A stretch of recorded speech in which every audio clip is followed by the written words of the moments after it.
Our story begins in Seoul in 2021, where life at first glance seems calm and everything goes on as usual. In the backyard of one of the ordinary educational institutions, a completely natural phenomenon was taking place. Four hooligans, led by a guy with a cockerel hairdo, wanted to make fun of one of the ordinary schoolchildren. Despite this, the guy with glasses behaved calmly and measuredly. He thoughtfully looked at his notebook and asked the hooligans to hurry up with their dialogue so that he would not be late for the academy. The enraged leader of the hooligans was not particularly pleased with his words and, like a typical antagonist, began to scratch the back of his head, discontentedly repeating the name of this guy.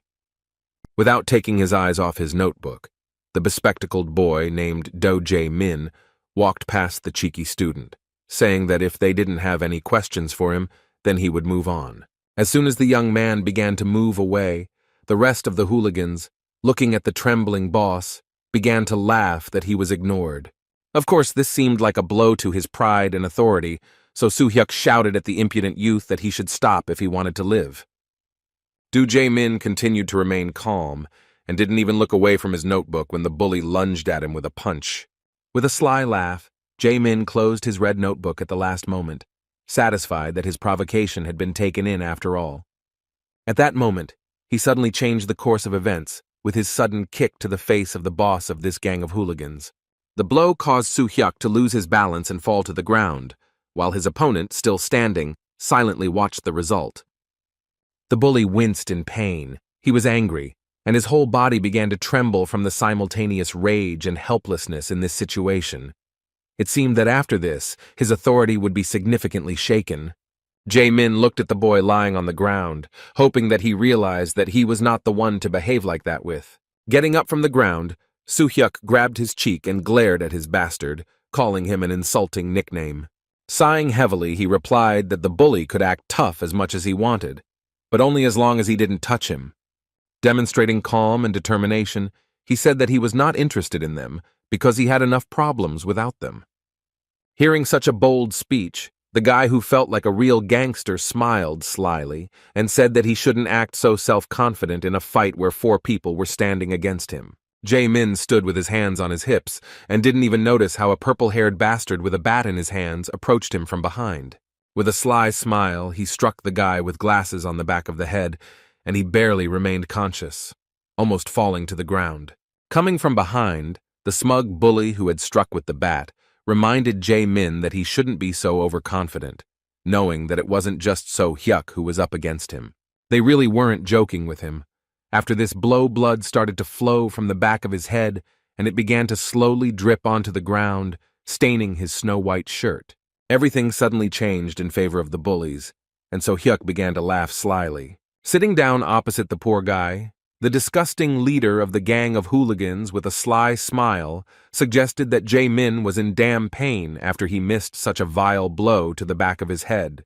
When the bully explained that it was precisely because of moments like these that he had to be a good boy, not even daring to argue with them at school, Jae-min responded with brazen anger, swearing at the bullies. This disrespectful gesture made Soo-hyuk even more angry. Feeling like the leader of the gang and being in a more advantageous position, he said with anticipation that he wondered how long this poor guy could last in an unfair beating. Looking haughtily at the boy who was barely able to kneel, he ordered his guys to take charge of his education. The disgusting bastards began to beat the poor guy without a drop of pity, and the smug Soo-hyuk began to slowly walk away, looking around with an evil grin. Suddenly he noticed a small purple glow appear in the air. He waved his hand, not losing his composure, but was surprised by what was happening. Looking around, he noticed that more and more of these small purple balls with a strange glow began to appear, and now they could be seen even next to his guys who were beating up Jae-min. Suddenly, this glow intensified significantly. These strange purple balls filled the area, and the light became simply blinding. Covering his eyes, Soo-hyuk couldn't see what was happening, and his friends suddenly stopped beating the poor guy. When the purple light stopped, the surprised boys began to discuss what had happened, but no one had any idea what the origin of this light was. Soo-hyuk didn't lose his composure, but he found it very strange. Taking advantage of the moment, Jae-min began to try to get to his feet with great difficulty. Seeing him trying to escape, Soo-hyuk pinned his head to the ground with his foot and shouted that he had no right to even move until they gave him permission. With a smug smile, the hooligan continued to enjoy this atmosphere of impunity, where he was at the top of the local hierarchy. Suddenly, a guy with black hair appeared next to him and said with surprise that the local hooligans had not changed even after 20 years. His sudden appearance caught the leader of the gang of hooligans by surprise, and he was even a little scared, although he tried not to pretend that it was so. In response, the strange guy began to examine his clothes with great curiosity, saying that even the school uniform had not changed in 20 years. The bully was clearly confused, asking the others what was wrong with this homeless man in strange clothes from some distant past. The guy in the shabby country shirt and strange shoes took it as an insult and asked the bully with displeasure if he knew who he had just called a homeless person. At this point, the hooligan seemed a little confused, not from fear, but from not understanding who they were dealing with. They assumed that this was a senior from their school, but this guy really looked more like a Lost Village eccentric. Meanwhile, Jae-min was able to take a short breather after this beating. He looked with particular interest at the strange guy who dared to appear in front of 3 hooligans with such calmness. Sighing, the dark-haired stranger said that although it all looked like a conflict between friends, it would not be very right to leave everything like this. He did not care whether the people in front of him were high school students or not. In response, the self-confident and as impudent as ever, So-hyuk pointed his finger at him and angrily said that he should stop meddling in other people's business and go where he was going. He continued his disrespectful speech by asking what some homeless guy was doing at their showdown. Asking if he really wanted to be beaten up by junior high school students, he nervously urged him to stop acting like a jerk and leave as quickly as possible. After listening to this self-confident speech, the guy in the strange, tattered clothes mockingly asked why the youth were so rude and disrespectful these days. He said that they were not dealing with some homeless person, but with a great high school student who was 20 years older than them. His words sounded like the ramblings of a madman, so So-hyuk placed his fist on the guy's chest as a warning and told him to run as far as he could before he got into trouble. The guy with the black unkempt hair had reached the limit of his patience, and in response he grabbed the rude man by the arm and said that he would break his arm if he continued to irritate him. This guy's grip was really strong, but he wasn't completely serious, and so Hyuk was able to break free from his grip, shouting that there was some crazy suicide in front of them.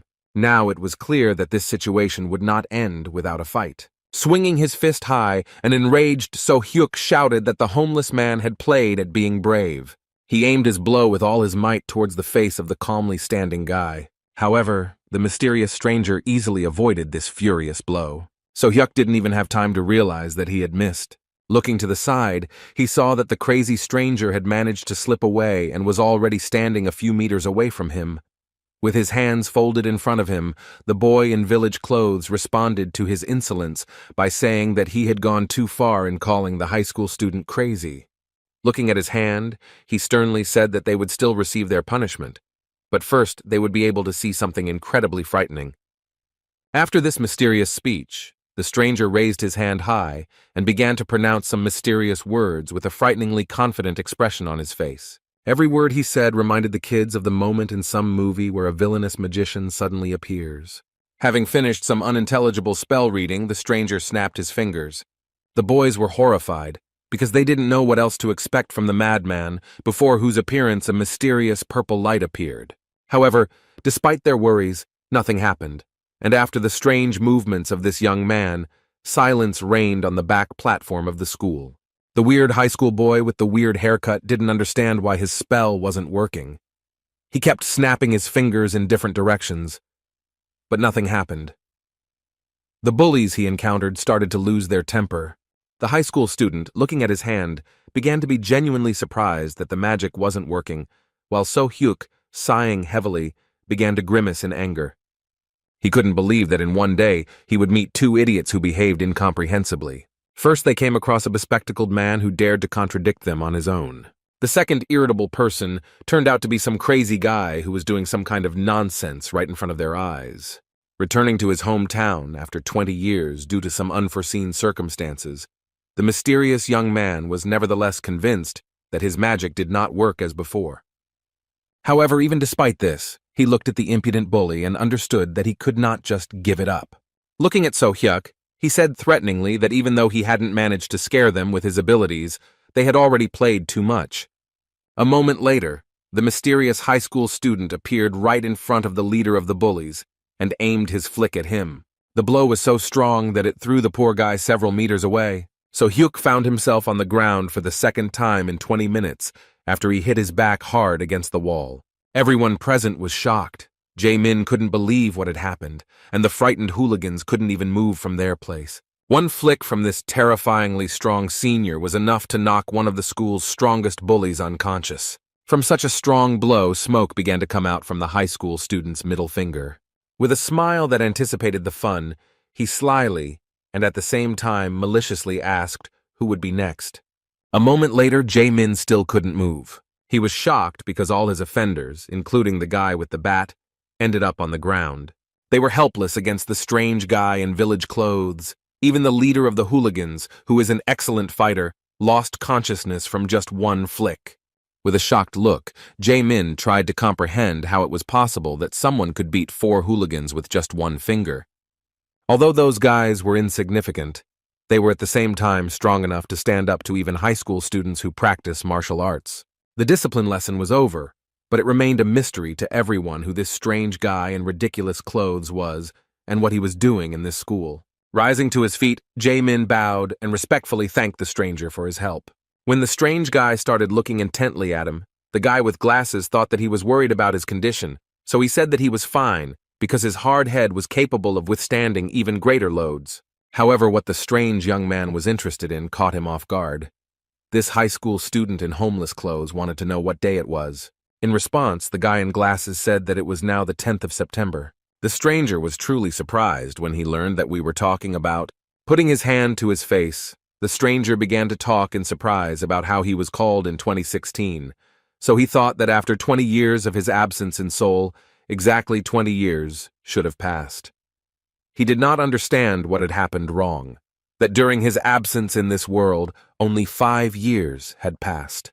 While Jae-min couldn't figure out what was wrong with this strange guy, he decided that it was for the best. Saying goodbye to the poor guy with glasses, the dark-haired weirdo asked him not to get into any more fights. The strange guy began to leave, but his identity remained a mystery. Suddenly he stopped and raised his hand up, raising even more questions about his sanity. He seemed too crazy for a high school student, as his behavior once again seemed crazy due to him snapping his fingers and nervously shouting about some kind of teleportation. After trying in vain to use some crazy magic, he suddenly turned around and looked at the guy with glasses again, causing his whole body to tremble. Then he began to slowly walk towards him, causing genuine fear due to the mystery and strangeness of his actions. When he approached the bespectacled guy, he awkwardly asked him what his name was. Jae-min introduced himself but was clearly confused, not knowing what to expect from this madman. Looking at the poor fellow with particular curiosity, the high school student asked if he had any money. The abnormal person literally cornered the decent student and started whispering nonsense in his ear about how he had returned too early and still couldn't use his magic. The high school student confessed that he had just returned from another world to Earth via molecular teleportation. When he started talking about how something had happened to the mana management system during the process, Jae-min couldn't stand it and anxiously asked how much money he needed. Even though this guy asked for 2,001, Jae-min was kind enough to give him a whole 5,001 just to get him to leave him alone. Walking through the city, the high school student thought about what a good friend he had met, because he even gave him money, so he would need to repay him somehow. Looking at the building with its shiny windows, he suddenly began to stare at his reflection and stopped. 20 years had passed since his teleportation to the magical world, but in earthly time it was only 5 years, and now he had no doubt that he was very lucky in this regard. Now 24 years old, he knew that his family would likely still recognize him. On the way, he saw something strange, something that was different from the ordinary situation 5 years ago. At the entrance to the metro, there were signs prohibiting passage, and next to them stood fully armed soldiers, who looked with some excitement in the direction of the descent down. Scratching his head, the high school student wondered what was going on there. Kang Woo-jin couldn't think of a better method for reconnaissance than to approach 2 pretty girls in government uniforms. He asked what had happened, that the military was blocking his path right at the entrance to the metro. The girls, surprised by his sudden question, looked around. After a moment of silence, they began to laugh at the suddenness of such an obvious question, saying that it was nothing strange, since all the entrances to the subway were now under strict guard. They assumed that he had escaped from North Korea, since he did not know what was happening underground now. As they left laughing, they still hadn't given him a clear answer, and Woo Jin wondered if he should teach them a lesson in politeness. Still, he didn't raise his hand to the girls and walk towards the bus stop to take the bus home instead of the metro. As he had guessed, there were no military personnel at the stop, but he found another entrance to the metro nearby that was not guarded by the military. His curiosity led him downstairs, where he found himself confronted with a grate blocking further progress into the subway. There was a lock on the door, which made him realize that something was indeed happening in the subway. It was locked here, and there was no light at all. Moreover, it was clear that even the booth where tickets were bought was covered in dust, because no one had been down there for a long time. To his surprise, the key to the door lock was lying in plain sight. The curious boy who had returned from another world went further. It was his first time in the subway, which for some reason was not working. His conclusions were quite amusing. He continued to confirm his guess that the security service had completely closed at least this station. Returning to the entrance, he was disappointed, thinking that he had come to this place in vain. However, the moment he tried to open the door, he felt that it was impossible, and a system window appeared in front of him, telling him that he had entered the dungeon. The guy was puzzled. He saw the system window for the first time since returning to his home world, and exiting the dungeon was prohibited. Now he realized that the girl's words about guarding the dungeon were not a coincidence. This place was no longer an ordinary subway. It was no longer used for transportation. The status window clarified that this dungeon was already in the process of being cleared, but since he had joined the process, he had no way to leave the area. The monsters in the subway station were an unexpected discovery. Woo Jin had no idea what had happened to the land in the past 5 years. Touching the door, he was once again convinced that there was no way out. The status window appeared in front of him again, telling him that he needed a return stone to exit. Suddenly he felt like he sensed monsters approaching. A rustling and strange sound coming from the darkness made him wary. Suddenly a monster with red fur, resembling some kind of wolf, appeared behind him. Kang Woo Jin's reflexes were enough to dodge this sneaky attack. Despite this, the monster had no intention of retreating.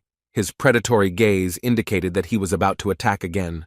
Pointing his palm at him, Woo Jin uttered the name of his ability, attempting to use restraint. However, this ability never worked, and the monster had already rushed to attack him.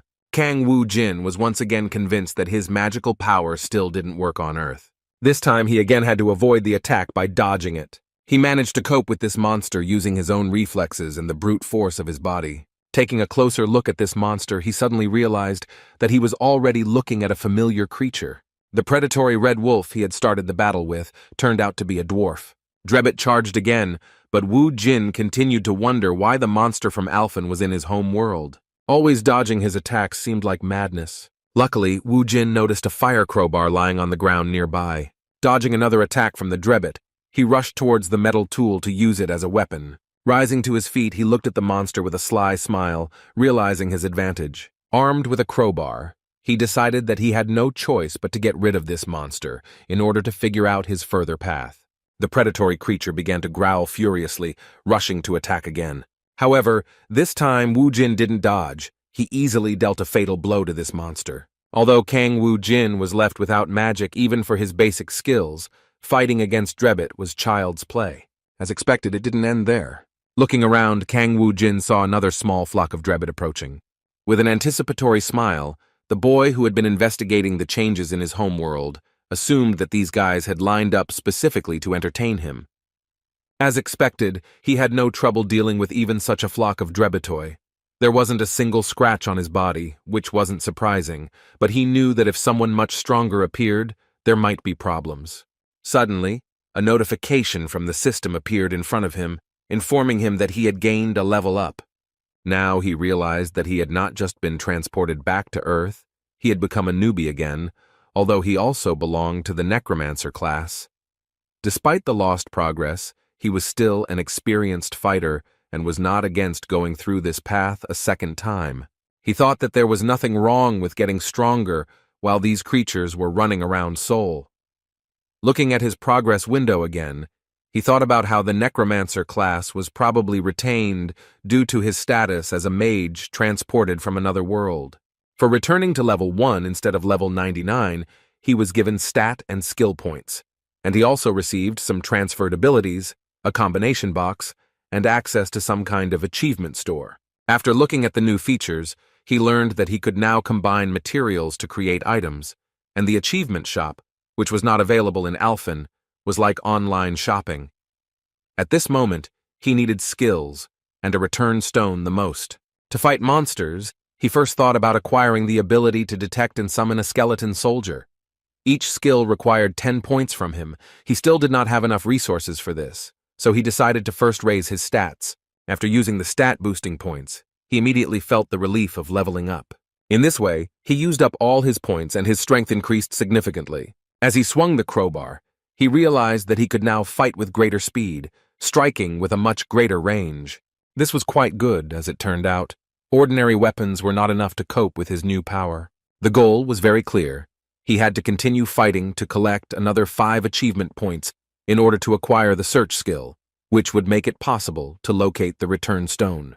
The only thing left to do was to deal with 5 more drebbits to get 5 points. Even without any special skills, he could sense the presence of these budding monsters. The drebbits began to approach him again, making the task easier. Wu Jin was glad that the monsters were nearby because that way he could find the stone and get out much faster. After a long battle, he destroyed the last drebbit that was within range. He didn't expect that after returning, his body would be so weakened that such a battle would cause him some difficulty.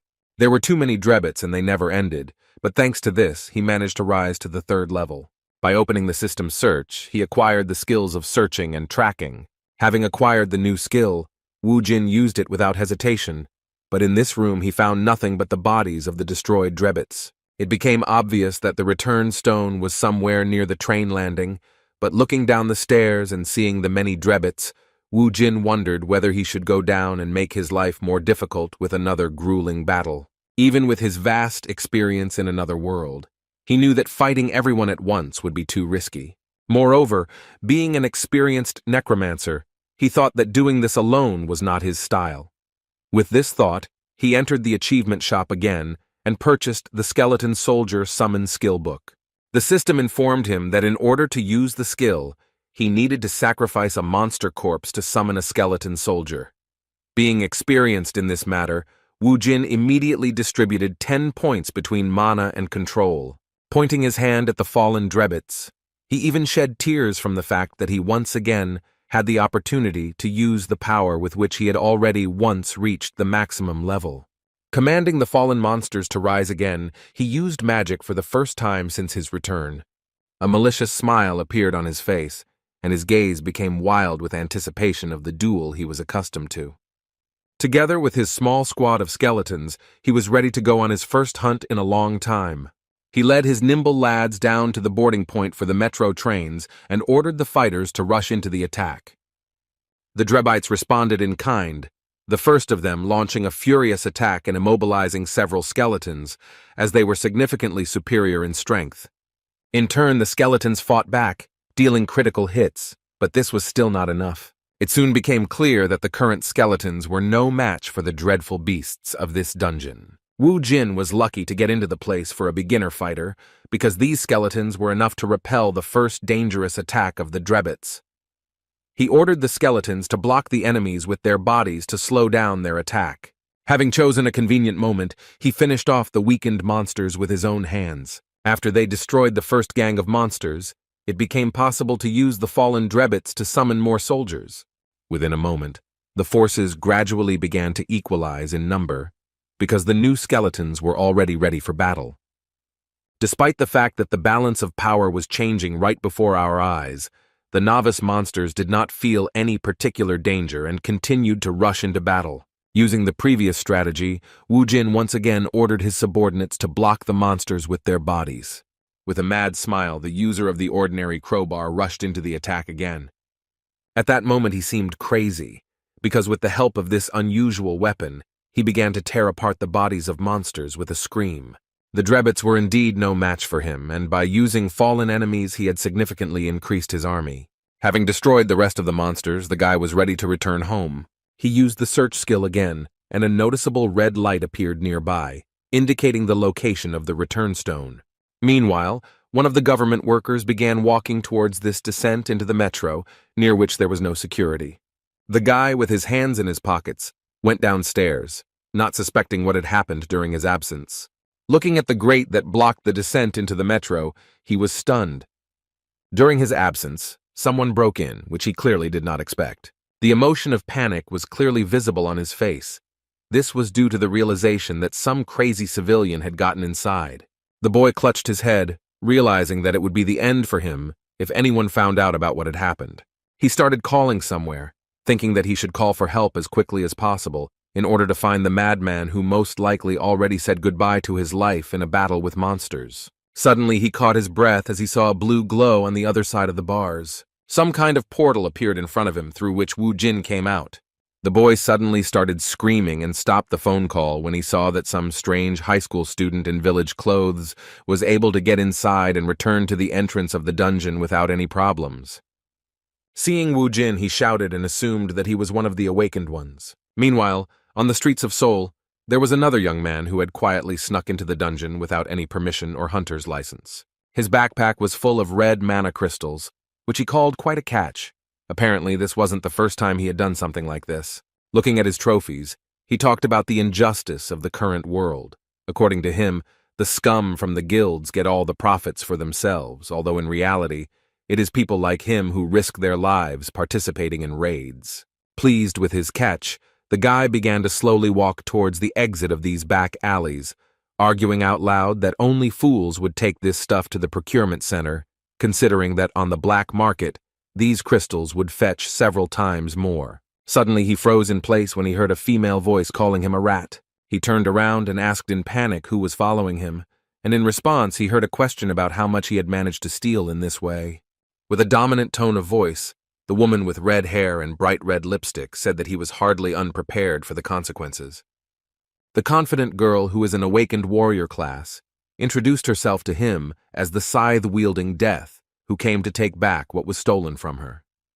The boy was in a bad situation, being cornered by the captain of the Cinnabar team from the Hwarang Guild. Lee Yoon-hee asked with a menacing look how he dared to steal the bloodstones from their dungeon. With her hands outstretched, she seemed to be offering him a compromise, saying that if he already knew her, then they could settle the matter in a less bloody way if he went with her. However, the boy was trembling with fear, knowing that being caught was a disaster, and running into her was death. The only chance he had to survive was to escape immediately, so he immediately began using magic. At that moment, he used magic, shouting that he would never surrender to some dogs from the big guilds. With these words, he aimed a large number of ice magic bullets at her. However, the experienced A-rank hunter easily dodged them, continuing to track the poor guy's every move. His maneuver didn't delay Yoon-hee for a second, but the boy had no other option but to start escaping. A moment later, she suddenly appeared right in front of him, and with a wild thirst for blood said that he had chosen death. A moment later, she was already behind him, and deep cuts left by her blade appeared all over the poor guy's body. The terrifying monster in the form of a red-haired girl, looking away from the boy's agony, said that he should have listened when she offered him a compromise in the form of sparing his life. After these words, she left the poor guy lying in this nook and taking his backpack with crystals. She looked at the message on her mobile phone, which surprised her with the news that there was another unauthorized intrusion into their portal. Yoon-hee was indescribably angry to learn that another madman had appeared nearby and dared to invade their territory. Meanwhile, Wu Jin, who was the second intruder, was already far away from the crime scene. He took the bus to another part of the city. He couldn't get the thought out of his head that his home world had become filled with dungeons and monsters. Now Earth was more like Alphen than the place where he grew up. Remembering how stubbornly the entrances to the metro were defended, he wondered what had happened during the 5 years of his absence. Hoping that nothing had happened to his family, he arrived at the place where his house had previously been located. It was a real shock for him that his area had been transformed beyond recognition. His house disappeared without a trace, and in its place appeared some huge corporate building. Seeing this high-rise building, he immediately realized that most likely his family had changed their place of residence, selling their apartment for the benefit of some guild.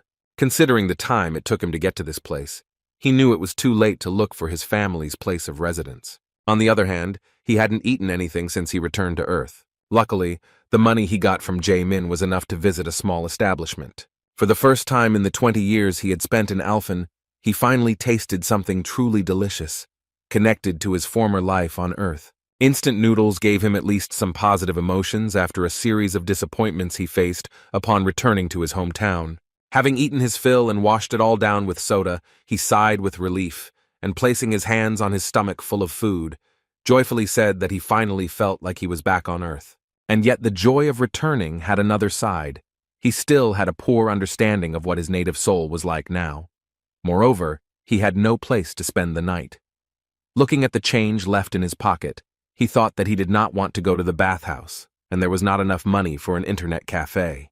He also couldn't spend the night in the metro, as people with housing problems usually do, because it's teeming with monsters, and in most cases is a heavily guarded facility. He didn't yet know that on the first day after returning home, incredible luck would follow him. Besides the fact that he managed to avoid meeting Yoon-hee, the person he had left without money for a proper cafe was approaching the shop where he stopped to get ramen. The sudden meeting upon my return turned out not to be sudden. After the front door creaked, Woo Jin, as usual, looked at the person entering and froze in surprise. Jae-min had the same reaction. He hoped that he would never meet this weirdo again, who saved him from the hooligans. Seeing this old man in a place like this after a hard day was the worst possible outcome for him, but Woo Jin turned out to be a really lucky guy. As soon as he saw the poor guy in glasses, he immediately rushed towards him and, smiling, clapping him on the back, said that he just wanted to meet him. When Jae-min heard the question about whether his parents were home, he was very confused. Woo Jin, understanding his concerns, decided to be cunning and said that he wanted to talk to them about what happened earlier. After this question, Jae-min said with some sadness that his parents had passed away. Woo Jin was so caught up in his brilliant plan to use this young man that he was initially happy with his answer, but after a moment, he corrected himself and expressed his condolences. Now Jae-min couldn't dispute the assumption that he lived alone. Understanding this, Woo Jin, without further questions, invited him to come and visit him as soon as possible. Jae-min was at a loss, as he couldn't comprehend how he had been so cleverly deceived. With an obsessive smile, Woo Jin took his hand and said that he would stay the night with him, but not for free. As it turned out, with these words he gave him 300 won, which was left over from the 5,000 he had received from this poor guy earlier. The confused schoolboy, seeing these coins, said that this was probably the money that he had shared with him that same morning. A moment later he heard a sudden whistle near his left ear, so Woo Jin decided to change the subject, saying that he had just killed a fly that was trying to land on his dear comrade's ear. Jae-min was depressed. He had no choice but to accept this joke of fate. Even the promises that he would get back everything that was due to him did not calm him down. The next day the boys went to school together. First of all, Woo Jin shocked his teacher with his appearance. The elderly man responded to his appearance with a trembling voice, saying that he could not believe that he was alive. With a smile on his face, Woo Jin, who now looked more like some kind of maniac, said that he was glad for their long-awaited meeting. Over a cup of coffee, they had a short conversation in which the teacher tried to find out where Woo Jin had been all this time. Everyone was afraid that he had died due to the sudden appearance of dungeons from which monsters began to break through. In response, Woo Jin said that he technically died and came back. As expected, the teacher didn't pay much attention to such nonsense, still thinking that this guy had become very strange and needed psychological help. The conversation that followed concerned what was happening at this time, but due to the stupidity of the questions asked, Woo Jin never learned anything interesting. The only useful information he got from his teacher was the list of students in the school. As expected, his classmates had long since entered universities or found jobs, so the only person he knew was Ko Jae-min.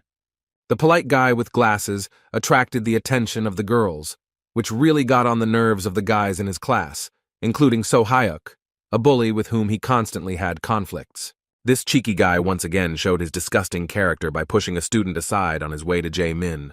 Placing his hand on his shoulder, he reminded him in a rude tone that his luck was not due to his personal strength, but to the fact that some madman had appeared out of nowhere and interrupted their lesson in politeness.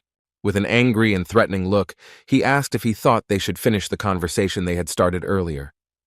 Jae-min calmly replied that he would listen to his words, but only if he stopped making noise in the classroom.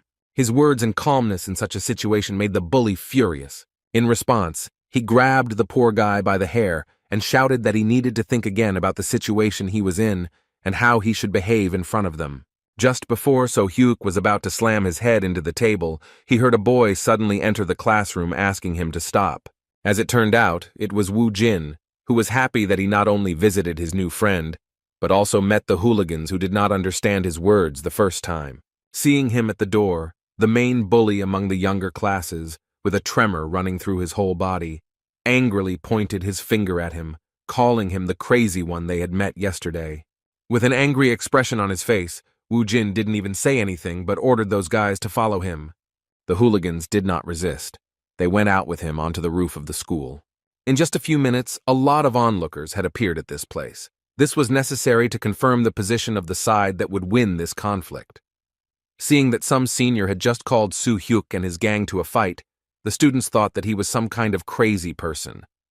Only Jae-min, who had already seen how this guy fought, understood perfectly well that it was not he who was in danger, but those who rushed towards him with a scream, succumbing to excessive emotions. Watching the futile attempts of some fool from a gang of local hooligans, Woo Jin only confirmed his suspicions that there are such people everywhere, no matter whether it is Earth or Alphen. So Hyuk, who rushed forward so desperately even though he couldn't even touch the enemy, was one of those who was full of arrogance due to strength or power. Seeing this impudent man, Woo Jin understood that he did not know his place, his behavior reminiscent of Cassis from the Alphen Union. As a bloodthirsty necromancer who only summoned the souls of sinners, he tried in every way to frame Woo Jin and set the alliance against him. Just like that disgusting scumbag from Alphen, So Hyuk also tried his best to hurt Woo Jin, but his own strength was not enough. Woo Jin had seen this pattern of behavior before and knew exactly what to expect next. As expected, So Hyuk's arrogance prevented him from falling into despair, so he immediately turned to his subordinates, forcing them to attack Woo Jin in a similar manner to how Cassis from the Alphen Alliance did. However, this was not a problem, because having superior strength, the high school student already remembered from his own experience that such people can only be dealt with by responding to them in the same way tenfold. Only by having overwhelming force can one not worry about the intentions of this or that arrogant, stuck-up bastard. None of these guys were a match for the senior, even though they kept the whole school in fear. Woo Jin had no problem treating everyone who wanted some of his father's bream. The educational moment with the followers of the school's main bully happened in a matter of seconds. Next came a tired, trembling boy who was destroyed by his own arrogance. Looking at So Hyuk, Woo Jin egged him on by appealing to his pride. Seo Hyuk couldn't stand this kind of treatment and desperately rushed into the attack. However, this time, Woo Jin wasn't going to play around with him and sent him to the others, lying on the ground with his body shaking from the blow he had taken. Addressing these bullies in front of the entire school, the senior put them in their place by telling them that they were too loud for simpletons. While looking at how the area had changed over the past 5 years, the high school student noticed a taxi rushing towards them. He froze in place when he saw who came out of it. A middle-aged woman ran quickly towards the school entrance in the middle of the school day. Woo Jin couldn't confuse her with anyone else, because even though 20 years had passed since his reincarnation in another world, his mother still looked the same. He ran to meet her without delay, and when they saw each other, they threw themselves into an embrace for several minutes. His mother was shaking with excitement, and tears were flowing like a stream. Even the cold-blooded Woo Jin, who had been through hell for the past 20 years, could hardly contain his emotions. After that, they started a long conversation, during which Woo Jin learned that right after he disappeared 5 Earth years ago, there was a dungeon strike all over the world, and the subway stations instantly became dungeons full of deadly monsters. By an unfortunate coincidence, his father died on his way to work, leaving his mother to take care of Soo-ae alone. Because their family was not well off, the family's financial situation quickly deteriorated when Soo-ah became seriously ill. From then on, every day of their life was like torture. When they returned home, the mother left her son alone, saying that she needed to go to kindergarten to pick up her daughter. Excited by this long-awaited meeting, Woo Jin could not collect his thoughts. To his regret, he returned to a different house than the one they had lived in before. Mom never told him what had happened to their home and how a high-rise building of some corporation had appeared in their place. However, As soon as he got to their new place of residence, a small, cramped apartment, he immediately felt how difficult it was for his mother to take care of the family alone.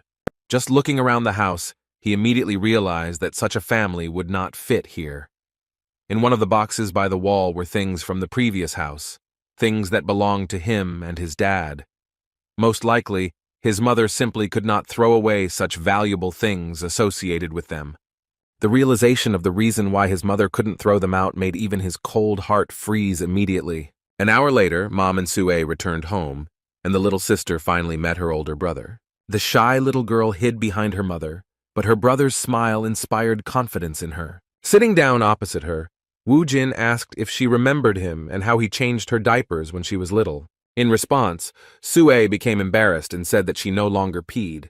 As it turned out, the mother had been working in a restaurant all this time, but for the first time in a long time, she took a day off to spend the day with her family after the return of her beloved son.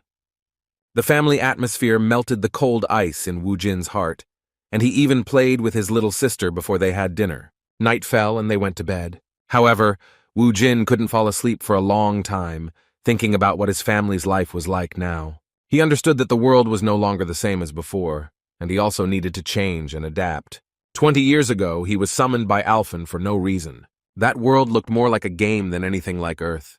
Thrown into such a wild environment where everything around him was deadly, he fought harder than anyone to survive at any cost against the brutal monsters and creatures of Alphen. Finally, after many years of countless battles, he became a maximum-level necromancer, gaining unprecedented power. With no end in sight for his long journey, he returned to Earth after meeting with the spatial administrator, and he came all this way just to finally be reunited with his family, which he had never stopped thinking about all this time. He just wanted normal happiness, but the Earth he returned to had changed almost beyond recognition. Not only is there a new order with the dungeons and corporations, his father is dead, and his family is barely making ends meet. Woo Jin couldn't accept this. He had no other option but to earn a decent amount of money to support his family. As a survivor of Alphen, he had no doubt that he could overcome even worse if it was for his family, who had been waiting for him all this time. The next day, Woo Jin continued to get used to life in Seoul, which had changed significantly in the past 5 years. He now even had a phone, something he could only dream of in the past. While exploring the vastness of the internet, he constantly came across references to awakened people. Moreover, when he left the dungeon he had accidentally entered, the security guard was relieved to call him awakened. The confused man was scared to death, thinking that an ordinary civilian had entered the dungeon. The first thing he asked was why Woo Jin went there if there were no more bloodstones. Before Jin could say a word, he was forced to sign some papers and agreements stating that he had followed safety precautions. Based on his still poor understanding of the modern world, he assumed that he had a pretty good job. A way that will allow you to earn good money in a short period of time is to use your awakened status. For the first time of his work, he did not want to disturb his mother, so he wrote her a message that he knew a friend, that he lived alone, and agreed to accept him as a guest to prepare for the entrance exams. Although Woo Jin did feel a bit awkward about his importunity, he was still forced to turn to Do Jae-min again. However, when he called the number Jae-min left for him, he connected to the Dongjin District Employment Agency. Hearing the voice of the employee who identified himself as a representative of the agency, Woo Jin became confused and began to check the number. He didn't make any mistakes and entered all the numbers correctly, so there was no doubt that this was the same number. Only after confirming that he had indeed contacted an employment agency did Woo Jin realize that the cunning Jae-min had dared to deceive him out of fear of further extortion of money. In fact, Woo Jin understood his behavior because their acquaintance happened extremely strangely and he himself could not inspire any trust. On the other hand, Jae-min might even have regretted doing this because he never said thank you for the fact that Soo Hyuk and his gang wouldn't bother him anymore thanks to the high school student's actions. Returning to his apartment after much thought about this situation, he came to the conclusion that although Woo Jin looked like a psycho, he was definitely not a bad guy. In addition, there was no need to worry about him anymore, since he was able to meet and talk to his mother. However, when Jae-min returned and entered his apartment, something unexpected happened. Suddenly he heard a familiar voice welcoming him home. Jae-min was startled to see Woo Jin sitting at the table, eating tangerines and watching TV. His first panicked question was how he managed to get inside. As it turned out, he had seen Jae-min type in the password to enter the house earlier. Although he could be praised for his phenomenal memory, his new friend from elementary school was not so happy and said that it could be considered breaking and entering. However, when Woo Jin mentioned that he had called him but someone else had picked up, all the complaints disappeared due to the guilt he felt about the deception. Seeing Jae-min's awkwardness, Woo Jin decided to put himself in his shoes and change the topic, asking if he would mind answering a few questions for him. Within a moment, the conversation took on a completely different emotion, because Jae-min had discovered the truth about Woo Jin being an awakened person. Now everything fell into place for him, because he had already observed how amazing the strength of this high school student was. The first question that interested Woo Jin was how much money the people who awakened after the dungeons appeared made.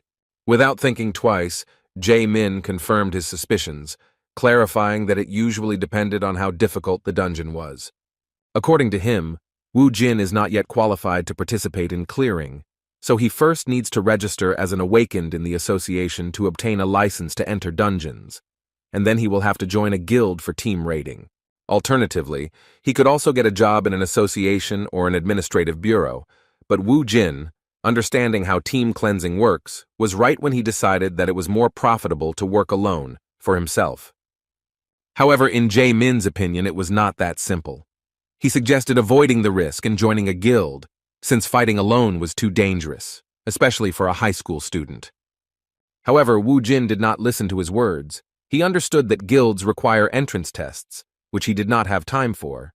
He did not pay attention to this risk, justifying his decision by saying that he urgently needed money.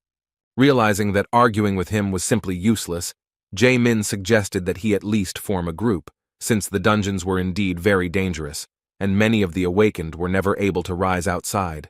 Remembering that he had a phone, his friend suggested that he download an app.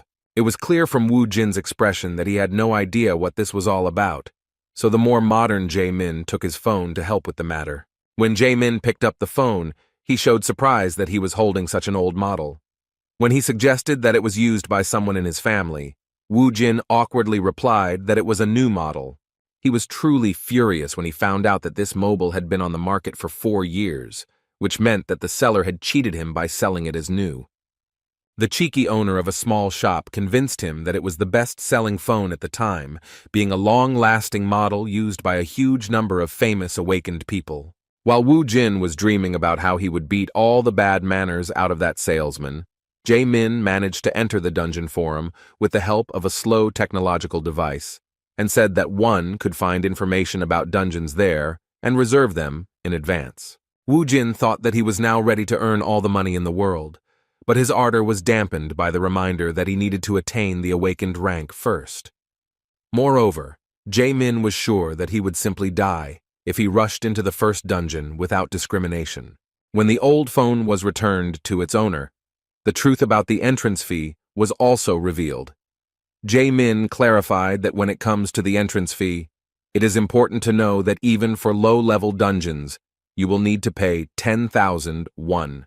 The issue of money, as usual, continued to be acute and problematic. There was silence, which was broken by an appeal to Jae-min. After this, a very obvious event happened. Woo Jin again asked Jae-min to lend him money. On the advice of his friend, Woo Jin went to the Awakened Administration Bureau the next day. In the Awakened examination room, he showed off his strength without hiding anything. The judges present could not contain their surprise when they saw the black aura emanating from the high school student. They didn't yet understand what was happening, but everything became clear when the guy pointed his hand to the side, controlling this aura. Nearby lay the body of a rabbit, which was necessary for using his necromancy skill. Even though the rabbit was not a monster, even such a weak creature was suitable for turning into part of his army. In front of everyone present, Woo Jin used necromancy magic, and after his dark aura and the rabbit's body came into contact, a skeleton soldier appeared and kicked the floor, breaking the tiles. The fact that he shocked all the judges could be judged by the fact that they could not utter a word. Even though the skeleton was summoned using the corpse of a weak animal, its powers were comparable to at least an ordinary person. Seeing their reactions, Woo Jin was in anticipation of receiving a decent rank. With only one skeleton, he felt extremely confident, realizing that necromancy was a very rare and truly powerful magic. His only warrior gave off quite an impressive aura, even though he was only a beginner level. The judges said with surprise that his powers were truly amazing. They had indeed seen a lot here over the past 5 years, but this was the first time they had met a user of necromancy. Summoners' abilities are judged by the combat abilities of the familiars they summon, so it was common practice to use copies of goblins to test Wu Jin's strength. Seeing the use of a hologram that had a physical form, Wu Jin couldn't help but be amazed at how far technological advancement had come since the blood crystals appeared in his home world. This looked pretty cool, as it greatly simplified the process of testing the skills of new recruits. Wu Jin immediately ordered his familiar to charge in and show his power. The skeleton obeyed the order without question and destroyed the goblin in an instant. Despite his abilities being truly unique, he was left disappointed with his license upon completion of the test. Wu Jin was given an F rank, and when asked if that was a high rank, he was gently informed that it was actually reserved for the weakest awakened. As expected, the summoned familiar's power was weaker than they expected, however. In turn, the judges tried to calm the awakened one by saying that since it was a unique ability, there was no doubt that he would easily find a party for himself.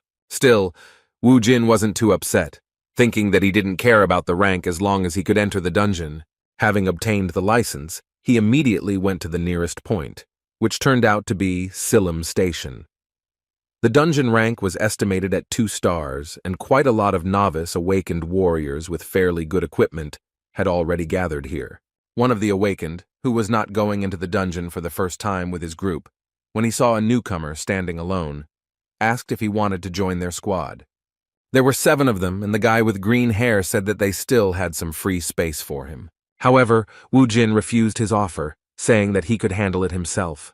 The green-haired stranger was surprised and replied that he didn't see the point in spending so much money to enter, since he would hardly be able to carry many bloodstones due to the time limit. When he saw the surprise on Wu Jin's face, he immediately realized that he had only recently become a minor and did not yet know all the nuances. The next question was what rank the curious boy was. After learning that Wu Jin was only an F rank, the green-haired awakened believed in himself and that he could be manipulated. As an experienced E-rank minor, he assumed that Wu Jin still didn't know much, so he should treat his first trip as an experience by joining their party.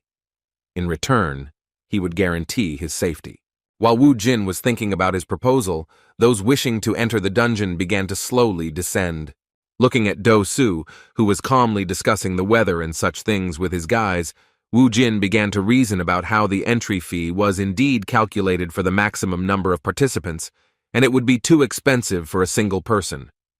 According to Do Su, the maximum number of participants at the entrance is 8, and to enter alone, you need to pay for 8 at once, a whopping 800,000 won. His words about how it is better to go in a group to mine stones effectively seemed to be the obvious truth. Wu Jin decided to listen to his advice, because the idea of going in a group wasn't that bad, because it would be nice to get some information about the process first. Suddenly, he was distracted by a strange young man who looked rather nervous. He assumed that Wu Jin was also nervous about entering this dungeon. When the necromancer replied that a man should not show fear, even if he was afraid, the intrusive stranger laughed awkwardly, saying that he liked this confidence. Hong Sung-gu turned out to be the same F-rank fighter. This fire mage was recruited in the same way as Wu Jin. It seems he awakened 2 months ago, after which he left school and began to earn money as an awakened. Suddenly their conversation was interrupted when they heard a noise at the entrance of the dungeon. 4 people came out, all of them quite seriously injured, which only increased Song-gu's anxiety. The trembling boys who had emerged shocked everyone present with their sudden announcement that there was a hobgoblin in that subway, a monster that shouldn't be in such low-level dungeons. Seeing his team's anxiety, Do Su calmed them down by telling them that there was no point in worrying as it was just a waste of time. Addressing the new recruits who had joined his small party, he said that sometimes there were monsters in the dungeons that weren't supposed to be there. He believed that the hobgoblin was only a 2-star monster that they could easily deal with if they were careful enough. Having calmed his comrades, the squad captain suggested going down into the dungeon. From the very beginning, they were met by low-level monsters, which was to be expected in such a place. Upon seeing the ordinary goblins, Song-gu immediately used his fire magic. His fireball was quite a formidable weapon for such weaklings, so he could destroy multiple enemies at once in one attack. The squad leader's fire magic turned out to be more sophisticated. Using burning, the mage Do-su could stop multiple targets at once, depriving them of sight or the ability to breathe. The teamwork of his squad was well practiced. Without waiting for orders, his comrades from the warrior class rushed to the attack. The goblins, who could not see anything, could not resist and became easy targets for these guys. Wu Jin acted alone in his usual manner, using his beginner-level familiar, which easily overcame obstacles in the form of goblins. After the first wave was easily destroyed, Wu Jin took the opportunity to praise Sun Gu's skills, saying that his fire spells were quite powerful. In turn, the rest of the squad admitted that the skeleton summoned by the necromancer was faster than it seemed at first glance. In addition, in their opinion, it seemed quite strong. No one doubted that it was definitely higher than rank F. There was nothing strange about it, because Wu Jin actually spent the remaining points to raise the skill level. Looking at his creation, he was convinced that it was worth it. Meanwhile, Do-su began to check the loot. While collecting bloodstones, he found that the 2-star dungeons had some pretty good loot. Wu Jin became even more interested when he heard that one bloodstone would cost around 200,000 won. Hearing that even such a small mana crystal had such a hefty price tag, Wu Jin understood why awakened ones were risking their lives instead of doing their usual things. Now it became clear that the 100,000 won entrance fee was just a pittance compared to the profit. They were only at the very beginning of the dungeon, but they had already made a pretty good profit. The group leader's greed began to rapidly increase due to the realization that the 1-star dungeons were nowhere near as good as the quality of the loot. Looking at another good bloodstone, he had no doubt that he had found a real gold mine. The squad continued clearing the dungeon and easily reached the last floor, where they had to give it their all for a worthy reward.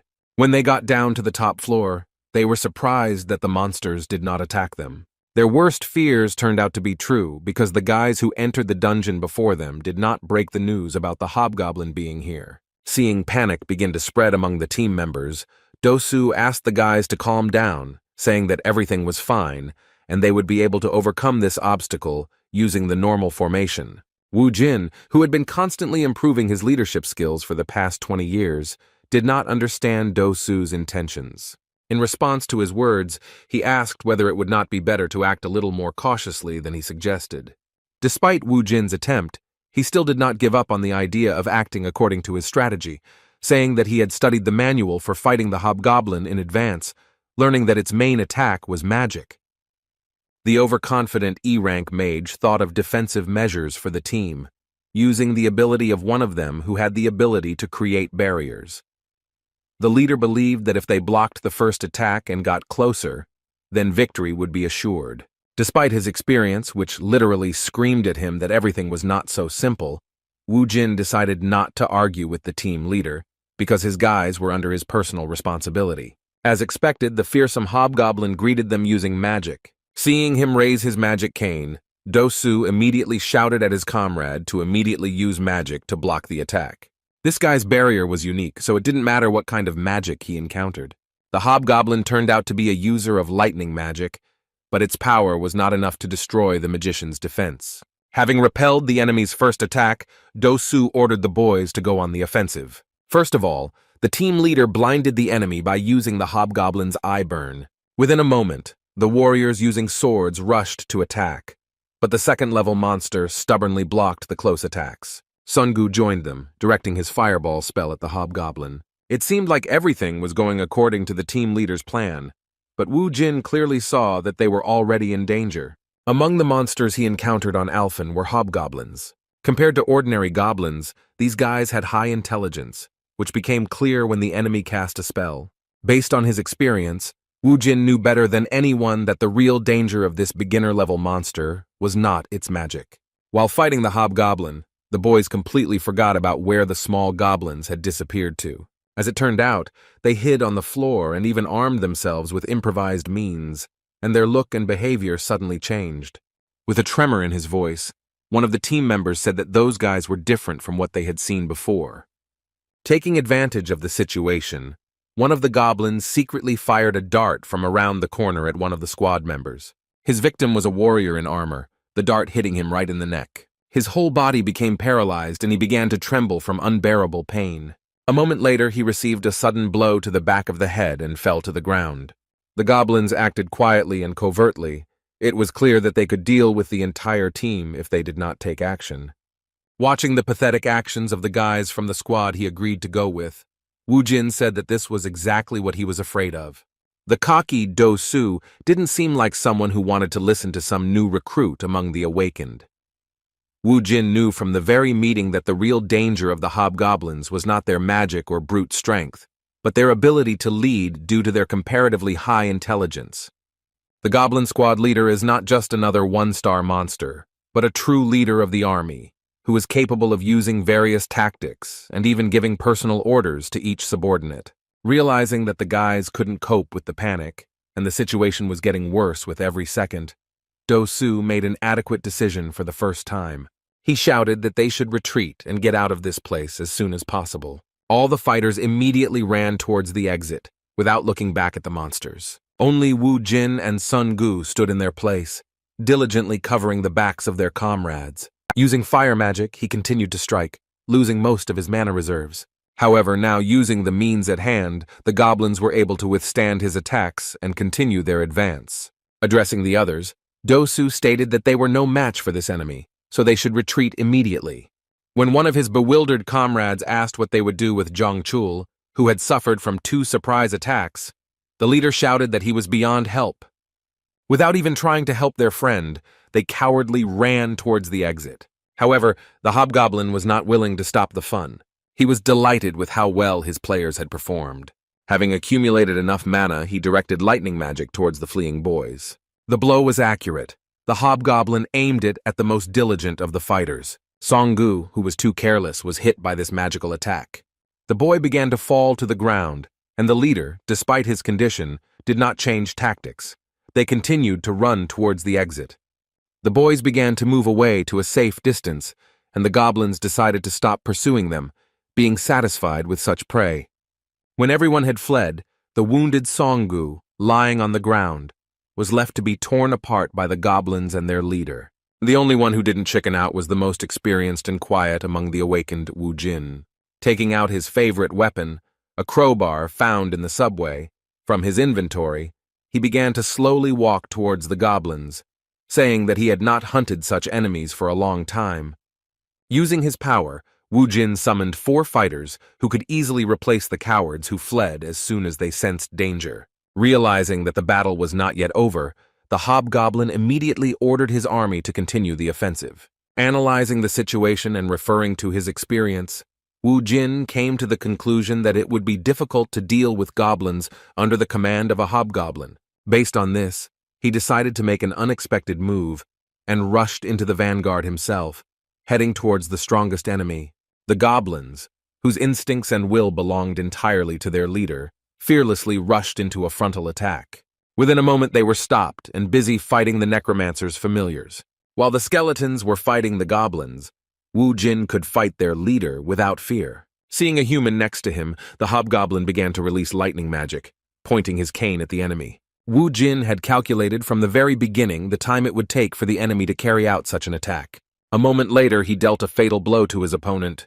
With a sly smile on his face, he asked the hobgoblin if he really thought he would politely wait for him to finish casting his ridiculous spell.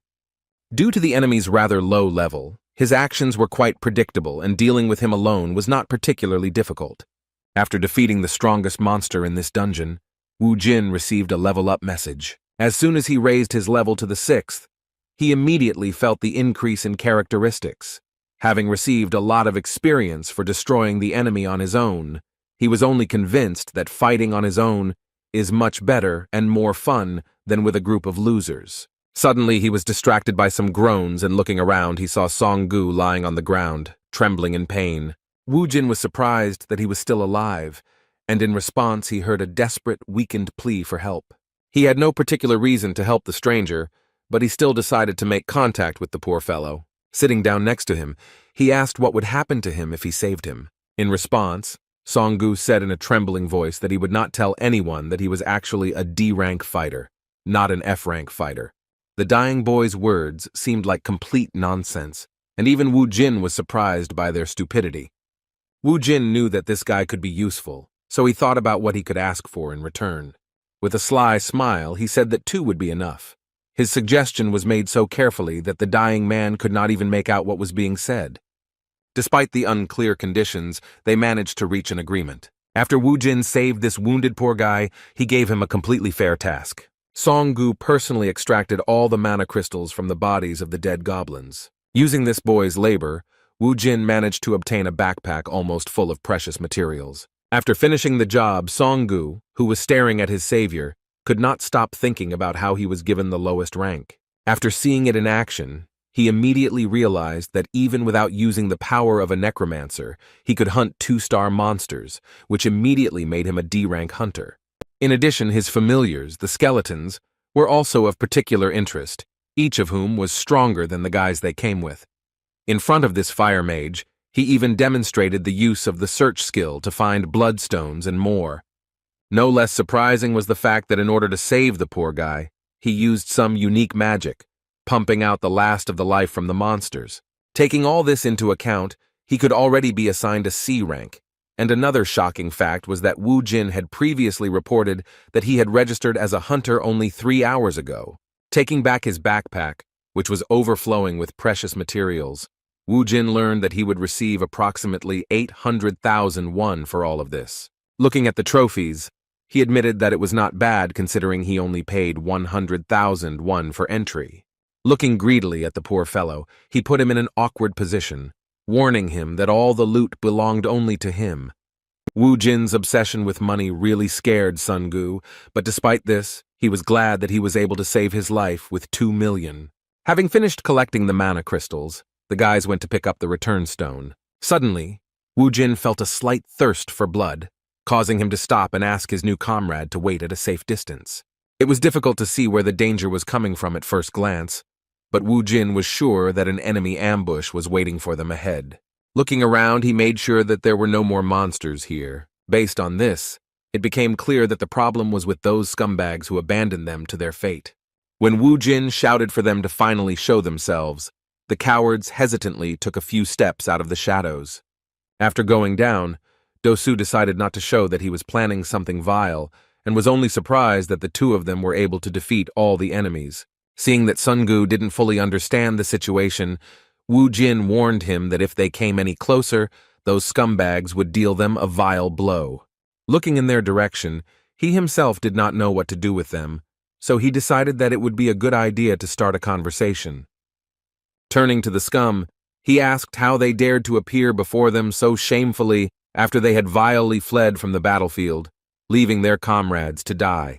Moreover, he immediately pointed out the strangeness in their behavior, namely, that if they really decided to escape from the dungeon, they should have stayed at the barrier, without returning to the lower floors. Trying to defend themselves from the direct hints that they were traitors, the group leader said with a stupid laugh that there was no need to accuse his teammates so rudely. With a false air of friendliness in his gestures, he tried to justify himself by saying that they had simply returned to clear the dungeon after a tactical retreat. According to him, they were very surprised that all the monsters had already been destroyed by that time. Looking at the backpack overflowing with crystals, he asked with a sly smile how they managed to defeat such a serious opponent. Wu Jin had no intention of playing his dirty games, and said in a serious tone that they should not delay their vile plan. Taking off his backpack with precious materials that most likely interested the leader of their group, he assumed that those naive fools wanted to run away after receiving the return stones. But now they saw that everything was cleared out here, and the money itself was coming to meet them. A moment later, he scattered all the mana crystals onto the ground and was met with stunned looks from part of the group who did not expect such an act. With a menacing look, Wu Jun said in all seriousness that if they wanted his trophies so much, then they should try to take at least one of them for themselves. However, even after such high-quality manipulation, Dosu continued to try to convey a different opinion to him.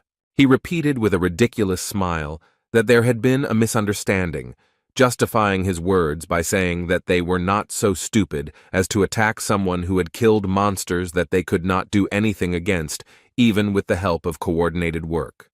He apologized for them leaving him and Sungu behind, justifying this act by saying that their lives were at stake and something like this could be expected. He explained the return back by saying that they simply returned for the return stones, and now, seeing that the path was cleared, they could even thank him for giving them the opportunity to take John Chul's body. Seeing how stubbornly leader Do-Su continued to justify his behavior, Wu Jin began to doubt his guesses. The green-haired guy, although he was fond of jewelry, still looked quite sincere. Sighing heavily, he decided that he had simply gone too far, confusing the premonition of the monsters with an ambush. Based on this, he assumed that during those 20 years spent in Alphen, he had become too nervous and distrustful, which even affected his attitude towards people like him after his return. In just a moment, he was confronted with the reality that he had begun to deny a few seconds ago. He felt a sudden, intense burning sensation in his eye area, which was used on him by a fire magic user, the leader of their group, Do-Su. Song-gu was shocked by what was happening, and, staring at his savior, did not even have time to react to the fact that those scoundrels received the order to begin the attack. A moment later, a magic arrow flew at the poor guy and hit him in the left shoulder. Song-gu screamed in pain as Wu Jin began to get his bearings, resigning himself to the fact that he had to fight. He saw Do-Su rush at him with a knife, shouting furiously that he shouldn't hold a grudge against him for this. In an instant, he appeared right in front of Wu Jin and dealt him a vile blow to the stomach. Meanwhile, in some other dungeon, another raid was successfully completed, because the main team of one of the most serious guilds of Seoul was responsible for it. The guys were well equipped, moreover. They even had a truck that transported all their gear. Not only the logistics, but also the teamwork was almost perfect. One could envy the way they supported each other after a successful raid. Their pleasant conversation was interrupted by a phone call. The team leader, who is the same red-haired girl we met earlier, took a call in which she was informed that the second unexpected intruder who entered their property had been found. It was about Wu Jin, and Yoon-hee couldn't help but be surprised when she learned that although they didn't have any information on him, they did have information that today was the first time he appeared in the database after registering with the Awakened Alliance. Of course, the team leader wanted to know immediately where he was at that moment in order to have a clearing conversation with him. She had no idea what kind of trouble he had gotten himself into on the very first day of his awakened career. Back to those events, the vile and disgusting Do-Su had already stabbed Wu Jin, and after his knife stopped, he began to look into his eyes with curiosity, expecting to see a reaction to pain in them. He was simply shocked when he saw that instead of the expected reaction, he began to laugh maliciously, saying that he was surprised by such insolence. As it turned out, not only did Wu Jin manage to get his bearings, he also blocked that sneaky blow by grabbing the attacker's arm.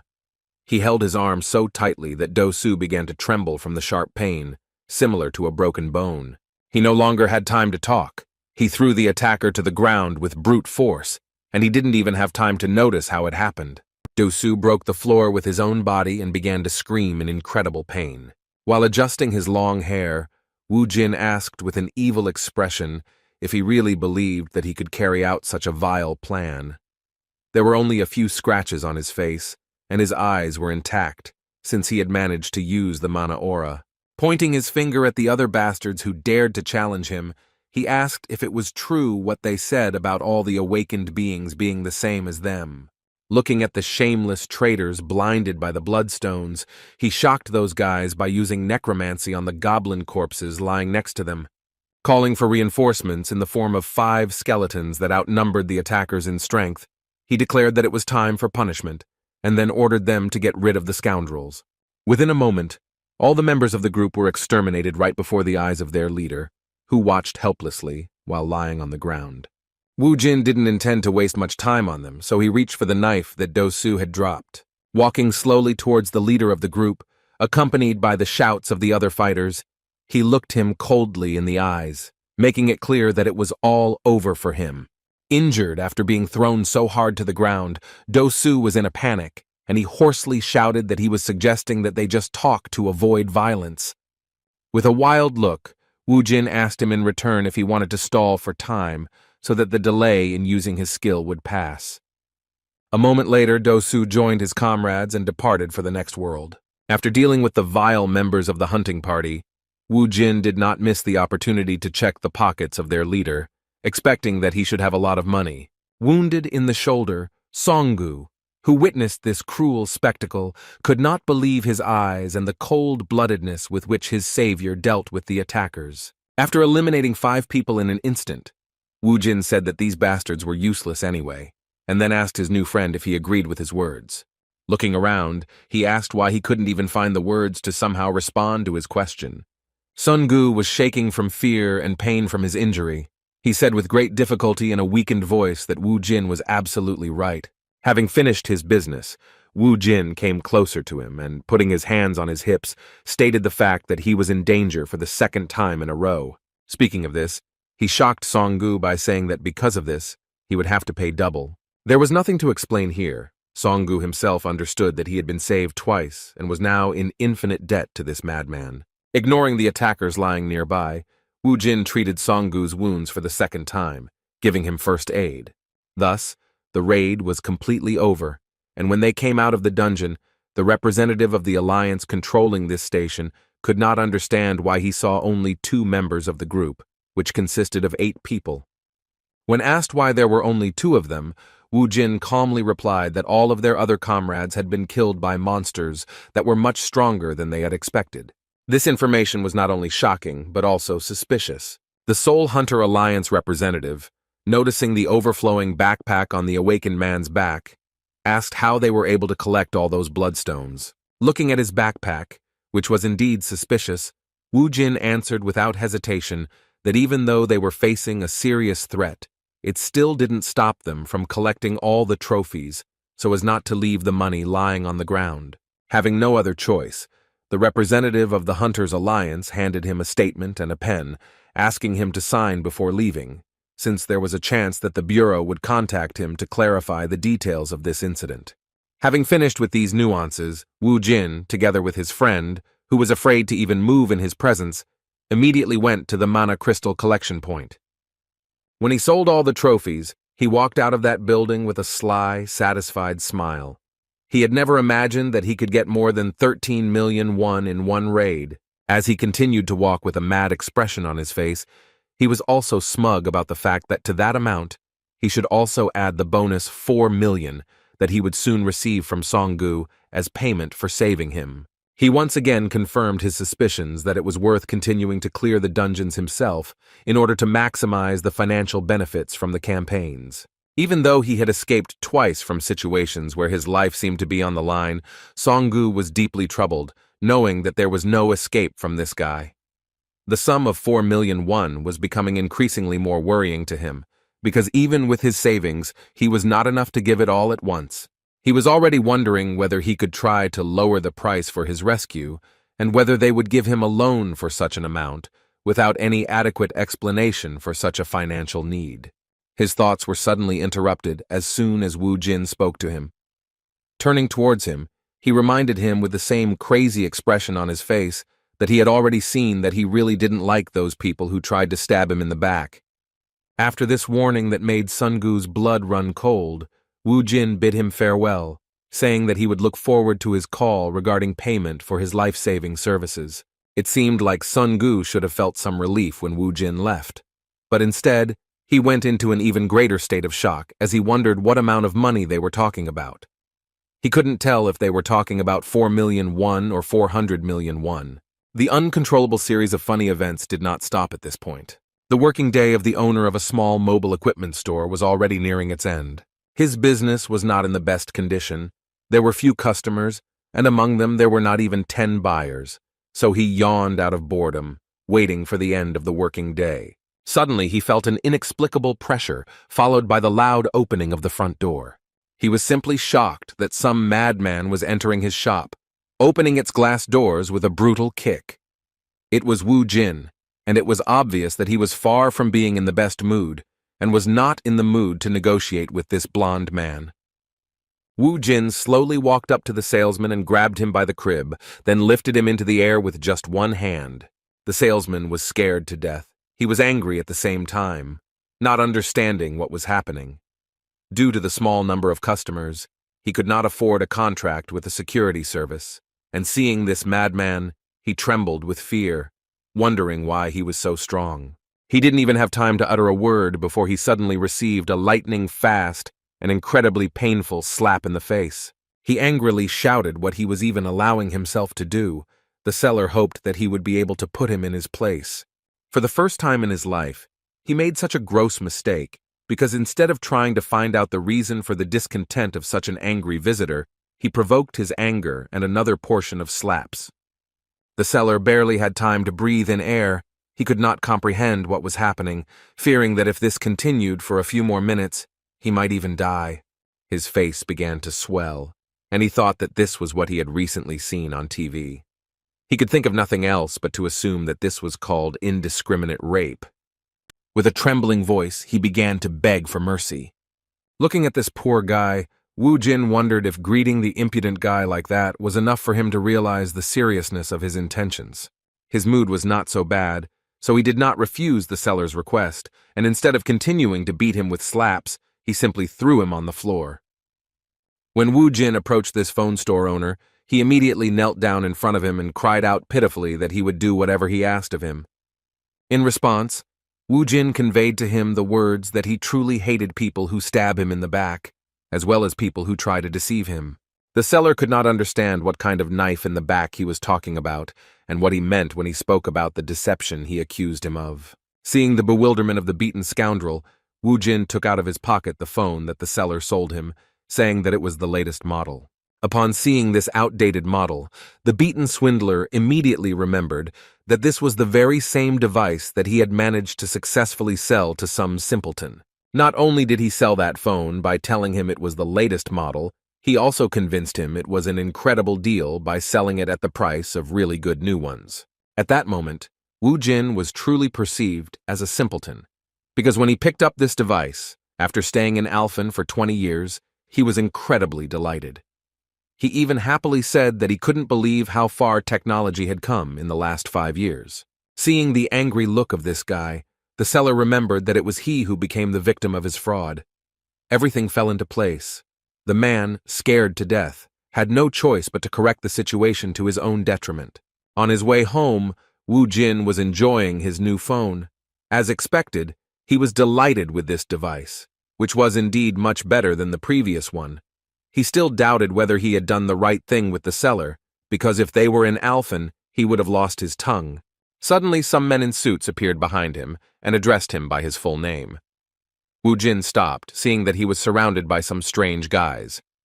The red-haired stranger began to describe his dossier in detail, including information from the Hunter Alliance and even information about him clearing out the Guachian station single-handedly, indicating that he was much higher than F rank. She also didn't forget to mention that he was suspected of killing his teammates. Looking at this guy she had just met for the first time, Yoon-hee boldly asked if he was too fearless for a newbie. In response, Wu Jin asked who she was and why she was so interested in him. Unexpectedly for everyone, the leader of the hunting team behaved extremely unusually, politely apologizing for her manners. After that, she confidently introduced herself as the leader of the Cinnabar group from the Hwarang Guild. For Wu Jin, this meant practically nothing. He still didn't know how things were at the top of the guilds, and who among them could be considered truly dangerous. However, for his own good, he decided to check why she was so confident. Using the detection skill, he easily determined that this bold woman had truly impressive strength. Continuing the conversation, he asked her why she had found him. In response, Lee Yoon-hee mysteriously said that some rat was fearlessly roaming around the dungeons of her guild, believing that he would go unpunished for it. Realizing that it was him who was being called Krisa, Wu Jin smiled slyly. Looking around, he laughed at Yoon-hee's words, asking if their guild had really brought so many people just for the sake of one rat. Continuing his mockery, he said that since they were willing to bring so many people for him alone, it meant that Hwarang was a very large guild. Just as he was about to say that their dungeon he had recently entered was miserable, his speech was suddenly interrupted. One of the hunters was next to him in an instant and grabbed his face with his hand. Wu Jin didn't even have time to do anything before the red-haired guy in the black tuxedo threw him to the ground with great force. After that, the hunter from the Hwarang Guild warned him that he should watch his language, because for insulting their guild, he would feel its real wrath. Although the blow looked impressive, Wu Jin was not particularly hurt, but his anger flared up from the insolent treatment of his face. The attacker didn't even have time to notice how Wu Jin grabbed his hand. Gripping his stock tightly, he rose to his feet in an instant and made him scream in pain, squeezing almost to the point of breaking bones. It was obvious that this guy, who was called a rat when they met, was capable of dealing with these hunters. Yun-hee understood this very well. She could not allow anyone from her team to suffer from the actions of a guy who got on their nerves. In just a moment, she took a lightning-fast step and delivered a powerful kick to Wu Jin's stomach, so strong that he flew to the side. When he hit the ground, he still didn't understand how it happened. Opening his eyes after falling, he saw that Yun-hee was next to him again and raised her leg high. In an instant, she kicked him in the face so hard that the asphalt beneath him began to crumble. For the first time since returning to Earth, Kang Wu Jin encountered an opponent so strong that he was also fast enough that his reflexes were insufficient for combat. Putting her foot on his face, the arrogant woman said she was impressed by his strength. Still, she suggested he listen to her advice, saying that although he didn't look like a normal F rank, even with such skills, he shouldn't get cocky. Naturally, the point was that he would not be able to act arbitrarily on their territory with impunity. As she left, she looked again at the beaten Wu Jin lying on the asphalt and said that if he wanted to live longer, he should not forget her words. Fortunately, that was the end of it, and the team representatives left him in the same place. When it was all over, Wu Jin touched his face, which hurt from being treated so disrespectfully. He didn't feel any humiliation or anything like that, realizing that he wasn't in the best shape right now. Moreover, he was even genuinely surprised that for the first time in a long time, he had lost a battle without a chance. After such an unexpected warm meeting, Lee Yun-hee became very interested in him, and when he told Jae-min about this meeting, he was shocked to the limit. When Wu Jin asked him if she was really a famous person, he said with great emotion that she was one of the 10 awakened of their country who had an A rank. As for the Hwarang Guild, it turned out that it was in the top 3 along with the Hammer and KH. According to him, they all have great influence in politics and economics. Shocked by what he heard, Jae-min asked what his ridiculous protector had done in the first dungeon, that they paid such special attention to him. Wu Jin was extremely dissatisfied with such a tone and answered him insolently. He said that his weakling friend should watch his language, because in fact, if he wanted, he could beat even the Hwarang army, but after he regained his strength. In response to his words, Jae-min even began to laugh, saying that the pride of a guy with an F rank was simply amazing. However, Wu Jin couldn't help but agree with his words, knowing that he would definitely be at a disadvantage if he fought someone outside the dungeon, even if they were high level. In addition, the necromancy skill itself was not unlimited, as it required corpses. The silence was broken when he handed Jae-min a bag containing some rather expensive famous perfume. The hint that he smelled bad was interrupted by the return of the money he had borrowed from him for a while. Seeing the impressive amount in front of him, Jae-min began to feel awkward and asked him to give back as much as he took, saying that he had already helped him a lot. When Wu Jin began to insist that he not refuse his gratitude, Jae-min was genuinely touched by his attitude.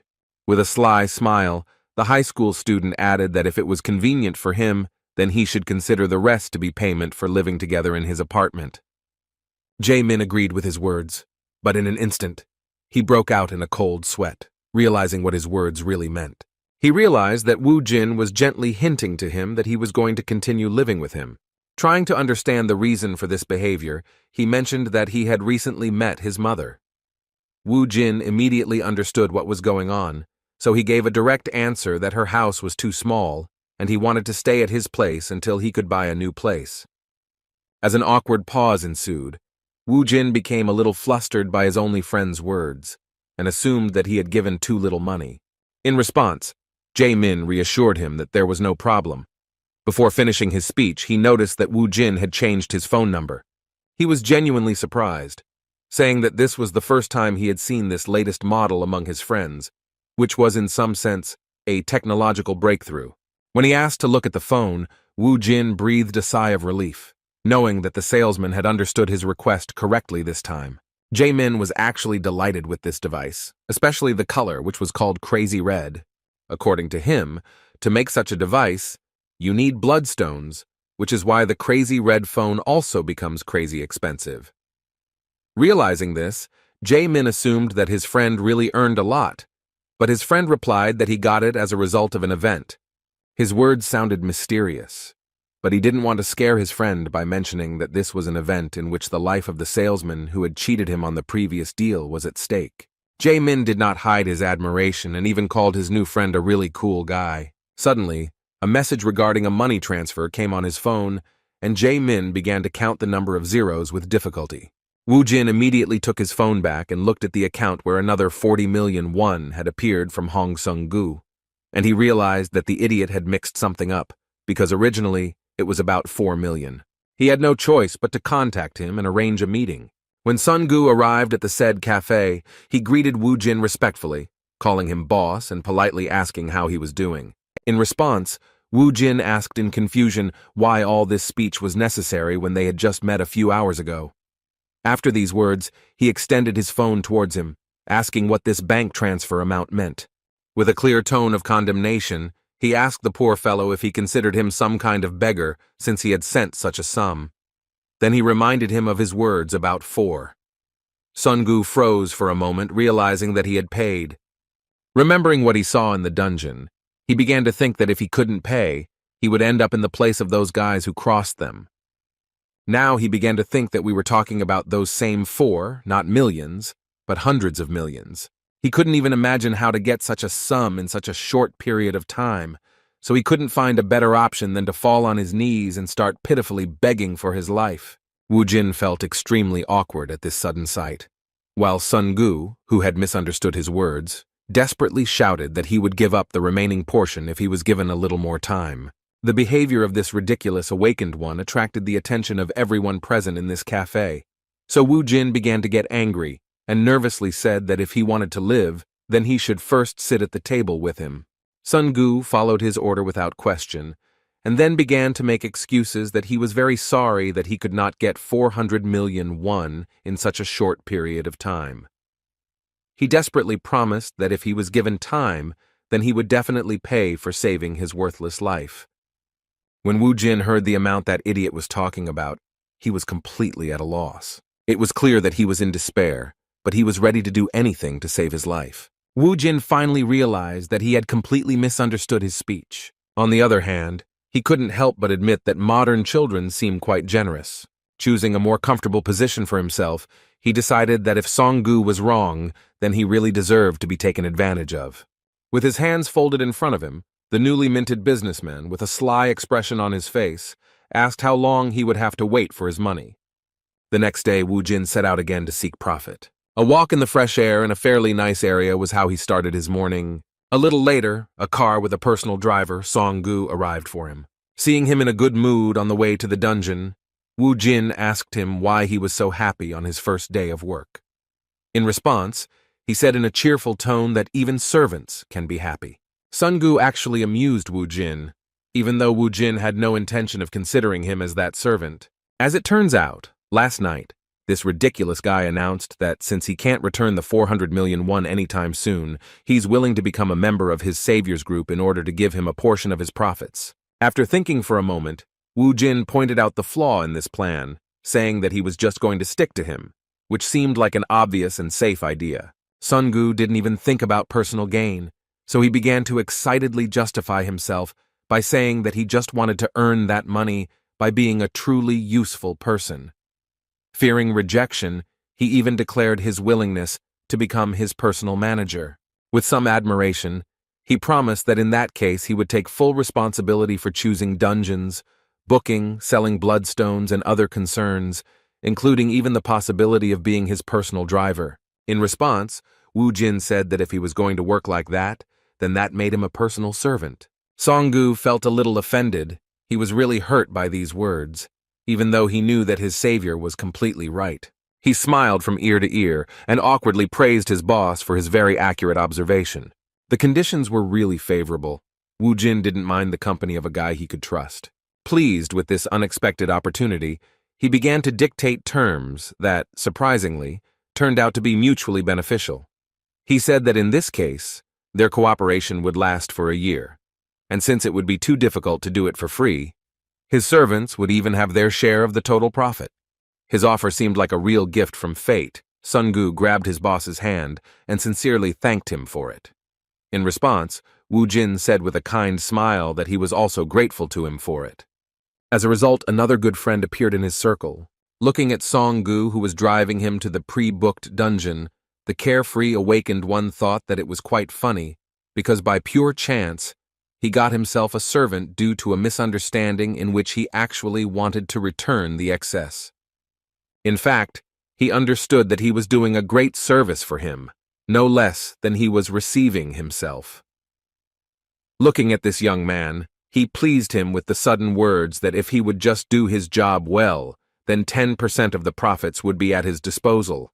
Hearing this, Song Gu turned away from the road and, with tears in his eyes, thanked his boss for what he was doing for him.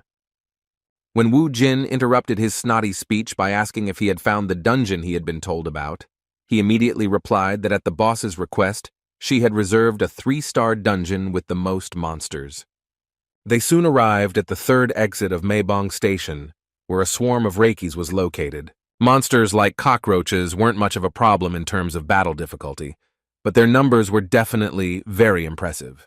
Sun Gu was at a loss, doubting whether they could handle such a task. He had 2 backpacks on his shoulders, and his only task was to collect trophies, but Wu Jin still asked him to keep an eye out, so as not to be accidentally hit by a surprise attack. The numerical superiority of the Rakia swarm was a serious problem, but not for a necromancer with a lot of experience behind him. Wu Jin got his bearings from the start. He had to spend all his points on control in order to increase the maximum number of his army. The number of skeletons he could control had grown to a massive 19, which was even more than the maximum number of participants in a single raid. Taking quantity with quantity and superior quality was a wise decision, but even so, they were in for a pretty hardcore playthrough. In just a moment, this floor turned into a bloody battlefield. It didn't take long before the swarm of Reikis thinned out to the point that the skeletons began to break through with increasing speed. Although the Raki did not have impressive intelligence, their instincts were enough to make them tremble with fear when the mage's familiars approached. The ruthless skeletons completed their task with ease. Although there were relatively few of them, in the end they greedily divided the remains of these monsters. Song Gu tried his best to keep up. Even during the battle on the first floor, he had started his work of collecting bloodstones, so it was a little delay before he caught up with his boss. As soon as he went down to the floor below, he didn't even pay attention to his boss's praise, because he was in an indescribable shock that the skeletons had managed to deal with the next batch of monsters. Watching with his mouth open, as the summoned fighters dealt with the monsters, he couldn't believe that they were advancing so quickly, because usually a raid on a Reiki dungeon takes at least 2 hours, while Wu Jin managed to do it on his own in just 15 minutes.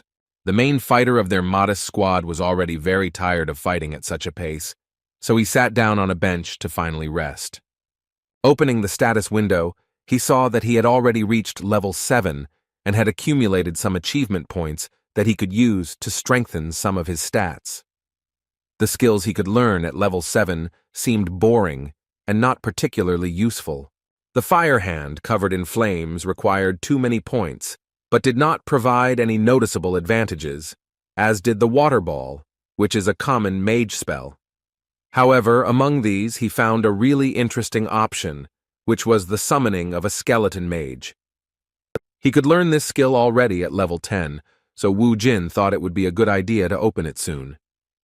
Meanwhile, Sun Gu finished collecting trophies and even managed to find a return stone on his own. While in this dungeon, they were able to completely clear it in just 27 minutes, but Wu Jin was wondering what to do next. In fact, he hadn't thought about having much free time before, since they had booked the dungeon for 4 hours. As he climbed up, he informed his already tired servant that they would be able to go through this dungeon 7 more times during this time. As soon as they finished their first expedition, they immediately went to the Bloodstone Reception Center and received a whopping 53 million won for their trophies. Hearing the mention of such an incredible amount, Song-gu was at a loss, not understanding what the representative of this change point was talking about. A moment later, he felt an incredible shock from the realization that this was indeed the amount they had received. Their check was in his hands. They had earned more than 50 million. Realizing that at this rate the amount would soon be over 400 million, he began to tremble at the realization that his share would be a whopping 40 million won. Previously, he had been going to peer-to-peer dungeons for 2 months and had earned around 30 million, but here it was a whopping 40 million in one day. The amazing result was mind-blowing, and Sung-gu said he couldn't believe what was happening. With an incredibly happy expression on his face, he thanked his boss for what he was doing for him, calling him a truly great man. With a kind smile, Wu Jin asked him not to fuss, because it was still too early to rejoice. It was not the time to relax, knowing that they still had 7 more trips to the dungeon left. Following his boss, his subordinate called it an opportunity given by the gods, because as it turned out, becoming Wu Jin's manager was truly a great decision. The events surrounding the new awakened, who began to show incredible success, began to gradually spread. In the Hammer Guild, one of the 3 most powerful hunter organizations in Seoul, everything was as usual. The leader of one of the teams was enjoying his free time in the office. He was humming a song and making coffee when he was suddenly interrupted by a message. Without being distracted from his work, Captain Gay-min took the call and asked what had happened and why he was being disturbed. In response, he was told that 2 guys had bought a ticket for 4 o'clock in the morning and entered the dungeon. The interlocutor paid special attention to the fact that those guys were a little strange. People die in dungeons all the time, so Gay-ming didn't think there was anything strange about it. However, he was told in return that the strange thing was that those 2 were still alive. But what was equally strange was how long it took them to clear the 3-star dungeon. He reported that their first raid took 30 minutes, and on the second, they only spent 11 minutes.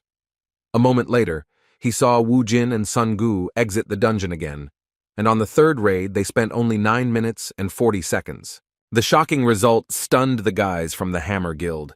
They couldn't believe how this was possible, because even professional teams of 8 people spend 2 hours on such raids. Having won a bet that the mysterious guys would do it in less than 10 minutes, the captain's subordinate who was watching them asked his boss if he could find information about those guys using their data from open sources. Gay-ming had never heard of A-rank guys clearing dungeons in a duo. However, he was wrong, and his shock increased to an unprecedented level when he learned that the 2 subjects being monitored were only F-rank. Hanging up, the captain replied that they should stay in touch for the time being while he could find out at least some information regarding those guys. When checking the data, he immediately found out that one of them, namely Wu Jin, had only registered in the hunter database 1 day ago, while the other member of the squad had only registered 2 months ago.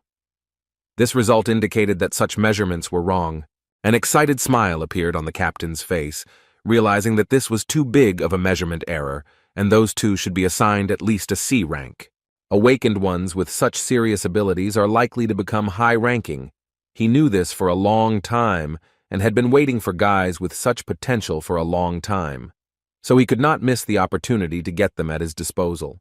As expected, the Hwarang Guild was also watching the events. One of the managers of this organization noticed their strange activity and reported to Yun-hee that the guy who recently appeared in their sight was able to do something incredible.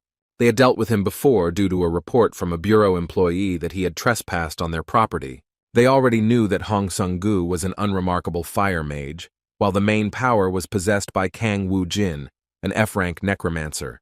The leader of their organization, turning to Captain Lee Yun-hee, asked what she thought of his abilities.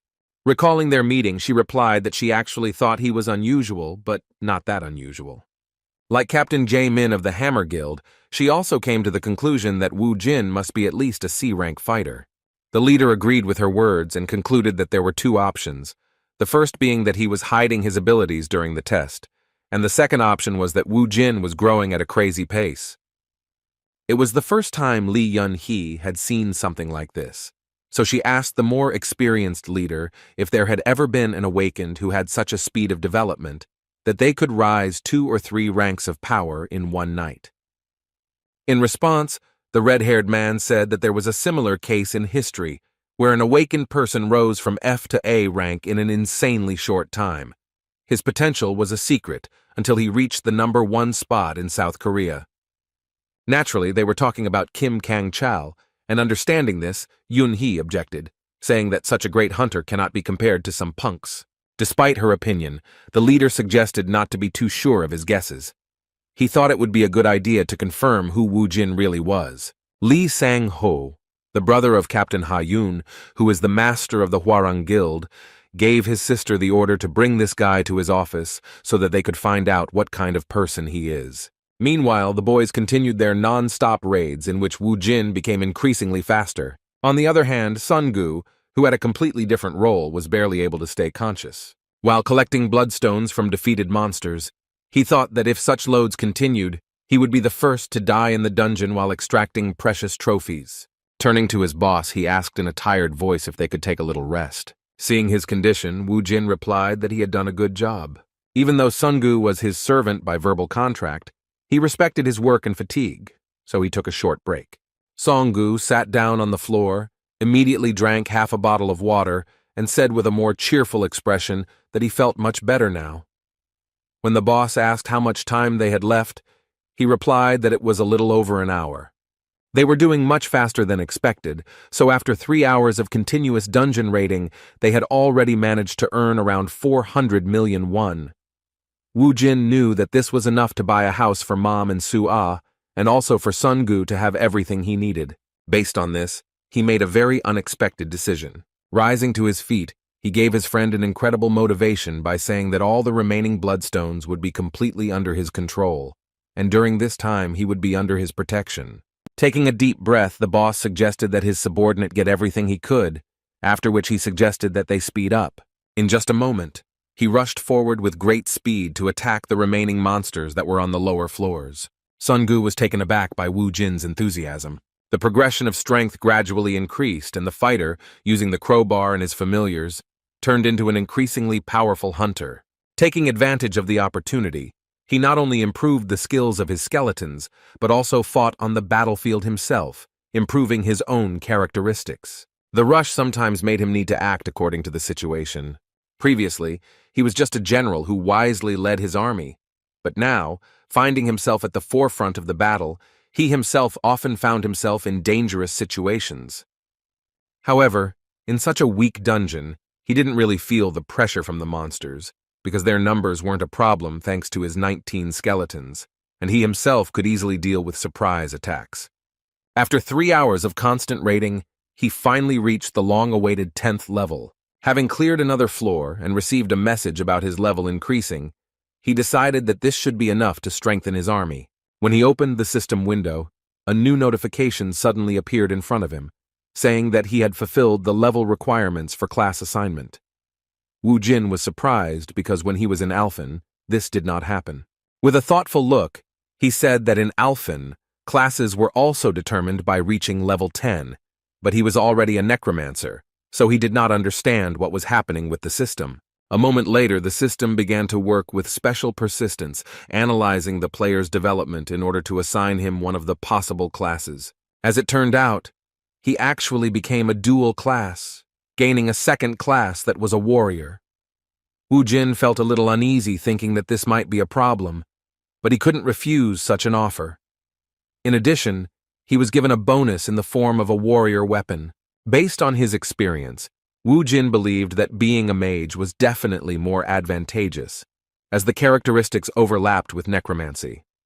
Unfortunately, he did not receive the mage class, but became a warrior. If he had known that this would happen, he would have used magic instead of waving a crowbar. He had no other option but to accept such a decision of fate. Ignoring the details, he looked with particular interest at the bonus in the form of a warrior's weapon, which became his reward for acquiring new abilities. The mysterious gift item appeared in front of him, but in reality, it looked more like an ordinary steel pipe. As soon as he touched the warrior's weapon, he received a notification about its properties. As it turned out, it was a steel staff that grows with the user and will come to him at the first call. After looking at this item, Wu Jin still smiled, realizing that a weapon with increasing characteristics was not so bad. He thought with anticipation about what it would become in the future. After finishing receiving the unexpected rewards, he returned to his original plan, obtaining the Necromancer bonus in the form of the Demon Seal Catalyst. The item known as the Demon Seal Crystal is a magical crystal that is obtained by necromancers upon reaching certain levels. The 7 crystals inside are great familiars, incomparable to the skeletal soldiers. With their help, on Alphen, he destroyed all the enemies who dared to come to Alendal, the land that belonged to him.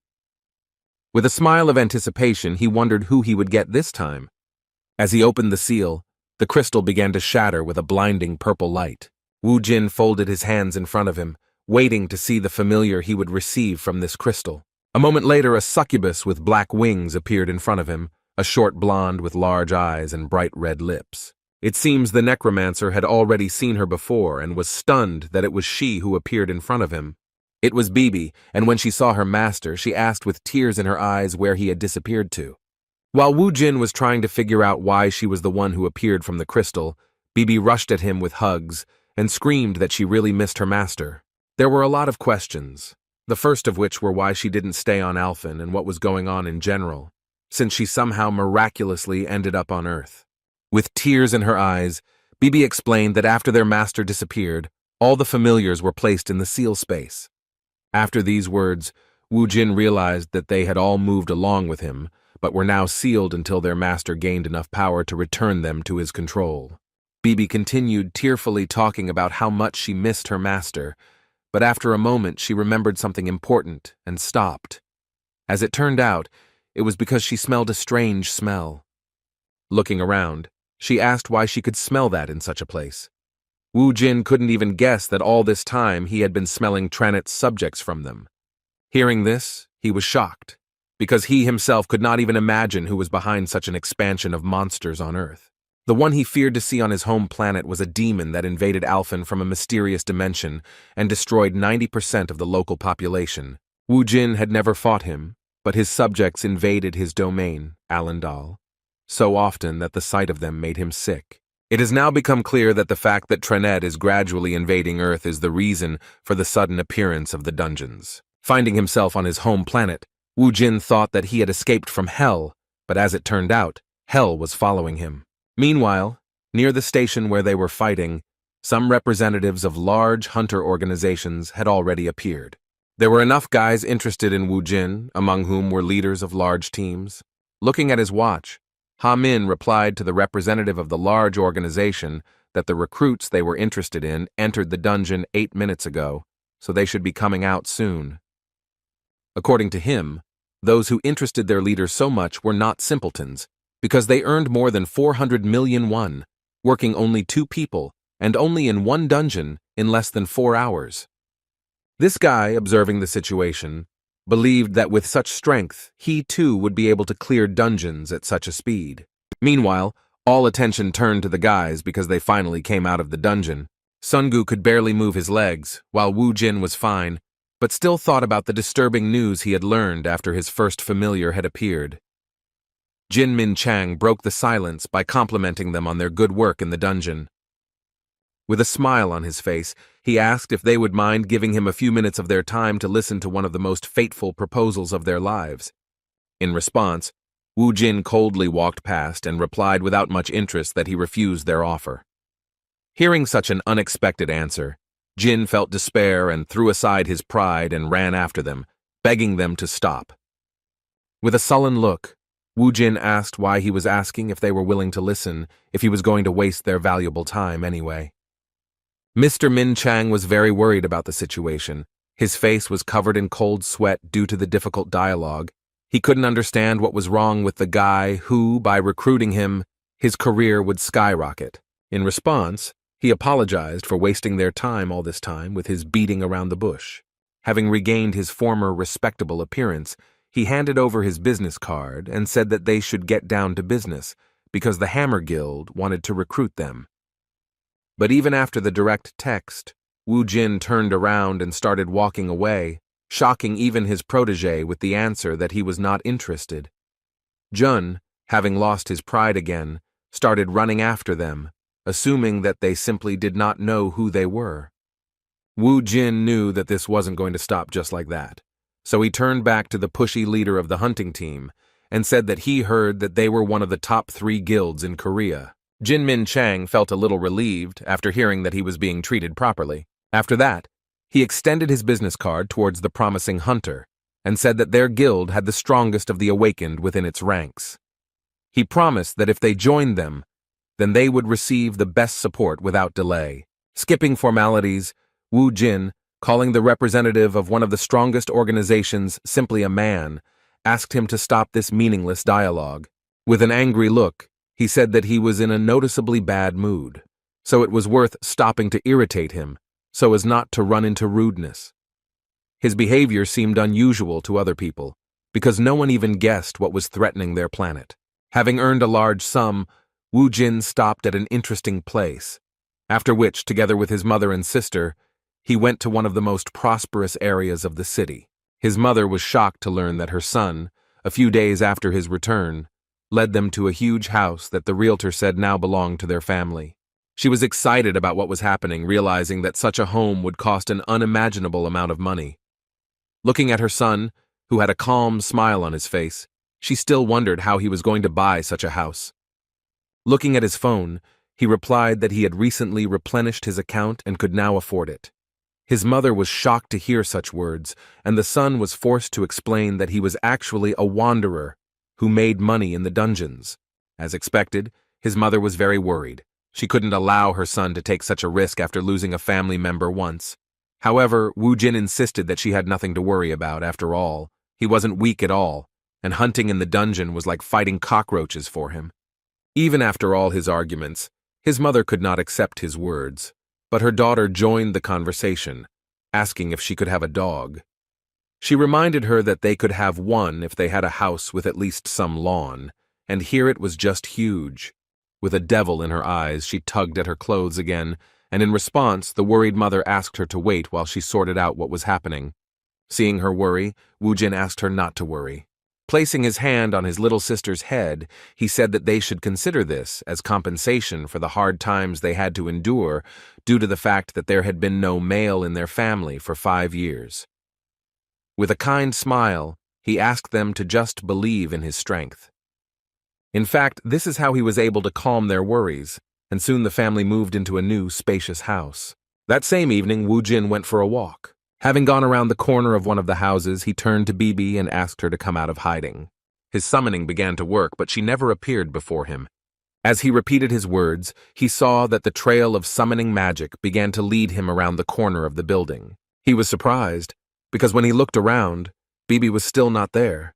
A moment later, he saw a cat with strange energy passing by, so he assumed that she was his familiar in a very unusual form for her. As it turned out, it really was her. Wu Jin couldn't understand why she had turned into a cat, but he couldn't mistake those eyes for anything else. When he picked her up, he heard that she couldn't take her true form outside the dungeon. As it turned out, because of this, she had to find a small organism that could become a vessel for her. This turned out to be a street black cat that was nearby. Hearing this, Wu Jin was surprised, because he did not understand why it did not work as before. After that, he asked if Bibi sensed any other energy sources of Tranit that was trying to invade Earth. In response, he heard that everything was clean, and there was a pleasant smell of peace all around. Her words surprised Wu Jin even more, because it was the first time he saw a demon enjoying the smell of peace. Still, he came to the very pleasant conclusion that Tranet's energy had not yet affected this world. He was suddenly distracted by the voice of a stranger who called him full of surprises, relying on the assumption that Wu Jin even took care of stray cats. Looking around, the necromancer saw another mysterious man who was very interested in his strength and personality. With a pleasant smile, the red-haired man who introduced himself as the Eyes of the Hwarang Guild asked if it would be difficult for him to spare a little time for a conversation. While Wu Jin was with Li Sang-ho, his subordinate Sungu visited a place he had only dreamed of visiting before. While in a luxury car showroom, he waited to meet the dealer, still wondering what could explain his boss's strange behavior. When they were returning from work to the dungeon, he asked the question that was troubling him directly. He wondered why he had turned down the offer from the Hammer Guild, which other hunters could only dream of. With a heavy sigh, Wu Jin replied that he just wanted to. Sun Gu was surprised by this answer, as it sounded as if his boss was some kind of cheeky schoolboy. Wu Jin explained that he simply hated following anyone's orders. Alarmed by this answer, Song Gu, with cold sweat on his face, replied that even the almighty Hammer Guild could not compare to the strength of his boss. Still, he wasn't sure if Wu Jin's arrogance and pride were the only reason he turned down a lucrative partnership with the guild that could have opened the door for them to earn more and grow. While inside the incredible car showroom, he answered with a sly laugh that the reason was no longer so important, because soon he would have the opportunity to drive the car he had dreamed of for so long. With his hands folded in front of him and his eyes looking up, he made the decision that all he would do from now on was trust and follow his boss. A moment later, his thoughts were interrupted by the dealer, who came out to meet him, apologizing for keeping him waiting. They immediately brought him a contract and asked if he wanted to sign it right away. Being so close to his dream, Song Gu agreed to the proposal without hesitation. Meanwhile, his boss was in one of the cafes, where he was already being apologized to for how his first meeting with the Hwarang Guild had been. What Li Sang meant was that he had a run-in with Yun He over a misunderstanding about visiting their dungeon without permission. Hearing this name, Wu Jin immediately knew that it was about that crazy woman with red hair. The guild leader explained that in fact, although she is his younger sister, she is very different from him due to her explosive nature.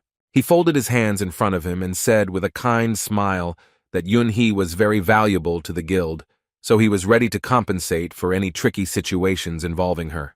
Wu Jin shook his head and said there was no need for that, then suggested that they move on to the real reason for his visit. Continuing to smile, Sanho replied that he was quite smart in negotiations despite only having recently graduated from high school and not even having much experience in talking to hunters. He admitted that he had actually observed his progress, which he could confidently call a stunning progression, which was impossible for a rank F.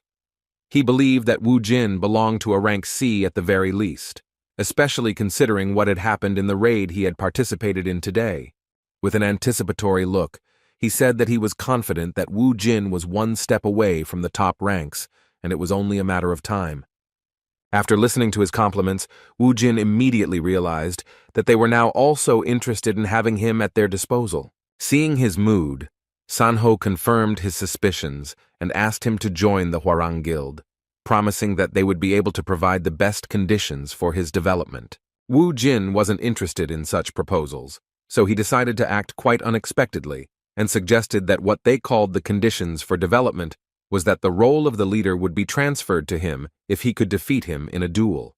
Considering it to be just a friendly joke, Mr. Li replied with a laugh that he expected nothing less from him, having heard about his self-confidence.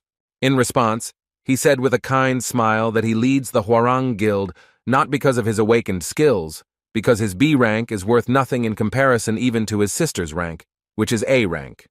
Relying on these words, he gave a full answer that therefore he could not give him his place, even if he defeated him in battle. In response, Wu Jin stood up from the table and started walking towards the exit, disrespectfully replying that in that case he was not interested. He was suddenly stopped by a startling question from the Hwarang leader. Mr. Li coldly asked him if he knew why dungeons appeared on Earth. Seeing Wu Jin's interest, he said that it had been 5 years since the underground tremor, but they still hadn't found out anything about the dungeons. However, according to his observations, the dungeons were getting bigger, and the monsters inside them were much stronger than before. But humanity is not at all frightened by this, because people are completely immersed in earning money from bloodstones. Mr. Li Sang-ho is absolutely sure that the world will drown in chaos if everything continues like this. With a sincere look, he made the most advantageous proposal at the moment. He said that gathering the awakened to stop this was his true purpose. Looking towards the promising hunter, he expressed hope that he would entrust them with his strength. The next morning, the Hammer Guild was truly restless. The leader of the 4th team was in a truly terrible mood, which made his entire team worry. Suddenly, Assistant Leader Jin noticed something interesting. He immediately turned to his boss, saying that the guys they were interested in had already managed to book exit 6 of Guaishan Station. Hearing this, Mr. Jin became furious, saying that he shouldn't spoil the mood by talking about that impudent boy at such an early hour. Walking towards the window, Jun Min Chang began to rant about how good Wu Jin was, suggesting that he would be a C-rank hunter at best. However, his out-loud thoughts were interrupted by a message that the newbie they were interested in had booked a dungeon with a 4-star difficulty. Hearing this, Mr. Jun almost choked on his coffee, thinking that the madman had signed his own death warrant. He ran to the computer without delay and made sure that they had again reserved such a difficult area in order to clear it together. With a cold sweat on his face, he confirmed his suspicions that those guys had gone crazy. In fact, F rank can't enter dungeons higher than 4 stars, and in that case, they would only be able to go if they were part of a mining or support team. From the very beginning, Leader Jun saw that they were newbies who were booking dungeons without even basic knowledge, and yet he was still tormented by the question of what kind of abilities they possessed to be able to clear such a difficult dungeon. In response, Jun asked if there was a 4-star dungeon nearby. As it turned out, it was Cheongsa Station Exit. Hearing his guess confirmed, the leader thought that it was quite close to what the guys he was interested in had booked. He asked his subordinate to try to cancel the booking in order to interest Wu Jin. The subordinate thought that his boss had already given up, but he confidently replied that this time they would be able to sign a contract with those guys. He believed that if you want to catch fish, then you need to prepare the right bait, which was their dungeon. Meanwhile, Sungu and Wu Jin were racing towards the reserved dungeon in a new car. Sungu drove around in his dream car all night, saying he bought it because he didn't want to drive his boss around in an old sledgehammer. In response, Wu Jin, grateful for such attention, praised him for his efforts. Looking around, he nodded his head and concluded that this car was clearly on a completely different level, even considering that its interior was simply something. Despite all the questions raised by the fact that the boss didn't know much about cars, Sungu didn't show his resentment, and replied that he would do his best to make sure that his Hyungnim would travel between his stops with maximum comfort. They were expecting a big catch, but when they arrived at their destination, they heard the local inspector complaining. He said that he couldn't imagine 2 F-rank guys clearing a 4-star dungeon. Sungu assured them that everything was fine, and that they were confident in their abilities, but the representative of the Hunters Association still refused to let them in. He said that it was suicide, and it was not about him not wanting to take responsibility for such an act. It was clear that he was afraid of damaging the reputation of the Hunting Association, and besides, those were the rules. After listening to the inspector's dissatisfaction, Songgu returned with sad news to his boss, who was waiting for him nearby. With an uncertain look, he said that he could not convince the inspector because he said that they were not allowed to visit this dungeon. He apologized to the boss for not investigating the matter from the beginning. Wu Jin didn't blame him for the money he had paid. There was nothing he could do about it, so he said that they should spend the next day reassessing their abilities. In order not to waste time, he asked Ha Min to check if there were any 3-star dungeons nearby. At that moment, their conversation was interrupted by a man in formal clothes, who said that he could not believe that they had met again near the dungeon. As expected, it was Mr. Jun, who had planned to meet like this from the beginning. Calling this situation fate, he asked what had happened and if he could help them in any way. With a kind smile, he tried not to show that he had hoped from the very beginning that he would meet them in this way. Without hiding his obvious suspicions, Wu Jin mockingly repeated his words that this was indeed fate. With his hands on his hips, he asked the curious leader of the 4th team of the Hammer organization how exactly he was going to help them. Without further ado, they headed to the Guachin Government Complex station, where they had prepared a dungeon for these guys in advance. Recalling their failure, Leader Jun guessed that they didn't know that only C rank and above were allowed into 4-star dungeons. Pointing his hand at this station, he said that this 4-star dungeon was at their guild's disposal, and all reservations had been cancelled, making them free to enter. Wu Jin had this place at his disposal thanks to the help of the Hammer Guild, and he expressed suspicion that it was too good to be true. He said that all such concessions had to be paid for, so he asked what they wanted from him in return. With a kind smile on his face, Leader Jun assured that this was just a gesture of goodwill, and they would resolve their friends' rank issues on their own, so they could clear this dungeon to their heart's content without worrying about the Hunter Association's reaction.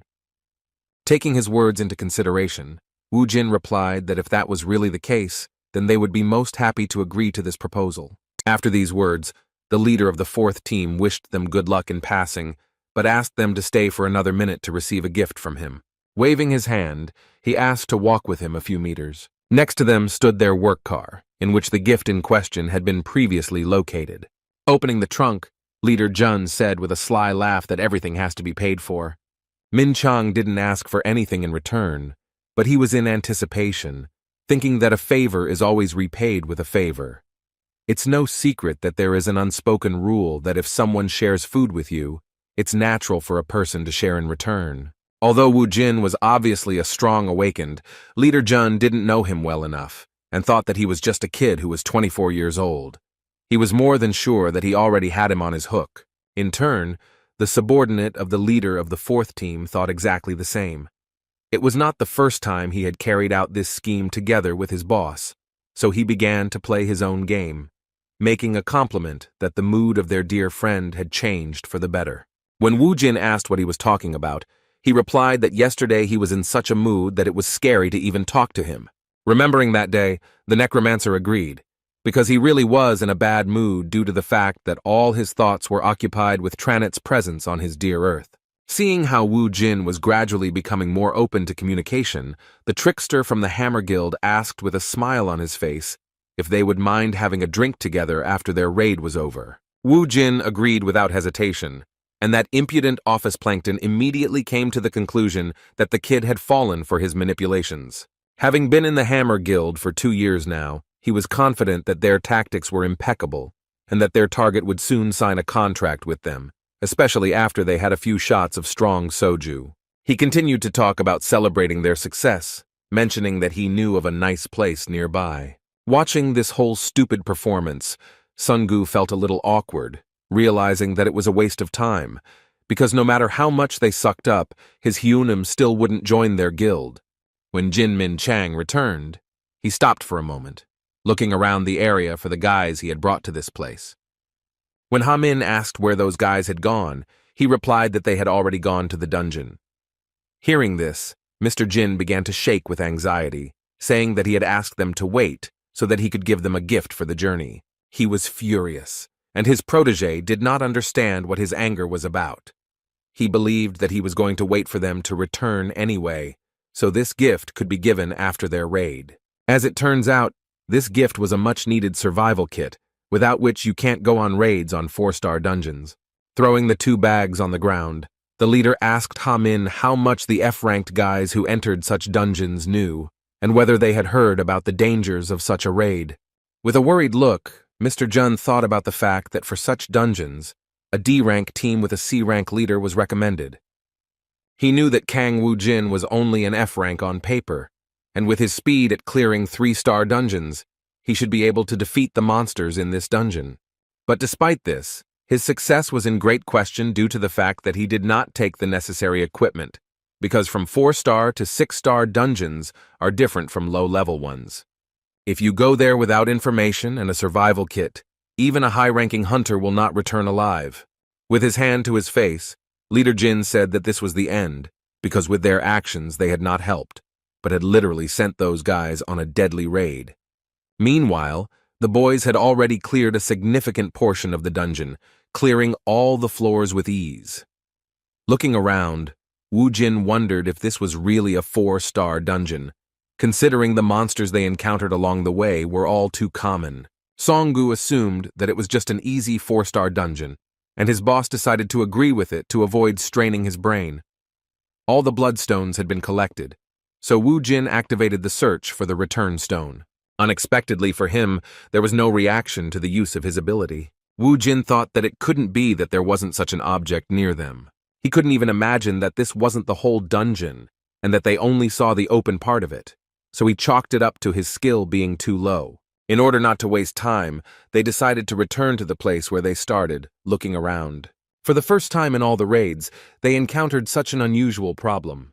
Walking through the same place once again, Songgu noticed that the place where the entrance had previously been had moved somewhere and no longer looked the same as before. Suddenly, he stopped and said in surprise that something was wrong here. A bright glow appeared before them, which provided answers to their troubling questions. Where they were looking for a way out of the dungeon, a portal suddenly appeared that led them deeper, to the hidden part of this place. It became obvious that the portal had not caused the return stone to appear. They had no other option but to enter and continue clearing the dungeon. With an anticipatory smile on his face, Woojin said that he now understood why this was a 4-star dungeon. They were near a portal, beyond which a real survival game awaited them. Still, the guys decided not to delay, because even though their trip was paid for by the Hammer Guild, they could not waste precious time thinking. Having passed through this portal, Woojin was surprised by what he saw in front of him. They found themselves in another change, and Songu began to behave strangely. For some unknown reason, he stripped naked, and Woojin couldn't understand what he was planning. He immediately looked away and asked with some awkwardness why he did it. In response, he heard a disgruntled cry about Hunim also standing naked in front of him.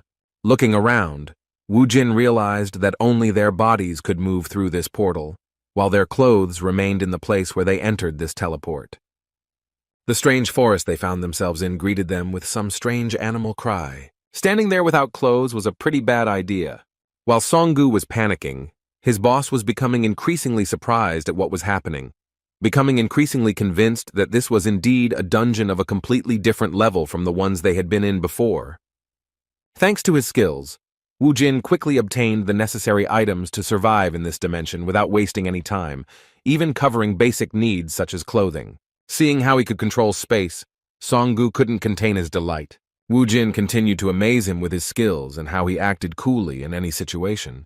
Even though they had been working together lately, he still seemed like a complete mystery. While Songu was trying to guess what his boss was doing, he was distributing his experience points.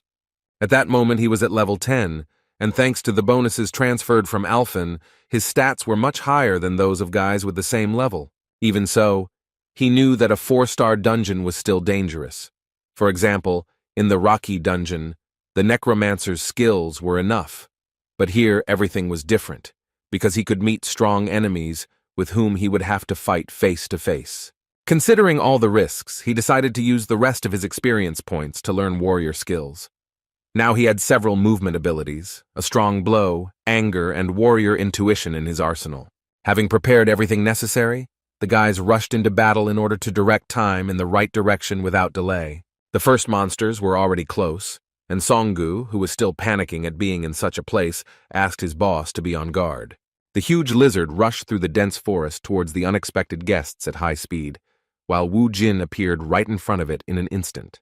Before the monster could even comprehend it, the dual-class fighter suddenly appeared above his head. Thanks to the warrior's intuition, Woojin was able to assess the enemy's strength in a split second. As it turned out, it was a crocodile with a strength level of... This was his first opportunity to experience firsthand what monsters of such a high level were like. While the level 10 fighter was fighting a level 31 monster and waiting for even worse monsters to come, the outside of the station was still restless. The guys from the Hammer Guild hoped for their quick return, but the barrier never disappeared. Based on this, it was logical to assume that the guys were still alive, but they had no way to know what was happening inside. Time in such dungeons was 4 times faster than on Earth, so Leader June assumed that about 2 hours had already passed there. His protege continued to wonder how long they could hold out, and whether they could, with their combined efforts, resist even a crocodile. In fact, although the guys knew how incredible the newcomer they were interested in was, even the leader of the 4th team doubted that fighting bare-handed against monsters above level 30 was something possible. Of course, he was most worried about the guys going inside without a survival kit. He didn't know what Woojin's abilities were, so he was worried about them not having any equipment. The portals in high-level dungeons don't allow materials from Earth to pass through, and it's dangerous. The only things that could be brought were things from other dimensions or made from materials using blood crystals. Clutching his head, Jinmin Chang, who thought this was the end of his whole plan, said that even if their guys could deal with the monster, the main problem would be the lack of water and food. One problem was replaced by another, because they understood that even if it was difficult to survive empty-handed in the Amazon jungle, then there was no talk of such survival in the portal of a high-level dungeon. While the guys from the Hammer Guild were tormented by their sad assumptions, there was a feast in the dungeon portal that could be envied. The previously excited Songu enjoyed the incredible crocodile meat with a smile on his face, to which his boss was even able to get the spices he used on Alphen. Their time together seemed like some kind of vacation. Wu Jin was quite knowledgeable about such things, and in addition to cooking gourmet meat, he also knew how to choose a decent beer, which goes well with such a kebab. After taking a few sips of the low-alcohol drink, Songu completely forgot about all his worries, saying that he would never forget this trip to the dungeon. Wu Jin was glad that he was able to please this friend, because earlier, in Alphen, he had no one to share such joys of life with except the demons that were his familiars. While the guys were resting inside the portal, having perfect conditions for this business, the captain of the hammer team and his protege continued to worry about the fact that a lot of time had passed. On the one hand, they already believed that the newcomers to the hunter business could survive, but there were still doubts. As an experienced leader of a hunting team, Jun Min Chang assumed that they could somehow defeat the crocodile by distracting it with the necromancer's calls. However, he was more than sure that such a difficult fight would not give any advantages in the future, especially in the swamps. For those who have at least some understanding of such dungeons, it is no secret that the swamps that appear from time to time in the jungles of such portals are simply a death sentence for melee fighters. Even for our guys, it was quite difficult to move. Their legs got stuck, and danger was on all sides. At this point, they had to be on guard, because you could never be sure that in a moment the Hokos and swamp anacondas would not pounce at the same time. Only Hong Sung-gu had long-range combat, but his fireballs weren't enough to stop Hoko's crazy monkeys. The guys from the Hammer Guild team knew about this too, so their worries continued to grow, not taking them away from the thought that their brilliant idea had come to an end because of one missed detail. As it turned out, they were wrong once again. While Sung-gu watched motionlessly as everything happened, Wu Jin continued to incinerate the monsters, despite being a primarily close-range fighter. Watching this, Sung-gu was once again shocked to realize how limitless his Hyungnim's skills were.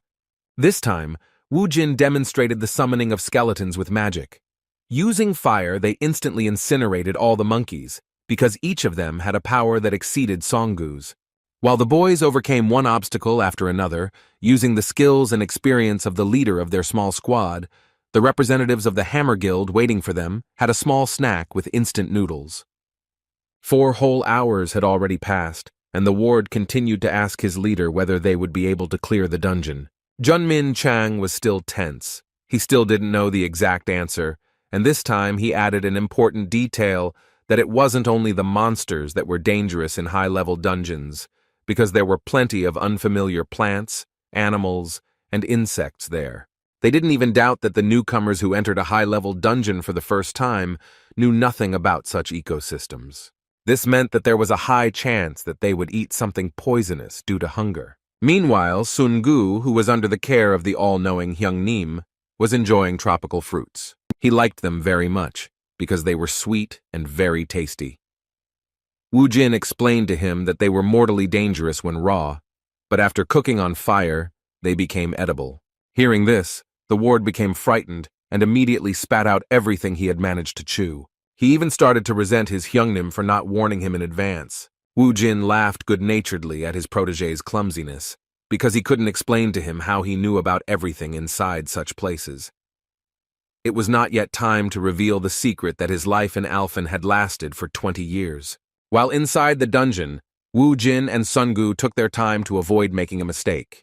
It was already dark outside, but the guys from the Hammer Guild were still waiting for them to return. Their conversations became more frank, and now the ward wanted to know if his leader had a reason why he wanted Kang Wu Jin so much. Their guild wasn't particularly interested in this deal, but over the past 5 years, it was Jun Min Chang who had been able to find a huge number of talents and believed that his eyes had never deceived him in this matter. Hamin was delighted to recall the stories of his leader recruiting rising stars that had become very famous. He assumed that he was the one who first learned about their A-rank fighter, known as Park Jin-woo. As it turned out, it was indeed Jun Min Chan, but he surprised his protege even more when he said that he was now more than sure that Kang Wu Jin would become much cooler than the one in question. He had put so much effort into recruiting Wu Jin, so now he hoped that his efforts would pay off, and that crazy guy would return alive. Otherwise, his death would be a huge loss for all of humanity. Ha-min couldn't even imagine that his captain had such thoughts in his head. He cheerfully suggested to his boss to pray for those guys to get out of the dungeon alive. In response, Mr. Jun once again said tensely that it would not be as easy as one might think. Even though he voiced his thoughts about Wu Jin's prospects, he was not confident that he could handle the guardian of the returning stone, which was a truly strong opponent. In fact, everyone knows how difficult it is to fight the guard, so Ha-min thought that praying for their return wouldn't be a bad idea. However, the leader continued to act extremely pessimistic, saying that Wu Jin would definitely meet his death in this fierce battle. Meanwhile, the boys continued to move forward. Now, they were in the middle of some wasteland, which led them to the place that was so necessary for their return. Song-gu stopped the moment he saw the stone of return in the distance. He began to hurry forward, joyfully saying that they would finally be able to get out of this terrible place. Seeing his ward rushing to die, Wu Jin stopped him by pulling his hood. A moment later, a trap appeared in front of them, the surface suddenly crumbling, revealing sharp bamboo sticks below. Song-gu almost lost his life in his haste, so he thanked his Hyung-nim with great gratitude for watching over him. Wu Jin didn't react in any way, but only continued to look into the distance with particular interest. His friend didn't understand what had caught his savior's attention, so he looked around. It only took him a moment to realize that the trap wasn't the only thing that could stop them from getting the Hearthstone. A moment after the trap was activated, they saw a large number of high-level monsters appear. It seemed like a real problem, but Wu Jin had expected something like this. In front of them appeared quite serious enemies, which were much stronger than the crocodile they encountered as soon as they passed through the portal. It was a small detachment of Alphen orcs, consisting of warriors and mages of level. The population of Alphen consists of a huge number of races, among which are humans, elves, dwarves, beastmen, and even orcs.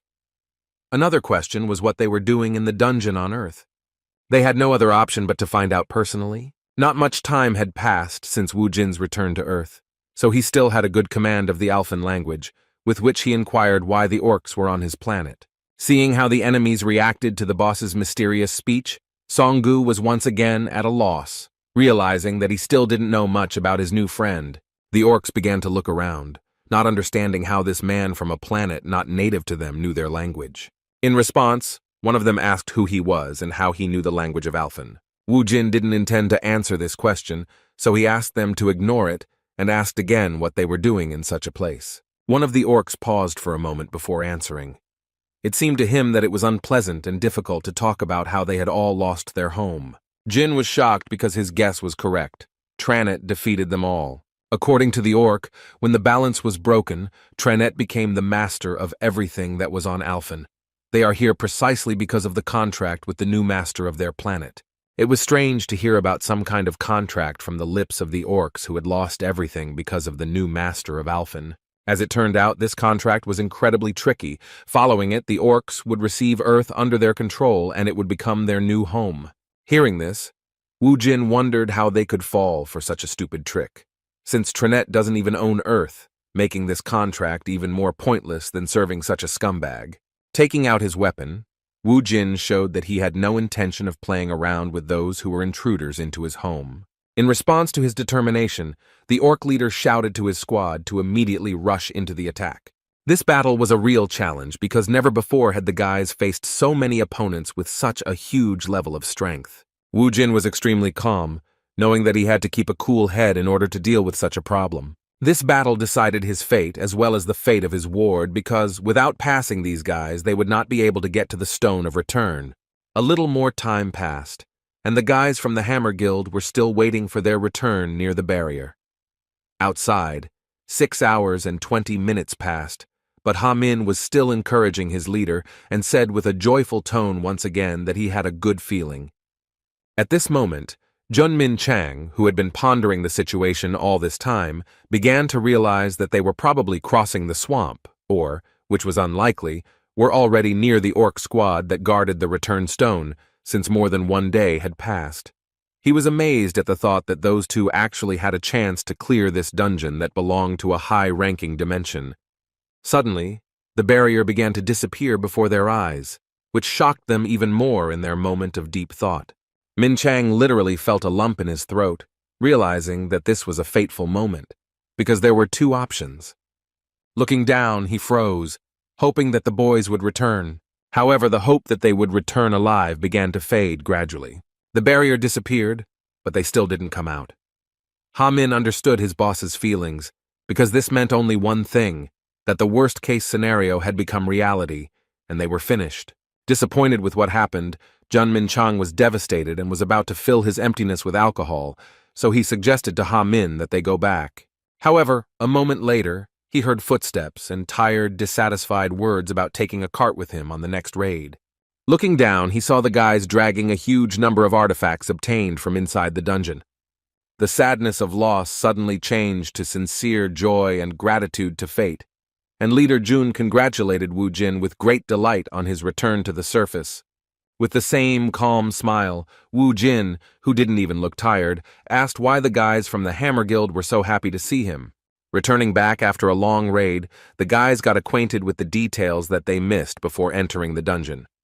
Wu Jin came to the conclusion that the survival kit was not very necessary, but the information was very much so. They were a little disappointed to learn that the crocodile skin, which was a very expensive resource, did not interest them, and was left in the dungeon. In fact, Songgu was not thrilled to hear that he would take it next time. The bloodstones, which weighed quite enough, were enough for him.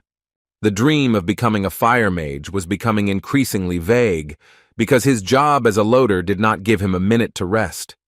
At one point, the driver noticed that his Hyun Nim was looking at someone on the street with particular interest. As it turned out, he saw his friend Jae Min walking along the sidewalk with some girl in a blue dress with a yellow Panama hat on her forehead. Stopping, Wu Jin distracted his friend by shouting his name. Jae Min looked around in surprise, not understanding who the voice belonged to. Seeing a premium car nearby and a guy with black hair sitting in the front seat, he immediately realized that his boss was talking to him, but the girl standing next to him, seeing strangers, became quiet and began to behave modestly and reservedly, not attracting attention. Ignoring her discomfort, Wu Jin assumed that his dear friend was on a date. In response, Jae Min awkwardly clarified that it was just his Nuna. When Jae Min addressed her, he introduced Wu Jin as the guy who helped him deal with some problems with bullies. He had told her about him before, and she knew exactly who he was, but she still felt uncomfortable. Gathering her resolve, she looked up and asked if his name was Wu Jin. Having looked at the girl standing in front of their car, Wu Jin was literally speechless. Meanwhile, the document accepting Kang Wu Jin as the vice president was already on the desk of the Hammer Guild director, but he was skeptical about this unexpected offer. Their awkward conversation was interrupted by the news that Vice President Park Jin-woo had arrived for a meeting. As soon as Mr. Park entered, he was surprised that Leader Jun was visiting their president at such a late hour. At that moment, Min Chang passed by, saying that his working hours were coming to an end. This hurried behavior indicated that he was nervous. The vice president could not help but ask his boss what was wrong with this guy. Sighing heavily, the president replied that he himself had no idea, because the leader Jun had noticed some necromancer and came to him with a request to make him the vice president of the Hammer Guild. Park Jin-woo responded to these words with a good laugh and said that if Leader Jun says so, then he should be listened to, but the president was not pleased with such a proposal and replied that their precious employee had already lost his former grip. According to him, Jun had only been bringing in mediocre hunters lately, and spotting a man like Mr. Park Jin-woo was pure luck. Moving away from this topic, the president asked his deputy how things were going in America. As it turned out, they had some nasty rumors that turned out to be true. There was talk about some incident, and that Titan protected people from the disaster. The guild in question found a woman in one of the dungeons who mysteriously appeared from the dungeon. They continued to watch her, but could not find any changes since she had been razed to the ground. The strange woman and the dungeons, who did not show aggression towards people, did not know human languages, and constantly uttered a word that people from the Titan Guild could not understand. Representatives of this American guild assumed that it was some kind of post-traumatic syndrome due to which she could not get rid of a certain word, which broke her psyche. The guild leader saw her as the key to uncovering the secret of the dungeons, so he asked his wards to talk to this woman to learn more about her origins and the situation around the dungeons. Ding Kun, who is the leader of this guild, is an A-rank awakened, who is really worried about the origin of the rifts on the ground. It has been 5 years since the dungeons appeared, and he was convinced that they finally found some clue. The woman in question spoke the language of Alphen, and the word she spoke was the name of the necromancer she had met on her planet. While fateful events were happening in the world, Wu Jin was enjoying a quiet life. Jae-min returned home and began studying, but he still felt uneasy about returning home alone after going out with his sister. As it turned out, upon seeing Ji-woon, his boss invited her to go to a cafe together. Ji-woon did not refuse such a sudden offer. After a short conversation, Wu Jin drank a few glasses of strong drink, and with a kind smile began to wonder how fate gave them the opportunity to meet again. He did not hold back in complimenting her, and even said that although 5 years had passed, she was still as cute as before. In response, a blush appeared on the shy girl's face, and she tried to somehow avoid such unexpected words. Seeing his classmate from the past acting so modestly, Wu Jin explained to his friend what was going on, saying that Ji-woon was the most popular girl in school, and half of the boys had a crush on her. Sungu believed every word his boss said and began to support this humble girl, while she continued to awkwardly make excuses that she was not that popular. Wu Jin continued to enjoy her reaction, but he didn't embarrass her to hurt her feelings. He liked her emotions, because he was not an exception among those who liked her. Ji-woon had always been a smart and sweet girl to him, who got along easily with all the students. He saw that she had changed a lot, while Ji-woon herself was surprised by his behavior and wondered if he had always been so friendly. His sudden question hit the nail on the head and caught her off guard. He asked why she was wearing a Panama hat and whether it could be that she simply hadn't washed her hair before going for a walk. The girl was confused. She began to stutter and hesitantly justified herself by saying that she simply liked to wear Panama hats. Sungu, without stopping drinking alcohol, began to analyze the situation and was well aware that his boss's straightforwardness was putting this cute girl in an awkward position. He couldn't understand how he could ask a girl such a question, but suddenly he realized that it most likely meant that his boss had never met a girl before, and that was why he was putting her in an awkward position with his straightforwardness. It was obvious because Wu Jin casually continued to throw out awkward phrases. For example, he assumed that it was inconvenient for her, so he suggested that she take it off despite her excuses. Seeing Ji-woon's obvious discomfort, Sungu decided to take it upon himself to change the subject before she pulled that sun hat up to her chin. In a cheerful mood, the ward suggested that Nuna and the boss play a drinking game. Wu Jin became a little wary and asked why they were suddenly playing a game. In the end, the alcohol did its job, and after half an hour, they were already so drunk that Sungu was already drinking alcohol from the bottle on his own, singing some love songs. He was drunk and looked so awkward that Wu Jin couldn't utter a word.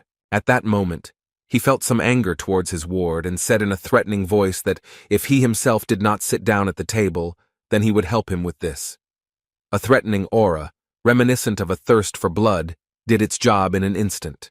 Having calmed down his restless drunk friend, Wu Jin turned his attention to Ji-woon, who, after so much alcohol, was trying to collect her feelings and lay down on the table. At this point, it was clear that she had had enough alcohol, and it was time to replenish her water supply with carbonated water. As it turned out, she had already fallen asleep and suddenly woke up with a start, accidentally throwing her Panama hat off her head. As soon as the Panama hat fell to the ground, its secret was revealed. Sungu saw what it was about. At first he thought he was imagining things because he was drunk. However, judging by the reaction of some random visitor, it became clear that his eyes were not lying to him. Ji-woon had a burn on her forehead that she was so embarrassed about, and a woman passing by justified her lack of self-confidence, because she soon began to discuss it with her friend with some disgust. Sungu was alarmed by this, because now they both understood what was causing Nuna's behavior. Despite this, Wu Jin continued to be cold-blooded. Luckily, Ji-woon was asleep again at that moment, so she didn't notice what happened. As usual, it was up to Wu Jin to deal with the situation. He picked up her hat and asked his friend not to make a noise as if something big had happened. Putting a Panama hat on her head to hide her burn, he said that it was no big deal, because even with him, she was still just as cute. After drinking one last time, the guys went home, first of all taking Ji-woon home. When she woke up, the first thing she felt was a headache due to a hangover, because alcohol is a senseless and disgusting thing. Remembering what happened that evening, she wondered where she was, But when she looked around, she saw her younger brother and realized that she had been sleeping in her own bed. Jae-min saw his sister finally wake up when she first asked how she got home. The brother replied that Woo-jin had brought her, after which he offered her to wash up and have some soup, which is great for overcoming a hangover. Ji-woon did so, but when she entered the bathroom, she was surprised to notice a Panama hat on her head. At first, she thought she had fallen asleep right in it, but at that very moment, a very important memory from that evening came into her head. She remembered being so drunk that she felt a lightness in her head, which was due to the fact that the Panama hat had fallen to the floor. However, at another point, she clearly remembered being carried in someone's arms, and the Panama hat was already on her head. Her heart began to flutter with excitement at the realization that he had finally seen her secret. It was about the scar she got during the dungeon breakthrough 5 years ago, when she was attacked by a monster.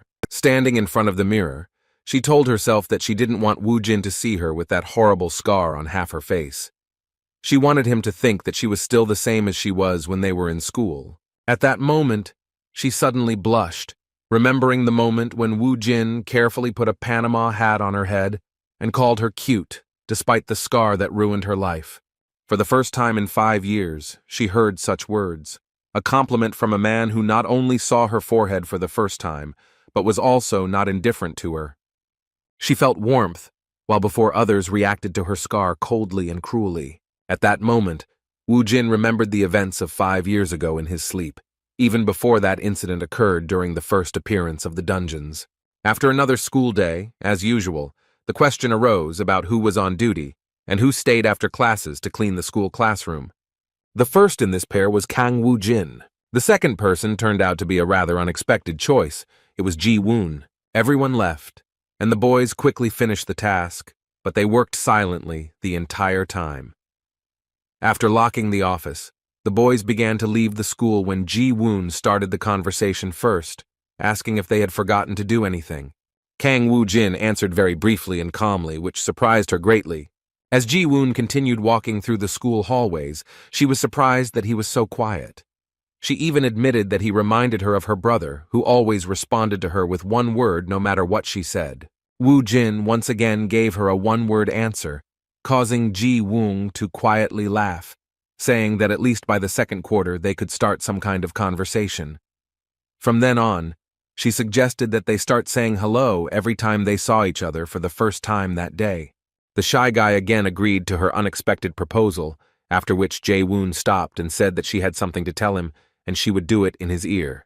Kang Woo-jin was surprised by her words, and as soon as she came closer and reached for his ear, he blushed in surprise. What she said to him at that moment remains a mystery, but we must not forget that she was the girl that almost all the boys in school were in love with.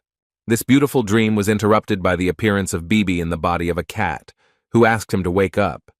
Jin was even a little angry because she interrupted such a pleasant dream, which brought him pleasant memories and warm feelings that he had not experienced for 20 years.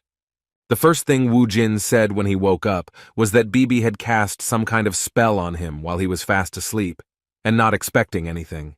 As it turned out, the guys were staying at a hotel. When Woo-jin went down to the first floor, he was already met by Sungu, who had managed to book a nice dungeon. Sitting down opposite him, Woo-jin asked if any 4-star dungeons had been reserved. As it turned out, Sungu was still searching, because there are very few such dungeons. Medium and large guilds immediately reserve such options, so for guys like them, everything was not easy.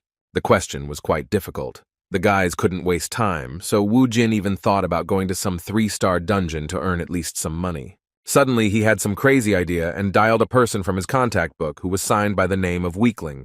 Before making the call, Woo-jin began to laugh maliciously, and in response to his request, the same Weakling immediately replied that he would soon arrive at the meeting place. In response, Woo-jin said that he would not wait more than 15 minutes. As expected, Woo-jin's authority was impressive enough that the guy did not even try to ask for more time. Seeing such unusual behavior from his boss, his protege asked who he was calling. At first, Woo-jin suggested that Sungu try to guess, and after his futile attempts, he said with a sly smile that that person was like a generous tree for them. As it turned out, the one who was listed as a weakling by him was none other than the leader of the 4th team of the Hammer Guild. The man rushed into the hotel building in a great hurry, and Wu Jin, seeing him in front of him, praised him for getting to the meeting place so quickly. Trying to catch his breath, Jun Min Chang apologized with a happy expression for making his dear friend wait for so long, and then asked what his help was needed with. Sitting down next to him and clarifying the essence of the request, he said that if it was about finding 4-star dungeons, then he was one of the best specialists in this matter. According to him, the dungeon forum is really good, but only for beginners. Taking the laptop in his hands, he said that he could take advantage of the guild's exclusive program. According to him, the guild support team specializes in this matter, but he himself has access to the Hammer Guild base.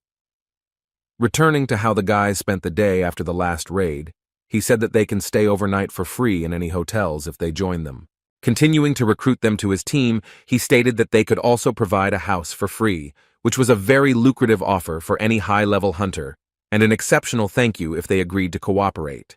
With a cheerful smile, Wu Jin replied that it was great, although it was clear that he was not at all interested in their offer even after such statements, because he could already afford to buy houses, and soon he might even get the opportunity to get one of the good hotels. While they were talking, Jun Min Chang finally logged into their guild's database and suggested that they look into any raidable dungeons that might be at their disposal.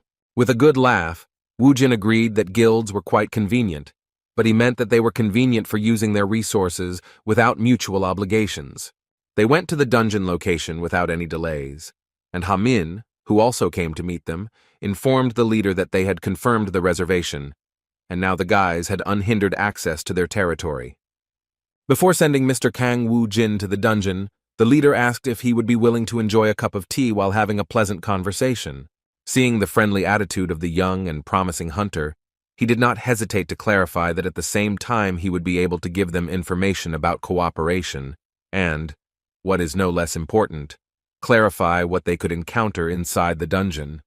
Jin did not mind because it was profitable, as coming closer, an experienced recruiter from the Hammer Guild clarified that this was confidential information of their guild and that it should be awaited with special anticipation. With some awkwardness, Wu Jin played along, saying that these words warmed up his interest. Suddenly something happened that caught Songgu's attention. For the first time he saw in person how the dungeon was reset. At that moment Jun Min Chang felt a certain shock from the realization that he was following this dungeon reset. He immediately shouted to his protege to quickly contact the guild.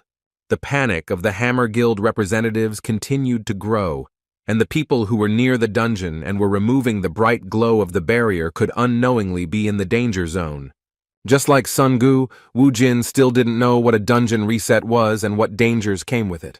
Meanwhile, journalists appeared at the scene and began recording breaking news. Seeing all this fuss, as the military began to gather at the site, the guys understood that there was no time to go have some tea. The passage to the dungeon was closed in an instant, and according to the leader of June, this mine had already finished its work. He clarified that the point is that dungeons can be in 3 states. The first state is the mine, the most common state of the dungeon, which is usually worked with by beginners. The second state is 0, as is the case with this dungeon. The last one is a breakout, a worst-case scenario in which monsters break out of the dungeon and enter the outside world, destroying everything in their path. The dungeons the boys had entered earlier were definitely mines. In essence, mines are dungeons that have already been cleared, and where ordinary monsters that do not pose a particular danger to hunters were then summoned. These places attract the awakened because they can safely mine valuable resources such as bloodstones.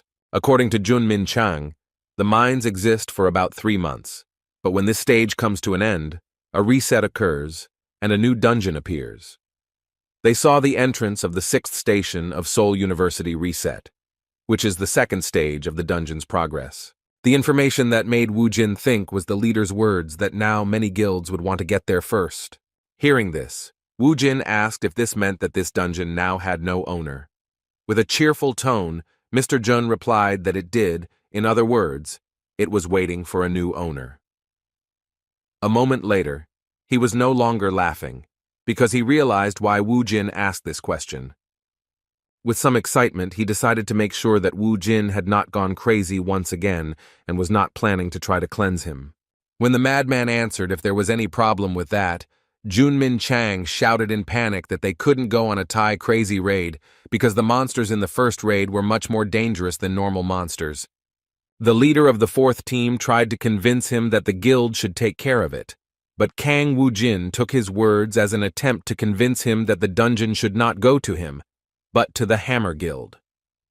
Mr. Jun tried to convince him that he did not mean that. Such attempts were futile, and he understood this perfectly well. So he nevertheless admitted that the charter of the Hunters Association did not prohibit him from accessing the new dungeon, but he would only be able to enter after measuring the energy, because this dungeon was high level. It was a lucky coincidence that the Hunter Association team had just arrived at the scene and began measuring the energy that the dungeon emitted during the reset. This was necessary in order to assign the dungeon a class from 1 to 6 stars. To enter a 4-star dungeon, you must officially have at least a C rank, while 5 stars require a B rank. A-ranked attack squads are the only forces that have the right to enter 6-star dungeons. With a somewhat thoughtful look, Kang Woo-jin reminded his new friend that he had already told him once that he was a C-rank representative, and then, with a crazy, anticipatory smile, he said that in that case, he would be able to enter the dungeon if it turned out to be a 4-star one. Due to a major misfortune, this dungeon turned out to be a 5-star dungeon after the reset, causing Kang Woo-jin to lose the opportunity to visit it. Hearing this, Mr. Jun felt a certain relief and admitted with a smile that he was glad that at least this would be what would make him give up this idea. A moment later, the boys were distracted by the sudden noise of a crowd of onlookers.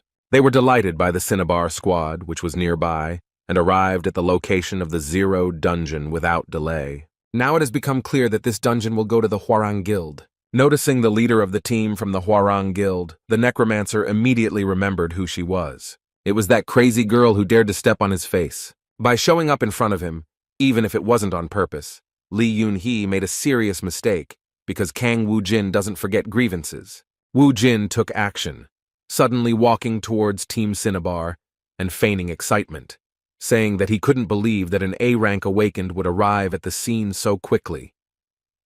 His words about clearing this dungeon without any problems were mockery. Despite her high status, Yoon-hee, who had repeatedly dealt with punishing the impudent people who had broken into their territory, still remembered his name and immediately recognized the one who was a rare representative of necromancers. Continuing to feign delight, Woo-jin continued walking towards her and complimented her that as an A-rank hunter, her equipment was simply amazing.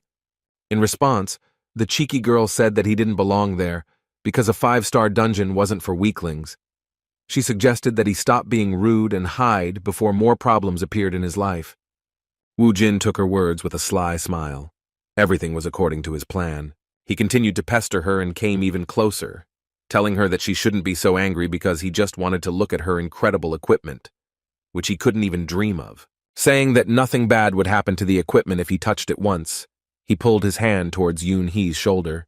The captain of the Hwarang team was beside herself with anger. She fell for all these provocations and angrily said that no one allowed him to touch her. Nothing foreshadowed trouble. Ha-min and Sun-gu ran to get coffee for their bosses, talking about all sorts of topics that they hadn't had time for before. When they returned to the dungeon, they noticed a sudden crowd forming with Woo-jin and Yoon-hee standing in the center, who were not in the best mood. A moment later, they heard her angry cry for him to remove his hands and the wave she made to push him aside so he wouldn't touch her equipment. However, it didn't work out the way she wanted. Yoon-hee was carried away by her emotions and fell into the cunning trap of the impudent man. Woo-jin pulled off an insanely clever plan. He didn't let himself be offended and dodged her hand swing, but staged a moment of losing his balance on his feet and deliberately fell towards the dungeon, overcoming the barrier. In just a moment, Yoon-hee realized what had happened, but it was too late as the participant had entered the dungeon. In the eyes of the crowd, this was very bad. They believed that due to an unfortunate accident, a fatal incident occurred because a man without any equipment fell into the dungeon. The confusion spread not only to the crowd, but also to Sun-gu and Ha-min. The guys from the Hammer Guild were shocked at the mere thought that their beloved candidate's luck had probably come to an end. As for the one who was considered the victim, he easily overcame the first floor of monsters and soon reached the portal, behind which not the jungle, but the desert was waiting for him. Having put on his equipment, he looked around, but having taken only one step forward, he almost fell into the trap of a huge monster. Jumping into the air, he managed to dodge the attack of a level 48 mad sandworm, a monster that was stronger than even the orcs that guarded the return stone of the previous dungeon that he cleared. In mid-air, Wu Jin responded to the inhospitable attitude towards him with an anticipatory smile, but he was prepared for any turn of events. The words that the 5-star dungeon was on a different level compared to the 4-star only fueled his interest. Using the warrior's weapon summoning, he, with his own strength, with just one blow, inflicted damage that at first glance this monster could not cope with. Looking at the seemingly defeated enemy, Wu Jin smugly said that even so, it was still an ordinary monster. However, as it turned out, the huge sandworm was not destroyed, and its weapon was immobilized due to it being stuck between the folds of this monster. Looking up, he saw that the sandworm was about to strike back. This moment threw the necromancer into a bit of confusion, as it had been a long time since he had encountered a situation in which he had underestimated his opponent.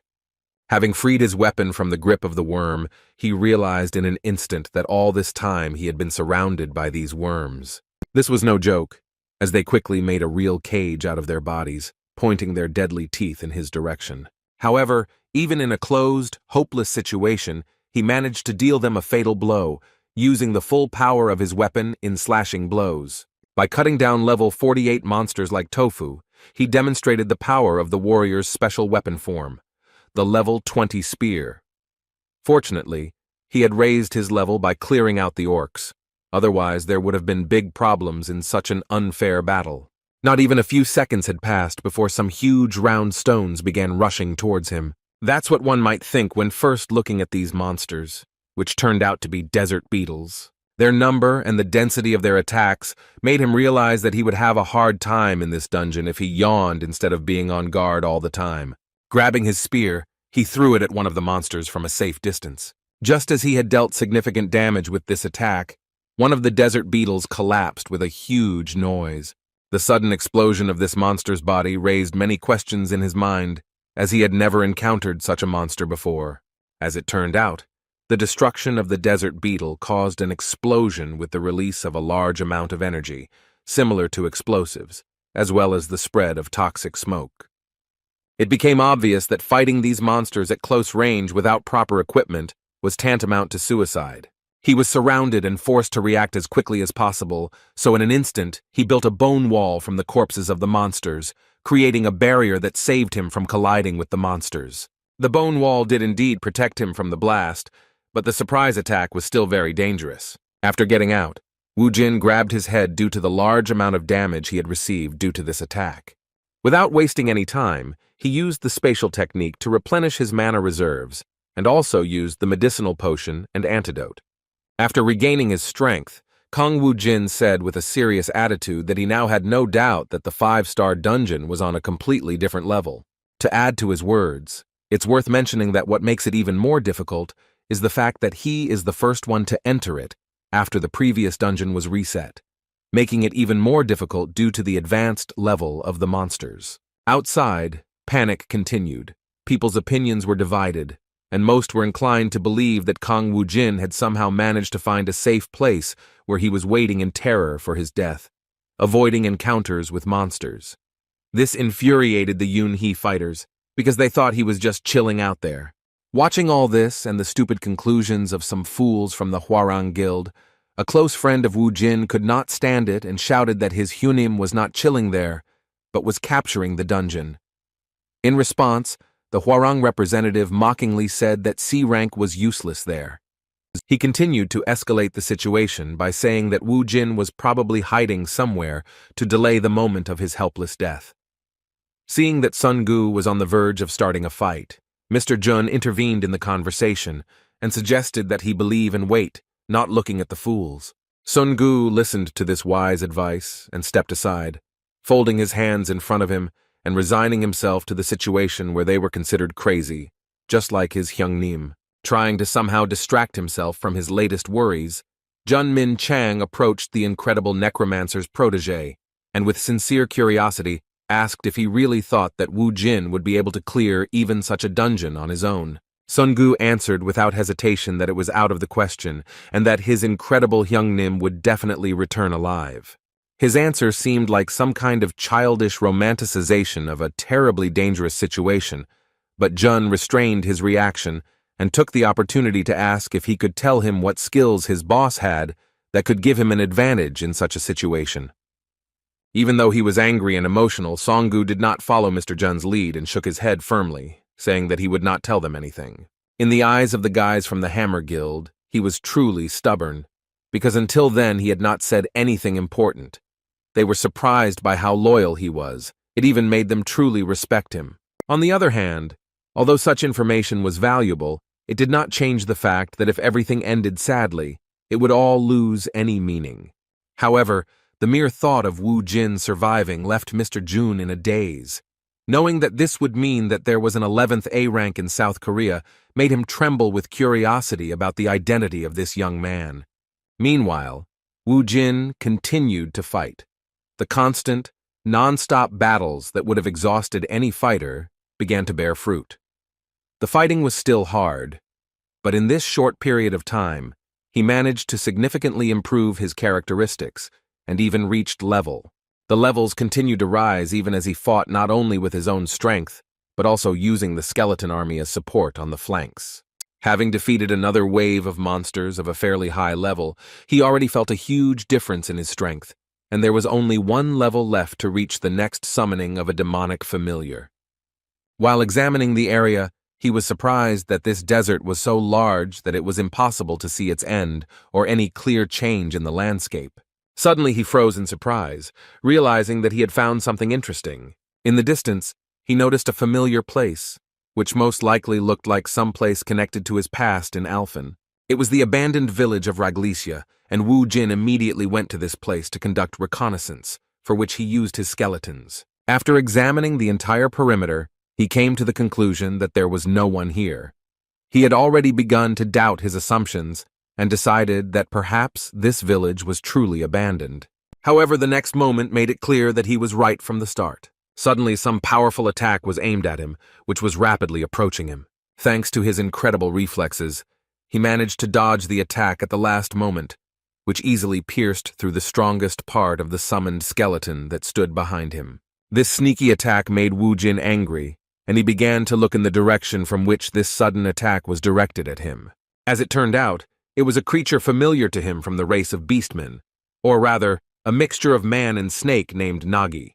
Appearing before Woo Jin, he asked who he was dealing with and why the stranger was trying to invade the temple. In response, Woo Jin surprised him with words, saying that he had already seen this place, which was the temple of Arya.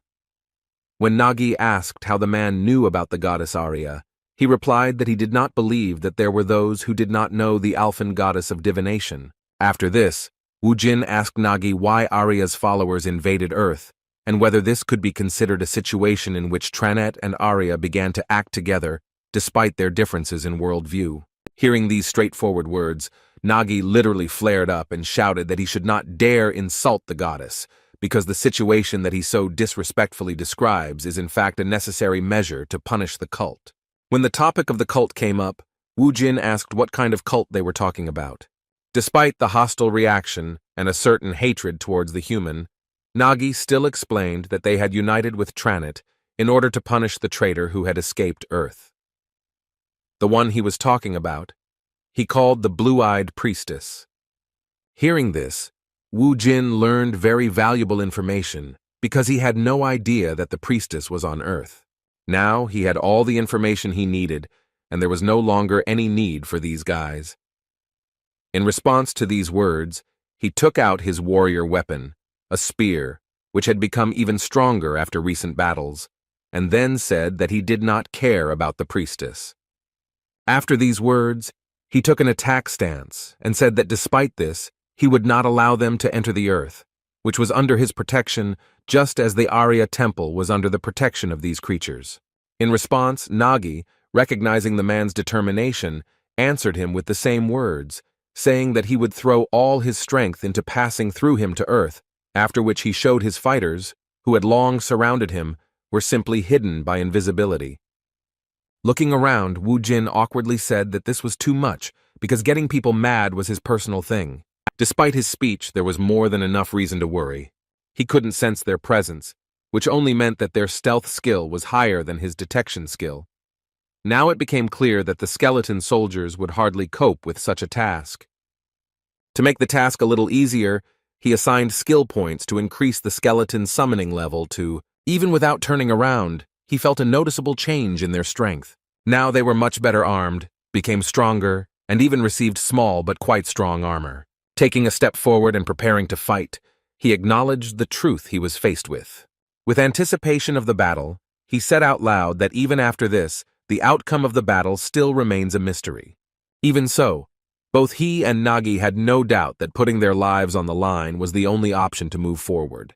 The elite goblin spearmen rushed forward with a cry. The skeletons were less talkative, but the sound of bones striking each other coming from their bodies made it clear that they were no less determined in battle. Wu Jin had also already entered the battle and first assessed the strength of one of the opponents by blocking his attack. At that very moment, he became the target of another enemy attack. Having parried this blow, he removed his spear from the previous opponent, dealing him a fatal blow. The multitude of enemies with the ability to fight at a distance did not give him peace, and he was forced to watch out for all possible attacks, including unexpected magic arrows from the air. The destructive power of these Alphan warriors was at a level to be reckoned with. They had no shame in attacking him from behind to achieve their goal, which made them very dangerous enemies. He had no other choice but to protect himself from enemies with long-range techniques. Using bone spears, Wu Jin immediately launched a counterattack, but it was unsuccessful due to the enemy taking cover behind a wall. The cunning orcs mocked his failures, working in the most complex manner. As soon as Wu Jin was distracted by the long-range group, one of Alphan's tailed monsters rushed at him at the same time, so he was forced to hide with the help of a bone wall, which reliably protected him from external attempts to penetrate inside. After getting outside, he sighed heavily because the enemy attacks really made him nervous. The difference in enemy levels was really significant. They took it by numbers and superiority in close combat, and they also covered each other, using the terrain features.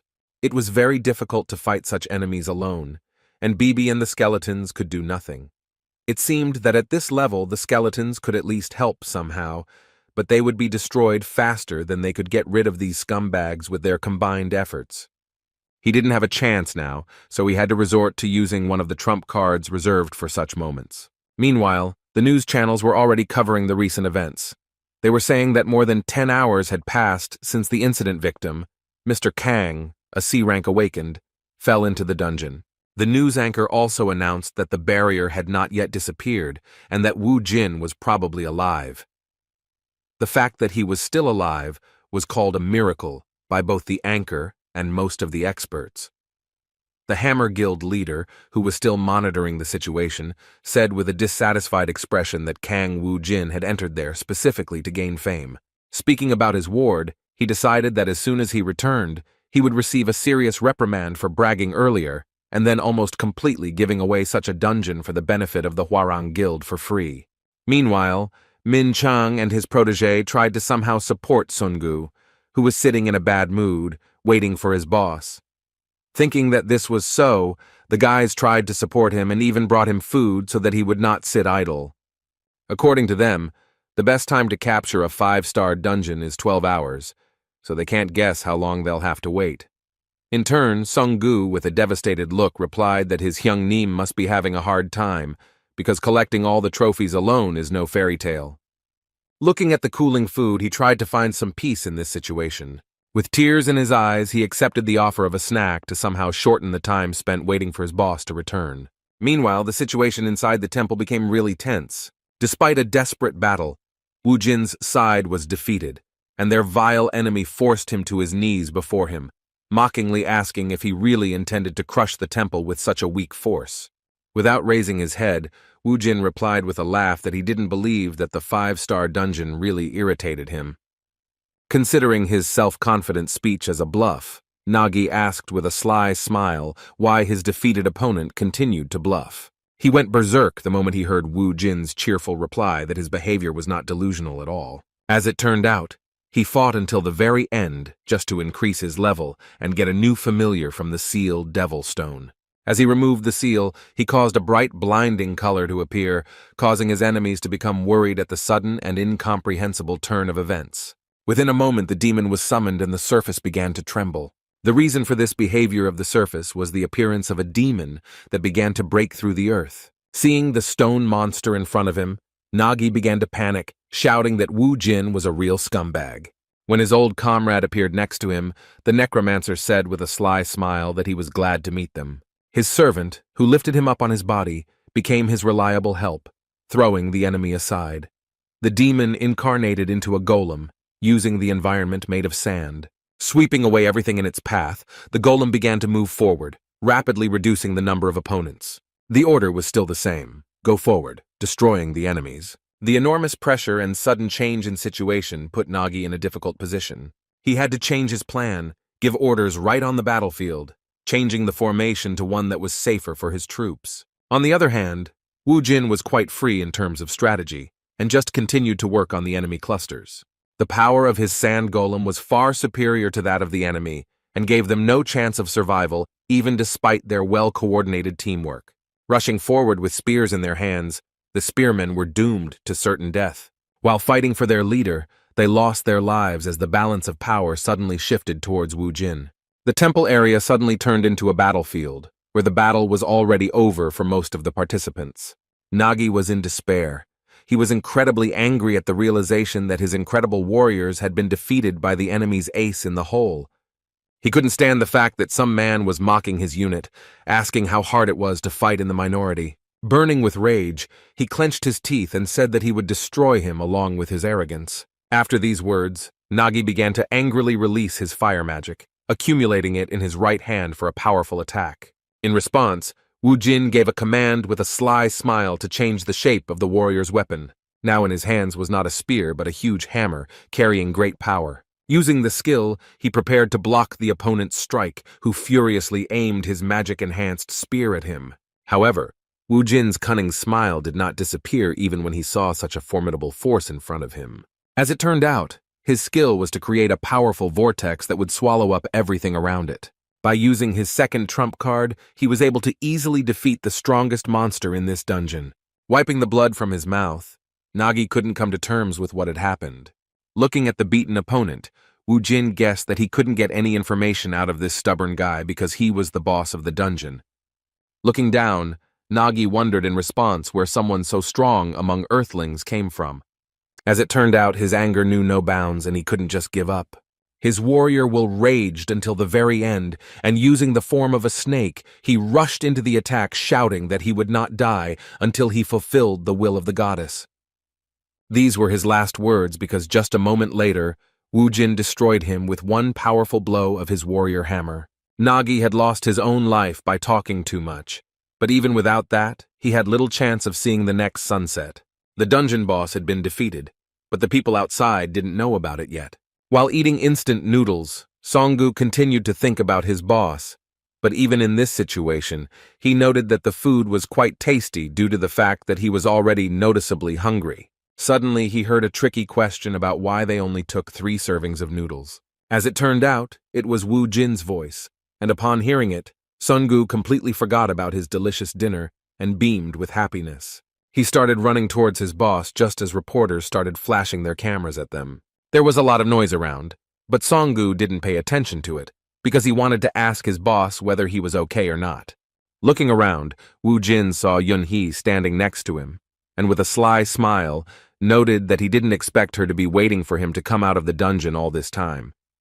Taking a few steps towards her, he asked why she was pushing in front of a dangerous dungeon if she knew that he could die from such a situation. As expected, Yunhee was furious once she saw that he was able to return alive after clearing the new 5th-level dungeon single-handedly. Journalists managed to capture their conversation, but it was of little importance, since the focus was on Wu Jin. Now all the media were ready to publish a new article about the fact that a new A-rank hunter had appeared in Korea. Guild leader Hammer only learned about what had happened at the end of his workday.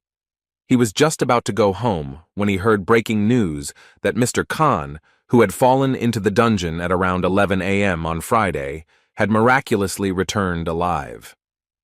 The man couldn't believe his ears. because even his wildest guesses didn't include an option in which Kang Woo-jin would return alive and well. Just a moment later, he saw on live television how one of the journalists tried to ask a few questions to the new A-rank hunter after he returned from the dungeon. Suddenly, this attempt at an interview was interrupted by Mr. Jun, who abruptly covered the camera with his hand, saying that the man who had just cleared the 5-star dungeon single-handedly was in no condition to give an interview after such a terrifying workload. A large number of flashes continued to illuminate the street, but Sungu, Min Chang, and Ha Min shielded Wu Jin from the bright light, leading him closer to the car. It was simply unbelievable. Even the heads of large organizations were shocked by what happened at the end of a normal working day. The Hammer Guild president at that moment remembered his subordinate's words that this guy named Wu Jin was definitely an awakened one with outstanding abilities. He then replied that he could no longer invest in Leader Jun's intuition, as his recent awakenings had not shown any decent results since joining the organization. This time, his intuition actually worked, and now the president understood that if he brought Kang Woo-jin into their guild, then they would become the first organization in Korea to have 3 A-ranked hunters in their ranks. Although he began to regret his words, the prospects literally clouded his mind. With incredible joy, he began to think that Leader Jun had already completed his task, and Kang Woo-jin was now in their hands. Meanwhile, in one of the city's establishments, a celebration of the end of the working week was taking place. The Hwarang Guild president was reporting to a certain minister, saying that their business was going smoothly, and that a large number of people were involved. The minister repeated once again that not the slightest mistake should be made, but Lee Sang-ho insisted that all preparations had already been completed. In response, the government representative said that he had complete confidence in him and was willing to leave the rest of the business to him. Naturally, he also mentioned that at the end of this matter, the Hwarang Guild would receive a generous reward. At one point, Mr. Lee was distracted by a message on his phone, which shocked him to such an extent that he completely forgot about the conversation with the minister. At that moment, he learned that Kang Woo-jin had become the new A-rank hunter among the warriors of Korea. When the minister asked him what had happened, he answered politely and patiently that it was nothing important. Now he had no time for dinner with the minister, because he was beginning to be tormented by the thought that Kang Woo-jin was indeed not a simple awakened one. He guessed that this guy had a pretty high level, but he couldn't even imagine that he would become the new A-rank. In their last conversation with this guy, he mentioned that gathering all the worthy awakened to protect the earth from the danger coming from the dungeons was his true purpose. He tried to hook Wu Jin with such sweet talk, saying that he really hoped that the new promising hunter would entrust them with his power. However, despite his attempts, Wu Jin did not feel any affection for him. He was not interested in this proposal, because he understood that it was the most ordinary lie. With some condemnation at the end of their last conversation, he called his speech beautiful despite the fact that he himself is a rotten person inside. Even though it was a personal insult, Lee Sang-ho was willing to endure such impudence towards him in order to achieve his goal. He answered with a reserved smile that he still had not earned the trust of such a mysterious hunter, so he suggested that they continue the conversation another time. Remembering that situation, Sang-ho no longer doubted that Wu Jin had some kind of secret. Now the president wanted to see this guy and his team even more. He was ready to achieve this result at any cost. Suddenly, an idea appeared in his head, for the implementation of which he took advantage of the situation and asked the minister for a favor. As expected, the minister had close ties with him, and within the framework of business relations, he was willing to reward the Hwarang Guild president. With a sly smile, Sang-ho said that he would like to involve a certain interesting hunter in their business. During the following days off from work, Kang Woo-jin spent his free time pleasantly. What was pleasant for him turned out to be torture for his friend. Jae-min tried to concentrate on his studies, but the love drama Woo-jin was watching on his TV was so loud that it interrupted his thoughts and discouraged him from continuing to study. At one point, he couldn't stand it any longer, and turning around, he nevertheless expressed his dissatisfaction with the fact that he couldn't concentrate on his studies. His request concerned not only Wu Jin, but also Bibi and Sungu, who were watching the series on TV with him. Despite his impudence, Wu Jin still turned down the volume so as not to inconvenience his friend, who allowed him to continue living in his apartment. However, Jae-min's headaches had not diminished lately, because now there was also a black cat in his apartment that meowed too much. Turning to Woo Jin, he asked if they were worried about the situation that had developed around the recent events. The matter was that reporters from various newspapers had gathered near their houses and had been crowding for 3 days in anticipation of meeting the much-talked-about hunter. Woo Jin assured that it was not a big problem, because sooner or later they would break up, since he planned not to leave the apartment for a few more days. His words did not please Jae-min very much, moreover. The impudence turned out to be even more serious, because his new problematic and now even famous friend began to order some products from the store from him in order to enjoy movies with delicious food. Jae-min tried to convey that he was busy because he had exams coming up, but that didn't stop Woo Jin. As soon as he waved an impressive sum of money in front of him, he immediately changed his attitude towards this request, having learned that he could keep the change for himself. Suddenly, their daily life was interrupted by a call on Woo Jin's mobile phone. Picking up the phone, he assumed it was his mother calling, so he asked if everything was calm and if reporters had stopped coming to their house. As it turned out, they still hadn't given up, because Woo Jin's photos were a sensation, for which they were ready to stay under the places of his supposed location for days on end. When he learned that reporters were still at his mother's house, he responded with some guilt that he would come later to pick them up from the house. As it turned out, this was not the only problem he learned about. Before reporting what had happened, he asked Sun-gu whether Korea was divided or had finally been united. When he heard that nothing had changed in these 5 years, Woo Jin was simply shocked, because even though dungeons had appeared everywhere, this thing remained the same as before. His discontent and excessive emotionality seemed like a mystery, and Song-gu could not understand what was causing his boss's unusual behavior. As it turned out, something too unexpected happened. Kang Woo-jin learned from his mother that he had received a draft notice for the army. He didn't like this kind of thing, so he was determined to find a way out of the situation as soon as possible. He was so desperate that he seriously suggested to the guys that they kill the head of North Korea so that Korea would become united again and there would be no more need to conscript the guys into the army. Sun-gu was simply shocked when he heard from his boss such madness that he was ready to go to avoid going to the army. Trying to hold him back with all his might, he shouted at him to calm down, but Woo Jin was already prepared to unite Korea and was going to do it before he was called up. His protege could not cope with this task and appealed to his common sense, asking if he was sure that the countries would unite after the death of the North Korean leader. With some displeasure, Kang Woo-jin, understanding what Sun-gu was getting at, asked if there was another way to achieve his goal. He thought that this was the best option if he did not want to join the army. Sun-gu did not give up trying to stop the boss and tried to convey to him that there were other ways he could avoid being drafted into the army. At this awkward moment, when Sun-gu was holding on to Woo Jin's clothes, kneeling and screaming desperately, Jae-min came back into the house. He was a little confused and awkwardly asked what they were doing there. When Woo Jin explained the matter, Jae-min said with confusion that it was not something he should worry about. According to him, an awakened person would not be a regular anyway, and in fact, this could be a good opportunity for him to grow. According to him, awakened people are usually assigned to a special division, but even in this case, there is an alternative. The guys were interested in what is an alternative to conscription. As it turned out, in order to avoid conscription, you can join a certified guild and help eliminate monsters at the request of the Ministry of Defense. Hearing this, Woo Jin was surprised that Jae-min even knew such things. As it turned out, his friend actually wanted to join a big guild, so he studied such things. Having learned new options on how to avoid being drafted, Woo Jin looked at his protege with distrust. He put Song-gu in an awkward position and made him feel guilty for saying that he was of so little use. Meanwhile, a small celebration began in the Hammer Guild, as Ha-min came to his leader with a very happy look on his face, saying that he had done an incredible thing. It was the first time Mr. Jun had seen him in such a mood, so he wanted to know where his protege got so much pathos from and what feat could have made him so happy and proud of the result. With an equally cheerful look, he stated that Mr. Woo Jin had made an appointment with him to talk about the guild.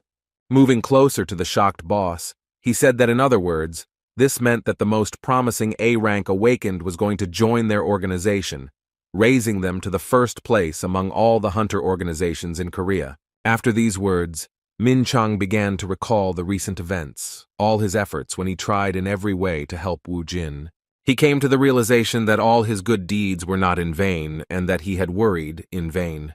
Ha Min continued to shout about how his leader had done something great again, but Min Chang tried to remain calm and proudly said that they shouldn't make a fuss about it. Straightening his jacket, he headed to the president's office to report to him about the appointment of such an important meeting for their organization. Now he had no doubt that he still had not lost his grip. A sudden knock on the guild president's large office distracted him from his work, but he was glad to see his beloved protégé, whom he had recently considered useless. Upon seeing Leader Jun, he immediately asked how Kong Woo Jin's case was progressing. In response, Leader Jun delighted him with the news and made him laugh with joy, saying that they had contacted him to discuss the details. Hearing this, the president rushed towards him, grabbed his hands, and began to happily talk about how, as always, he had done an incredible job. Leader Jun was in no hurry and decided to mention the situation with the vice president, but the president responded without hesitation that he would give up the position if there was a need. With a good laugh, anticipating incredible events, the president said that the Hammer Guild was able to become the best guild in Korea only thanks to such an incredible leader.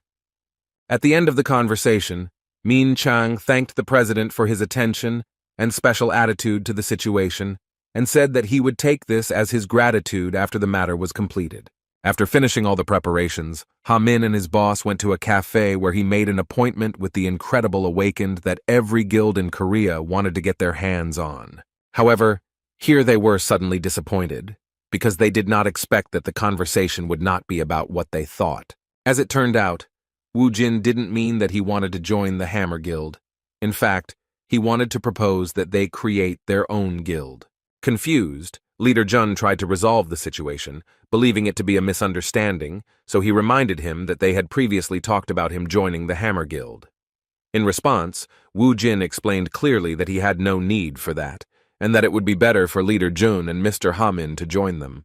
Leader Jun, who thought that success was already in his pocket, clutched his head and said with some tension that they were already sure of signing the contract. Such an unexpected proposal put them in a difficult position. Ha Min was also confused and thoughtful. However, even though everything didn't turn out the way they wanted, Ha Min still found the strength to step out of his comfort zone and ask what the terms of their cooperation would be if they agreed to work in the organization that Woo Jin was planning to create. They were shocked when they heard that they were being offered an incredible amount of money. Woo Jin tried to lure them into working for his organization with incredible conditions, including increasing their current salaries by as much as 100 million won. While adjusting his hair, Leader Jun sighed heavily, regained his composure, and replied that it was not just about money. Trying to get back to the previous question, he reminded him that he was the leader of the Hammer Guild. As an ordinary person, he joined one of the best guilds and went through many difficulties to achieve such success, which makes such decisions difficult. He didn't like such radicalism, so he said once again that it wasn't just about money. In response to these arguments, Woo Jin smiled slyly, because he was prepared that it wouldn't be that easy to get them to cooperate.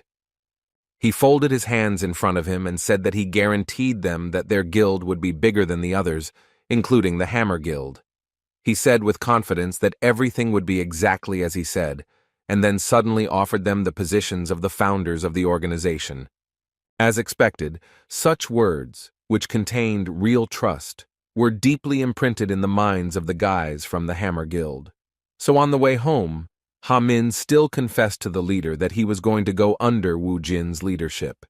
His colleague was taken by surprise.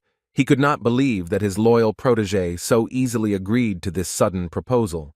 Ha Min explained to him that this offer was possibly his only chance to achieve something big, since it was about Mr. Woo Jin, an incredible A-rank awakened. Citing the fact that he was able to clear a 5-star dungeon on his own, something no one else had ever done, he expressed his confidence that his guild would also grow quickly. On the other hand, he didn't think that such growth would be possible if he remained in his current position in the Hammer organization. However, his words were the pure truth, and Min Chang understood that judging by the clearing of the dungeons, The guild of this awakened one had a bright future, which was just around the corner, unlike the Hammer Guild. No matter how much effort he put into this organization, he knew it would be difficult to become a department head or director, surpassing the founders of his organization. On the other hand, he also doubted the president's words about the promotion, and the most he expected was that if he was lucky, they would stop laughing at him and despising him for his series of failures. This was the moment of the two boys' peak determination, because Leader Jun also decided to change his place of work without much thought. With a sly smile, he said that he would have to take a risk to get a higher position. His protégé praised him for this determination and shouted that he had made the right choice. After saying these words, Ha-min took out his resignation letter, surprising his boss by saying that it had been prepared in advance. With a kind smile on his face, the ward revealed the truth to him, saying that all workers were like that. And yet the leader was not much different from him and demonstrated this at the moment when he also took his application out of his inside pocket. It was very crumpled, which indicated that he had been thinking about leaving for a long time, but could not find the determination to do so. Arriving at the office, they immediately headed to their places to pick up their things, but when they opened the door, they were surprised that the light was not on. They thought that everyone had already left, but they were wrong in their assumption. A moment later, the lights turned on and colored ribbons flew towards them, and to the sound of firecrackers, all the workers began to shout congratulations to the new boss, Jun Min Chang. The guys were in complete shock, realizing that their president had prepared a celebration in honor of the supposed success of their deal. In a cheerful mood, pleased with the leader Jun, the president said that he knew from their first meeting that the role of leader was too small for him. After these words, he announced to a thunderous applause that starting tomorrow, Min Chang will become a member of the board as vice president. At that moment, one of his colleagues approached Min Chang with a cake in his hands, inviting him to blow out the candles and make a wish. The other guys, with cheerful smiles, asked him not to forget them after the promotion and continued to congratulate him on such an incredible event. In response, Leader Jun could do nothing but laugh awkwardly and confusedly. Even despite their awkwardness, the president continued to make things worse for his subordinate, heightening the celebration by asking the staff to applaud Vice President Young-min Chang, adding that he was a genius who had completed an incredible negotiation.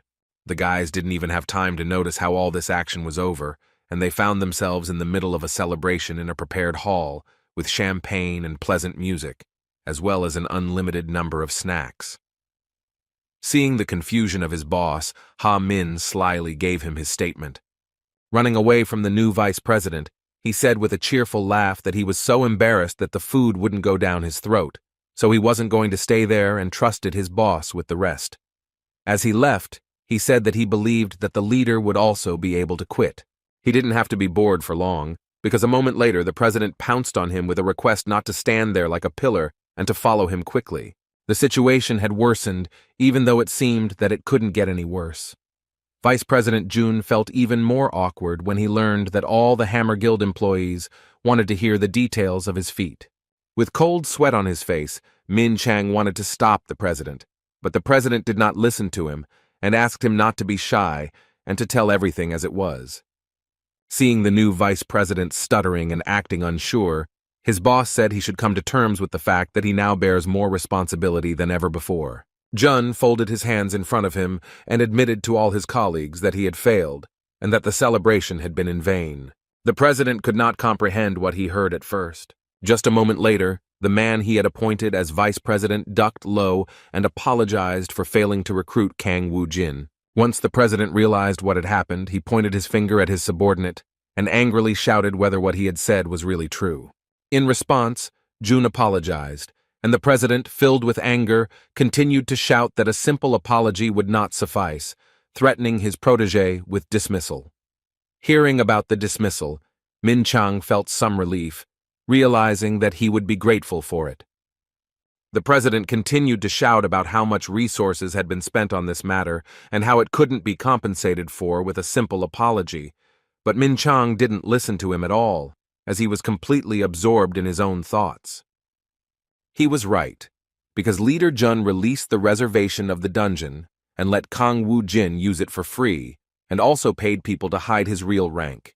Things went too far, So Min Chang took advantage of the situation to take out a resignation letter and said that he would take responsibility. Placing 2 resignation letters on the table, the vice president announced that he would be leaving the Hammer Guild. Hearing this, the president became even more dissatisfied, saying that he must have gone crazy. He wondered what his dismissal would change, since he was not a civil servant. He sighed heavily and assumed that Min Chang was simply running away from the mess he had created with his own hands. Looking down, Jun couldn't understand what else the president wanted from him, since he had already done everything he could to apologize, even resigning along with his protege. Still, he did his job, so he reported, saying that he had already finished with the formalities and was going to leave. When he said goodbye, he shocked his president, who thought he had him on a short leash. The president was beside himself with anger, and his 2 employees could only contain him, while the satisfied Jun Min Chang, adjusting his tie, had already completely said goodbye to the Hammer Guild. He was ready to face all the difficulties of his new life, trusting his intuition and faith in Wu Jin. For the first time in his life, he walked out of the Hammer Guild building with such a happy expression on his face. Seeing his light gait, Ha Min surprised him by asking him to hurry up and go to the car. As it turned out, he had been waiting for him all this time, believing that he would find the determination to accept this challenge and do what was right. With a kind smile, he explained that he would not go anywhere without his leader, after which he invited him to get in the car. Looking at Ha Min, Jun sighed with relief, thinking that this is what he likes about him, even though he can be rude sometimes. After that, they went to the cafe again, but this time to a separate business room. This time, Wu Jin greeted them with a wide smile, saying that he was glad to see them in the Ardal Guild. The guys were surprised to hear the name of their new guild. Wu Jin extended his hand to them and said that he hoped that they would get along and work effectively as a team. With a kind smile, Jun Min Chang sincerely said that he believed that with such a leader, they could do anything. After that, he offered to communicate with them without formalities, and promised that he and Ha Min would do everything to ensure that their new guild, Ardal, became world famous. With a good laugh, Wu Jin said that in that case, he would simply call him Ming Chang. In fact, even though they had decided to avoid unnecessary formalities from the start, it was unusual for the former vice president of the Hammer Guild to be so casual. With some confusion, he stuttered and asked to be called leader of June from now on. Placing his hands on his new protege's shoulders, Wu Jin agreed to call him that, after which he warned that there would be organizational issues on him, so he should start preparing. Jun immediately replied that he would take care of it, while Wu Jin suggested that they first celebrate the founding of their promising organization. The leader surprised him with his proposal, so the confused leader Jun asked if the meeting was really over. As it turned out, Wu Jin really didn't know what else to discuss, because he assumed that leader Jun would be in charge of everything and work for everyone. After coming up with the name, he decided that his contribution was over. With some tension, Min Chang began to worry, wondering if it was really okay for the guild leader to be so careless and trusting. He felt a little uneasy just by watching how Wu Jin and Sun Gu were acting. They started discussing what kind of food they wanted to see on the banquet table, without even asking about the organization of their new guild. The only person with a sufficient level of responsibility suggested skipping the introduction stage, after which he asked to decide on something first. Kang Wu Jin, as the leader of the new guild, had no idea what was going on, but was willing to meet them halfway. First, Jun Min Chang brought up the topic of raiding the dungeon of the 6th entrance of Seoul University. He said that other awakened ones will want to reserve it, so they need to agree on the conditions for the raid, which has nothing to do with creating a guild. Hearing his words, Wu Jin was surprised, because he wasn't going to let anyone in there, since he could clear it out himself many more times. Despite his words, Leader Jun still thought that it would be better if others used him while he was resting, since then the dungeon wouldn't be idle. His words made enough sense for Wu Jin to change his mind. After that, the leader inquired about the rest of the questions, and learned that they needed at least 5 people to found a guild. After thinking for a while, Kang Wu Jin began to look for options on who to choose as the last member of their team. He first thought of inviting Jae Min, but Sun Gu didn't think it would work since he was underage. Leader Jun confirmed his suspicions by saying that it wouldn't work with teenagers. Looking through his contacts, which weren't that many, Wu Jin wondered who else might be suitable for this role. He had few acquaintances, and his mother was not suitable either. Suddenly he saw the contact of the guy he had signed up as a weakling and immediately beamed with happiness. Just 10 minutes later, a fair-haired guy came into their cafe, who shuddered just from Wu Jin's greeting. The head of the new guild immediately asked the weakling whether he had taken his ID and seal with him. As soon as the frightened man entered, he replied that he had not forgotten. When he saw the terrifying hunter start to walk towards him, he closed his eyes and clenched his teeth in fear. But suddenly, Wu Jin gently placed his hand on his shoulder and welcomed him to his organization. With a sly smile, he said that in front of them was the 5th member of their team, who was a telephone scammer. Hearing this, the swindler was so confused that he was able to squeeze out a few words, wondering what was going on here. 2 days later, the Ardal Guild already had its own office. Preparations had already begun here, and workers were rushing to do everything as needed. After finishing supervising this process, Hamin wiped the sweat from his forehead and said that now their office looks really respectable.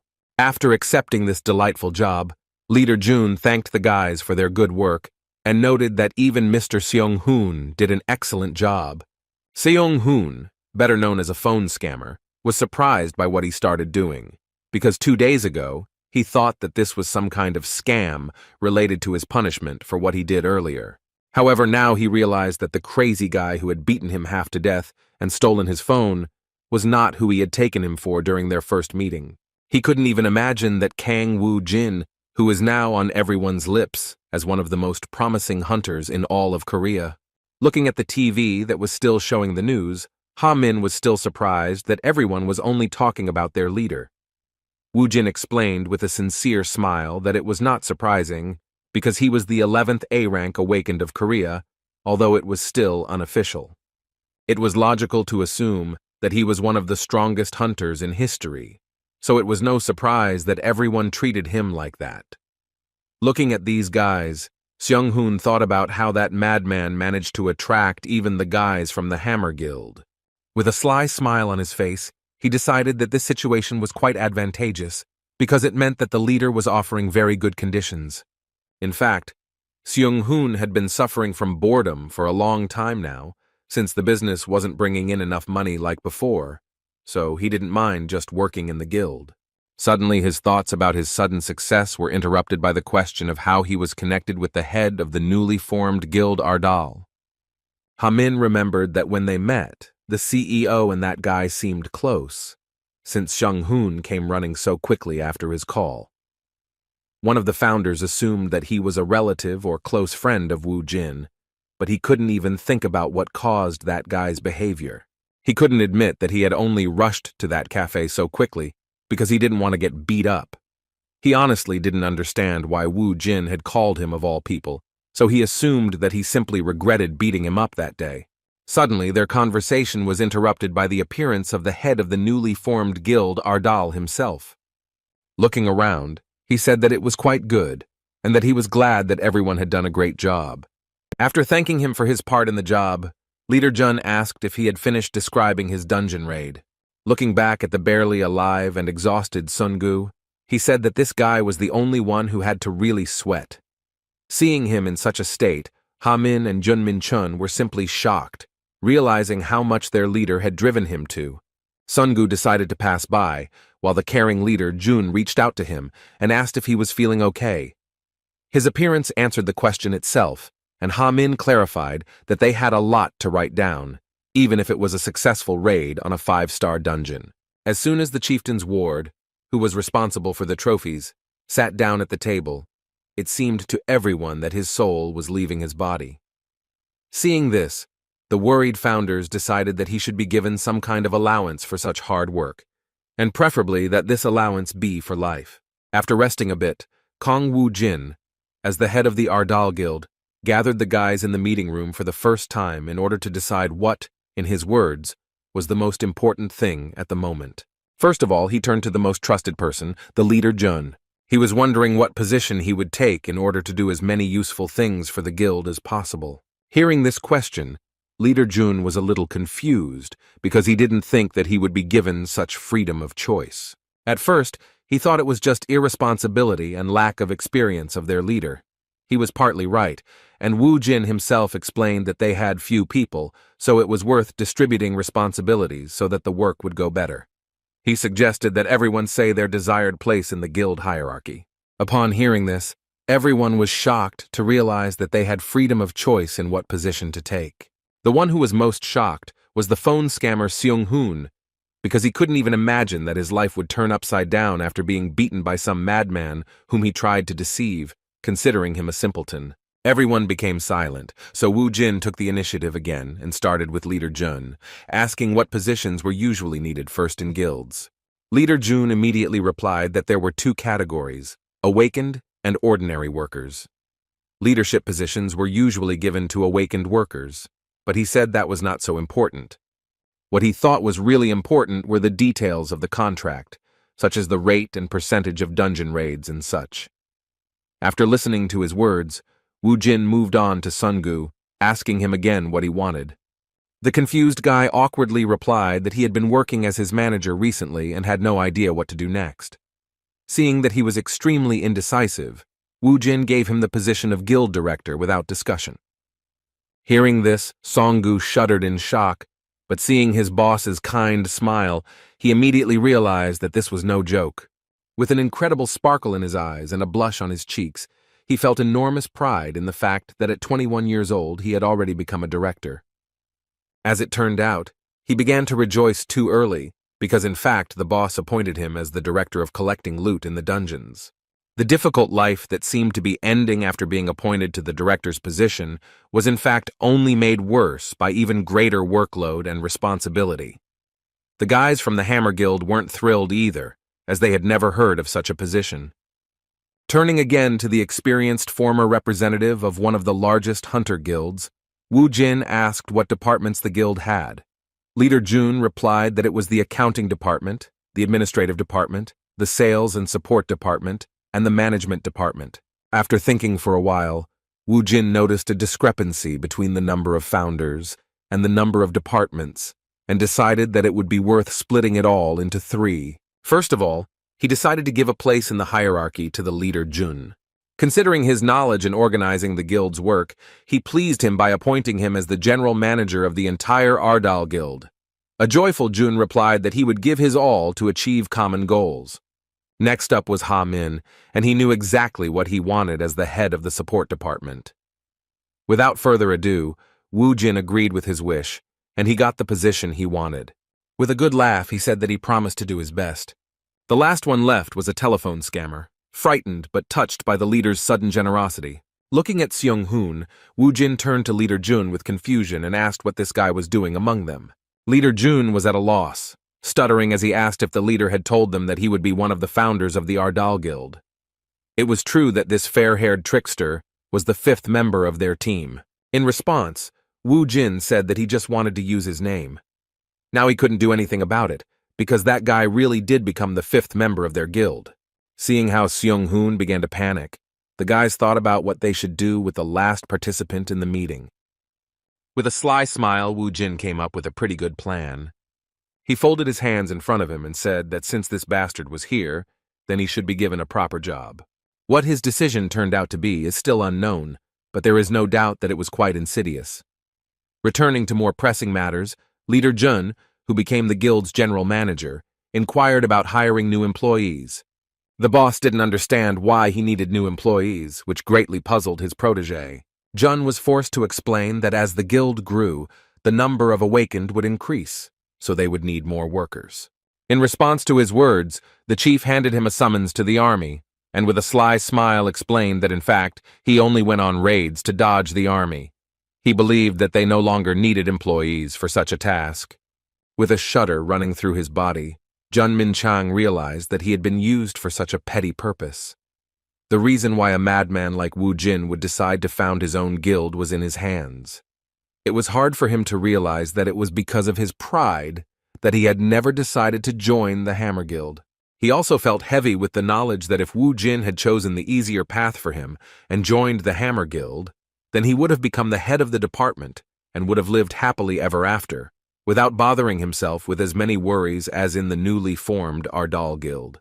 Seeing the concern of his organization's general manager, Wu Jin asked why he suddenly became silent.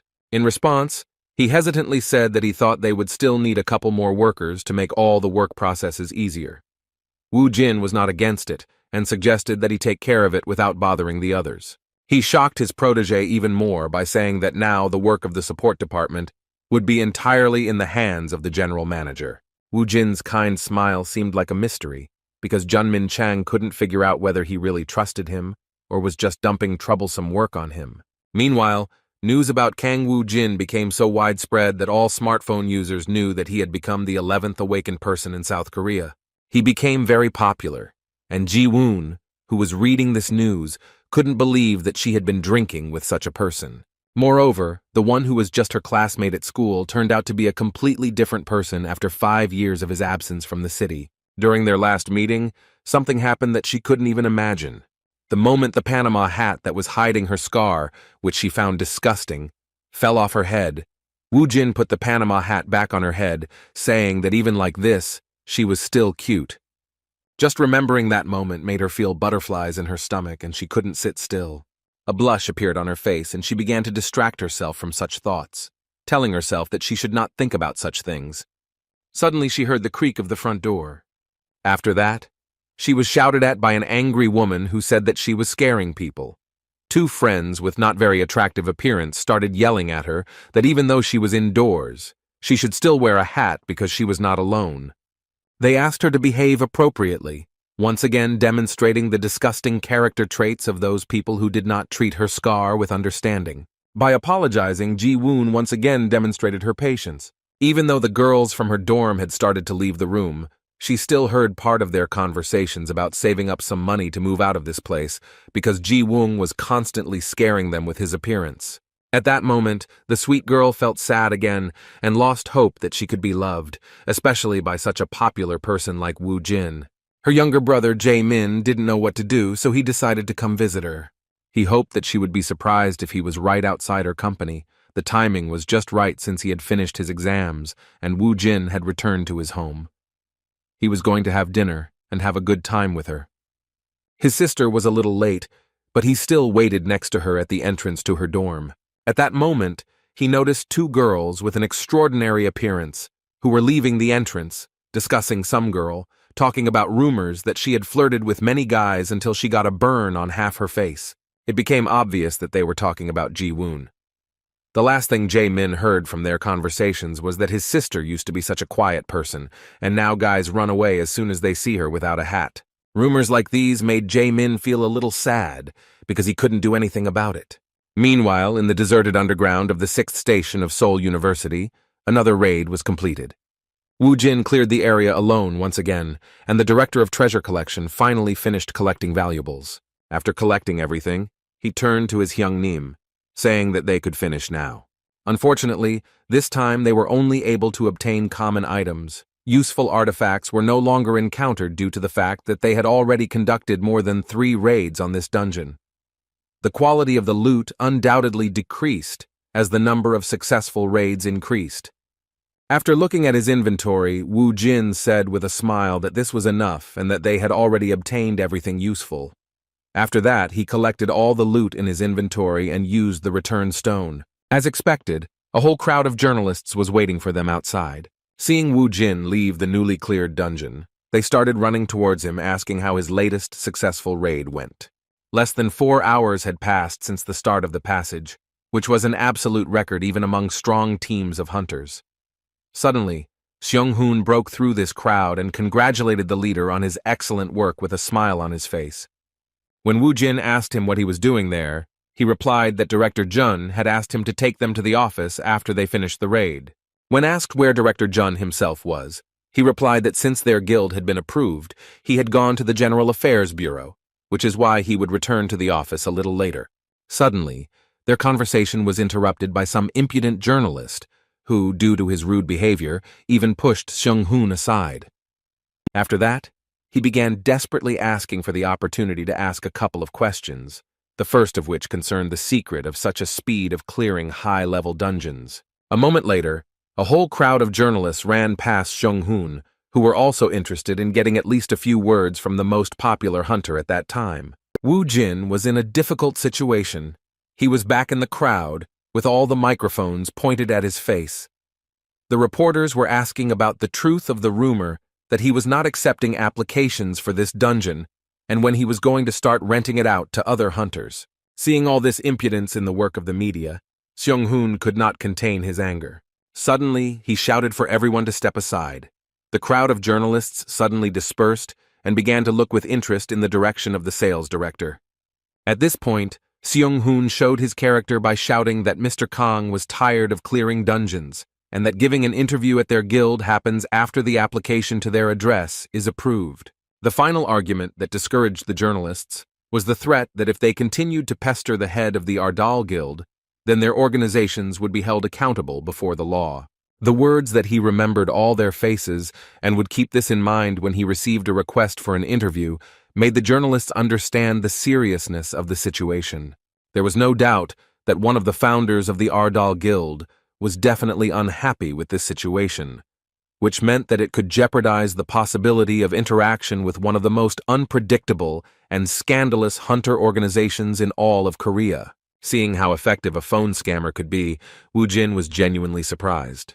A moment later, Seung-hoon pleased him by telling him that he should wait a little longer until he brought him the car. As the sales director ran towards the parking lot where his car was, Woo-jin continued talking to Sun-gu. He was surprised that the phone scammer was so angry about being pushed, and also asked if the strange guy had been so aggressive before. Taking advantage of the moment, Sun-gu decided to ask how his Hyun-nim knew Seung-hoon. With a sly smile, Woo-jin remembered that this was the guy who sold him the bad phone. As it turns out, the threat of being beaten works wonders. At first, Seung-hoon didn't know why he was called, but when he heard that all that was required of him was his name, his pride was hurt to such an extent that he firmly decided to make himself useful. For the sake of his goal, he had risked everything and even closed his shop, just because he had misunderstood everything. Now he had to stay in this guild at any cost, and was ready for anything, even for such blackmail, which he had scared off a crowd of journalists. Even 3 days later, the Ardal Guild continued to be at the top of all the news in the country. While in his office, Woo-jin was reading the news, and there were many interesting things among them. Many media outlets were discussing the fact that the much-talked-about Kang Woo-jin had passed the re-evaluation at the General Affairs Bureau and had officially become an A-rank hunter. No one knew what plans he and his guild had, but everyone believed that everything would be serious, because Ardal had already received approval from the General Affairs Bureau. He had many personal achievements to his credit, such as record-breaking speed in clearing dungeons and more. What Woo-jin was most interested in was the article comparing who was the strongest awakened in Korea. First of all, he was compared to Kim Kang-chul, a mysterious figure whose strength was rumored to be a hunter. When Sun-gu entered one of his offices, he asked him in surprise what he was eating. As it turned out, the jar that contained what looked like popcorn was actually overflowing with reinforcement stones that boosted a hunter's stats.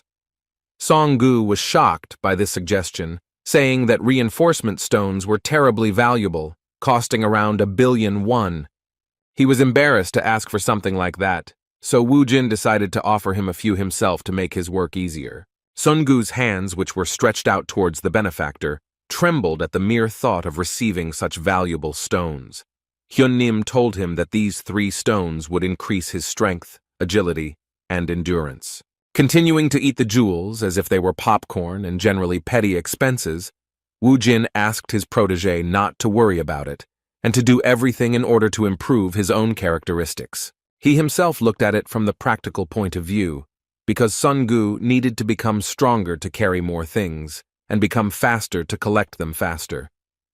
Of course, he also needed good stamina to work even harder for the benefit of their guild.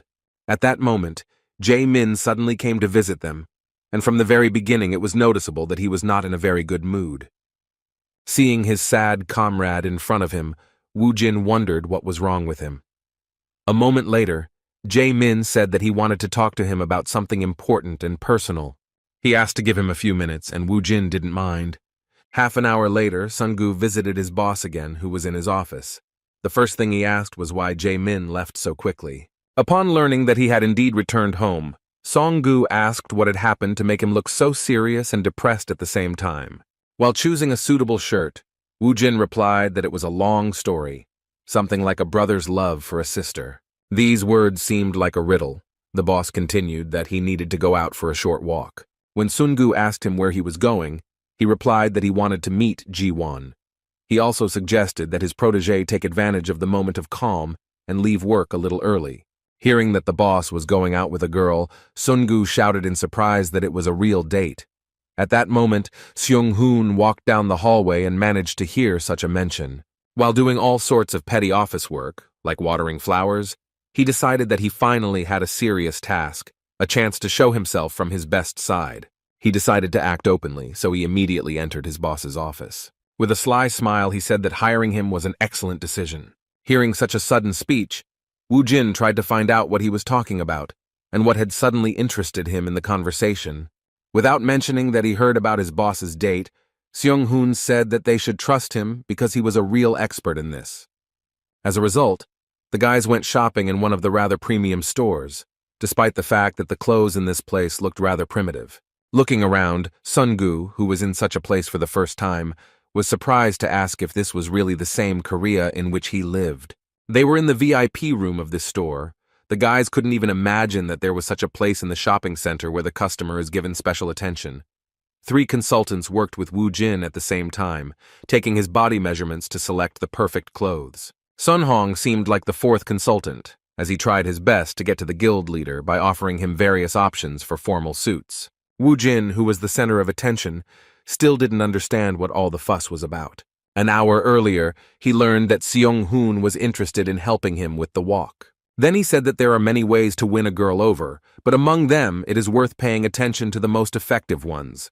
According to him, the most important thing is sincerity and the first impression. After that, he asked the kids to just do as he said and dragged them along with him on a shopping trip to the mall. Woo Jin still didn't fully understand what the phone scammer wanted from him. Winking back, Seung-hoon then said that wearing the right clothes is the first step to a girl's heart. Although the guild leader didn't take it as seriously as his charges, he still wasn't against it, thinking that sometimes it wouldn't hurt to buy something stylish and new. When he showed up in front of the guys in his new clothes, a crisp black suit with a dark blue shirt, the consultants could barely contain their delight, and the more sincere Seung-hoon and Sun-gi said that he really did look great. With a kind smile, the far-from modest guy asked the guys to be quiet, realizing that their reaction was indeed genuine. Seung-hoon, who had been following him closely, once again suggested that he improve his appearance. This time he said that a suit and a watch would complete the look. Putting the watch on his hand, the leader began to walk towards the exit, but Seung-hoon asked him to take something else important. As it turned out, it was a plan to have fun in the area where his boss was going to meet a girl.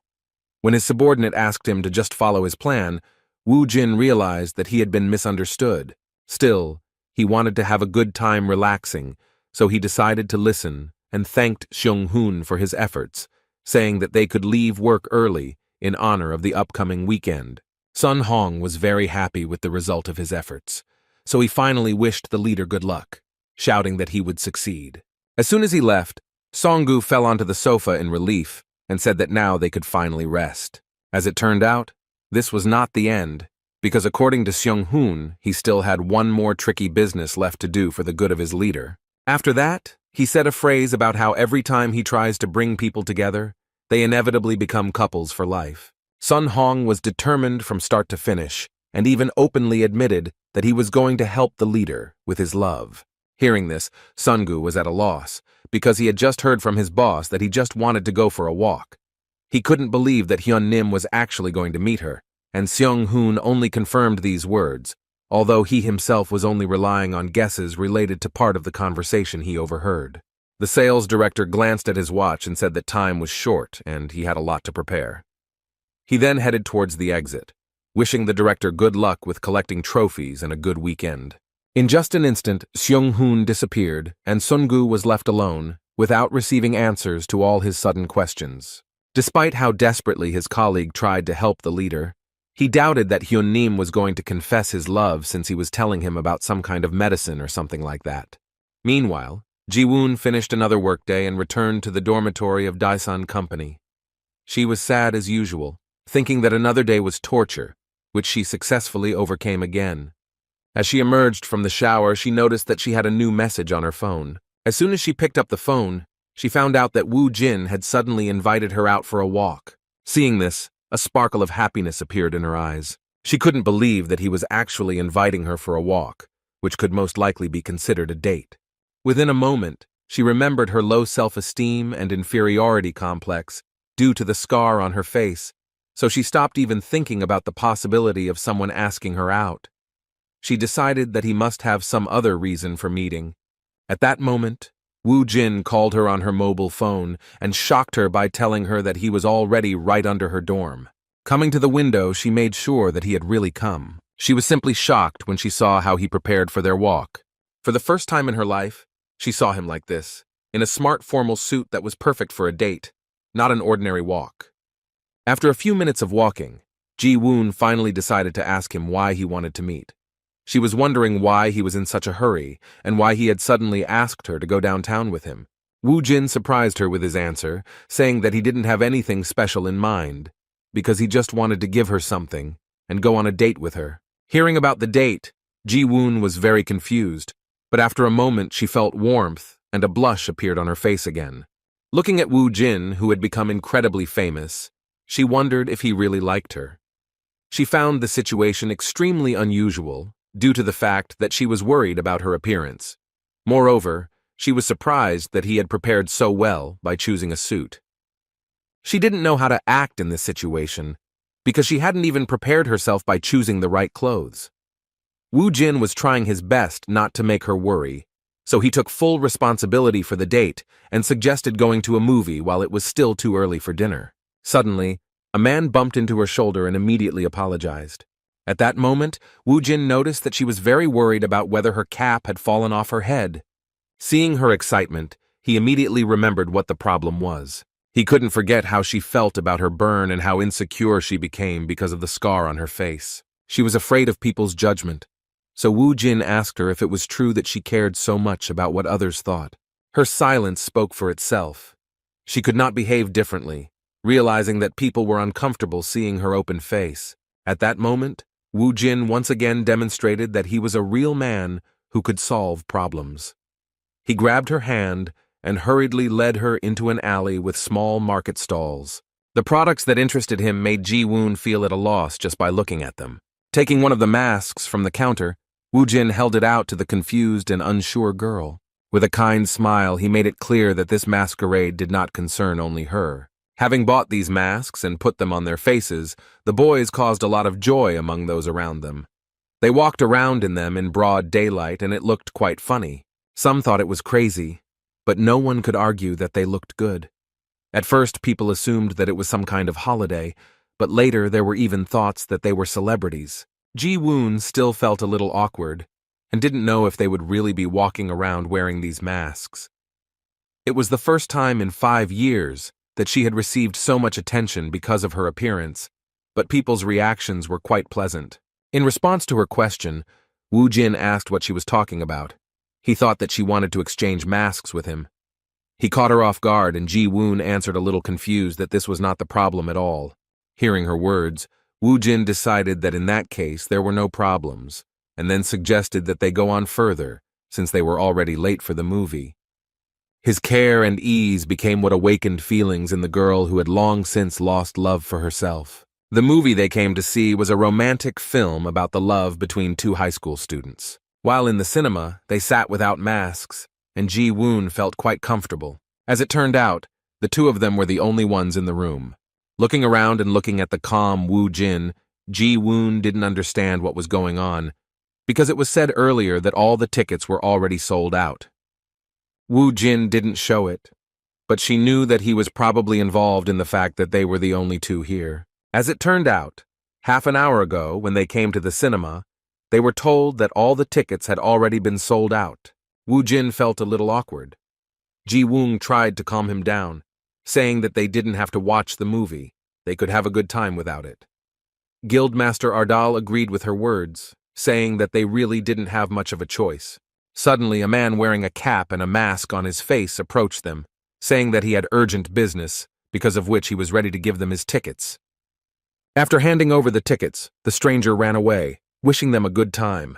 At that moment, Wu Jin realized that the person who gave them his tickets reminded him of someone. As it turned out, the whole situation was a cunning trick by Sheng Hun. The thing he was talking about was a cunning plan to buy out all the tickets. When the movie started, he refunded all the tickets except for the ones he gave to the guild leader. He was very persistent in returning his tickets.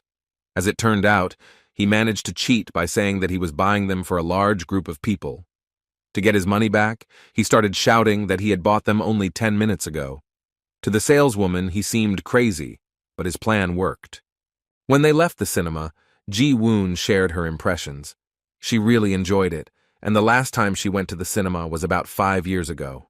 Wu Jin replied that he enjoyed it too, since he hadn't been to the cinema for 20 years.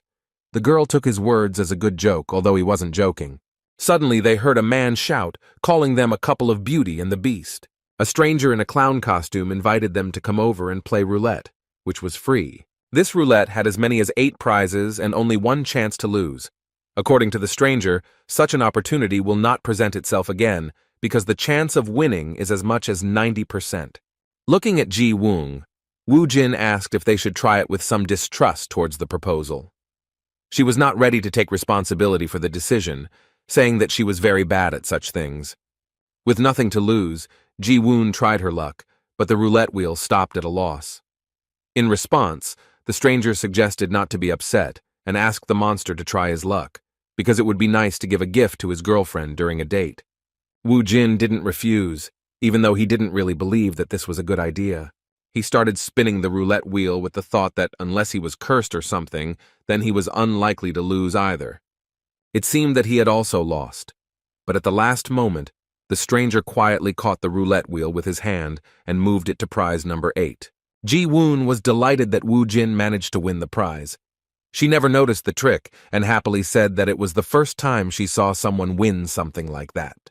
Scratching the back of his head, Wu Jin thought that something was wrong here, but the stranger, without wasting any time, brought congratulations for Ji-woon and gave her a prize. Now the real monster didn't even doubt what was happening. Noticing his intense gaze, the stranger decided to stop hiding. Lifting his glasses, Seung-hoon winked at his boss, who began to wonder what his ridiculous subordinate was trying to achieve by continuing to follow him. Mentally wishing his boss luck, Seung-hoon let him go, trusting him to take the last steps of the date on his own. Wu Jin actually managed to win the other games. Although it was not easy, he still managed to beat the stuffed animal machine, getting the prize as a gift for Ji-woon. Their next stop was some kind of clothing sale, and as it turned out, Seung-hoon was still following them. Even when the guys went to dinner, the cunning phone scammer, who was trying to be useful to his new boss, was next to them, carefully monitoring the process of the date. After this eventful day, the guys decided to take a walk along the empty streets of the city and stopped in one of the parks. Ji-woon felt such incredible lightness and calmness for the first time in 5 years. She wondered how much time had passed since she stopped being bothered by the looks of others. At first, she thought it was the mask, but after that, she corrected her guess by thinking that if Wu Jin hadn't done this with her, then she most likely wouldn't have been able to pull off something so daring. Looking at him, even through the mask, she felt incredible warmth and sincerity in his behavior. She thought that if this was a dream, then she no longer wanted to wake up. At the end of their date, they decided to sit down to rest after a busy day. Ji-woon shared her emotions, saying that the day was just amazing and she really enjoyed everything, even wearing a weird mask. She enjoyed watching movies and eating at restaurants with him, even though people might think they were weird. In response to her hesitant remark about them being weird, Wu Jin asked how that could possibly affect them. Ji-woon responded to his words with a kind laugh. Rising to her feet, she said that he was right. Although she still did not have the courage to walk where there were many people, she admitted that it still felt like a dream to her. Now she has started to defend her feelings again. Looking at the sky, she began to think that sooner or later the dream would end, and if this dream continued, then she would fall in unrequited love. Taking off her mask, she said with some sadness that it was time to return to reality. Wu Jin joined her, lifting his mask slightly to reveal his face and kind smile. Coming closer to her, he said that in order for her to regain the courage she had previously possessed, he had one good gift for her. Ji-woon was very confused because it was about a gift, and she had no idea what it was about. Suddenly, this touching moment was interrupted by a sudden fireworks display of incredible proportions. After this, another unexpected event happened. A huge number of people crowded around them and began to congratulate them. They were holding flowers in their hands, and as soon as they saw Ji-woon's face, they began to act rather confused. As it turned out, they started saying that her face scared them a little, but after that, realizing their mistake, they continued talking, saying that the guy next to her really loved her. The cunning swindler's latest plan was about to fail, and he began to get nervous, realizing that he had made a mistake. He had previously told these guys to clap and liven up the atmosphere, but instead, they had once again reminded the girl of what she had been worried about all this time. He had no idea what had gone wrong at all, since he had never seen Ji-woon before. Removing the mask from his face, an enraged Woo Jin couldn't believe that Seung-hoon had continued his ridiculous attempts to bring them closer, and had even made such a terrible mistake. Seeing how Ji-woon grabbed her mask, he knew she wanted to hide from all those gazes directed at the flaw on her face. He saw no other choice but to use his power. Suddenly, for everyone present, Woo Jin created a bone wall that separated them from the crowd of ridiculous guys who failed the task from Seung-hoon. Opening her eyes after the sudden noise that startled her greatly, Ji-woon looked at Woo Jin and asked where they were. The surroundings were pitch black due to the bone wall completely blocking them from the surroundings. Looking into her eyes, Woo Jin asked her to close her eyes. Ji-woon was so touched that she couldn't utter a word. As it turned out, her brother Jae-min actually came to the office regarding her problem, which was preventing her from living a normal life. He told him that during the dungeon breakthrough, they lost their parents. From that moment on, Ji-woon stopped doing what she wanted, all for him. On that terrifying day, she was hurt by a monster during a dungeon breakthrough. That's how she got the scar that they couldn't get rid of in any way. The modest guy felt guilty for turning to his friend, and still asked him to help her if it was possible. Although Woo Jin didn't answer him, he thought that as a man, Jae-min shouldn't be afraid to ask others for help, especially when it comes to his loved ones. Taking out his gift, he turned to Ji-woon and said that from now on, she would wake up from the dream she had mentioned earlier. By applying the healing ointment to her forehead, he released some mana. With this rare item, even irreversible curse wounds could be repaired. Woo Jin did everything he could to make Ji-woon actually wake up from the terrible nightmare that began with the first dungeon breakthroughs, where she not only lost her courage, but also her parents.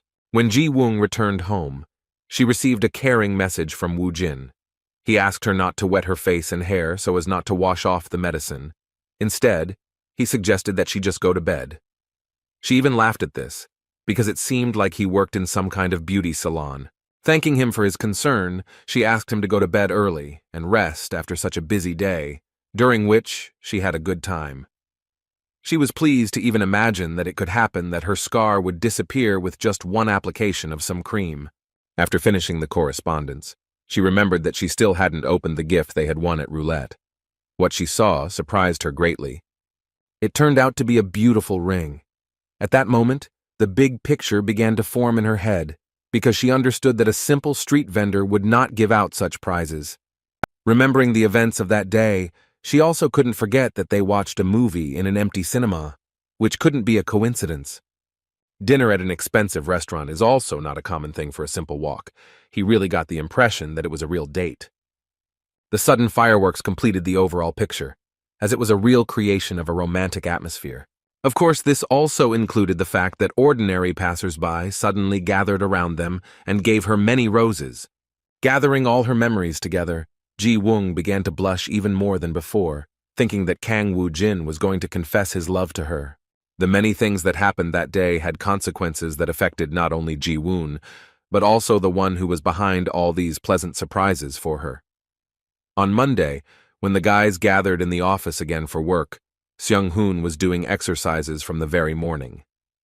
He did a huge number of push-ups, saying that from now on he would only do what he was asked to do. This was explained by the fact that the head of the guild was not delighted with the huge number of intrusive surprises that his ward created. Sun Hong began to become even more obedient, because the fear of the terrifying power of the leader did not give him peace. After finishing the educational moment, Woo Jin repeated again that he should only do what he asked, and nothing more. After these words, he still asked why he did something that he was not asked to do. With great guilt and constant apologies, the humble servant shouted that he felt he had not shown loyalty to his leader, which is why he had made the mistake of trying to make up for lost time. His words even pleased Wu Jin, and he stopped being angry at him for the mistakes he had made due to his arbitrariness. So he asked him with a smile to remember once and for all that he only expected from him what he himself asked for. Seung-hun felt somewhat relieved, but the awkwardness returned after the leader asked whose money he spent on these gifts. As it turned out, he used the guild's corporate account, which was a serious strategic mistake and another problem in his life. Hearing this, the chief again made him do push-ups and shout that he should only do what he was asked to do. The educational moment was suddenly interrupted by Director Jun, who had just finished some organizational matters and found time to meet with the head. When he entered the head's office, he was surprised to ask what was going on and why the head of the sales department was doing intense training in the middle of the workday. Given the head's characteristics, he decided to let this moment pass and informed him that he had managed to settle matters with the Ministry of Defense. As it turned out, Wu Jin really did not have to serve in the army now, but there were some nuances. According to Director Jun, he was exempted from this on the condition that he fulfilled 10 requests from the army. He could not bring himself to continue the list of conditions, saying that this was unprecedented and unheard of. Surprised by his words, Wu Jin asked him not to delay and finish what he had started to say. Gathering all his determination and suppressing his awkwardness, Min Chang said that in connection with this agreement, Mr. Kang must be immediately mobilized to Daegu at Exit 3 of Yongan Station. As it turned out, in the place in question, his power would be a great help, because there was a breakthrough in the dungeon. Wu Jin immediately went to the previously mentioned place and found that there was not a soul around. It seemed to him that this area was some kind of separate ghost town. Regarding the dungeon breakthrough, Director Jun explained that if the dungeon is not cleared within 30 days after the reset, the barrier begins to collapse and monsters come out of the dungeon onto the streets. This is most likely due to the previous teams failing to clear the breach, which is why the Ministry of Defense requested awakened support to deal with the breach and its aftermath. Given this situation, Wu Jin also wondered what would happen if they couldn't stop this stage.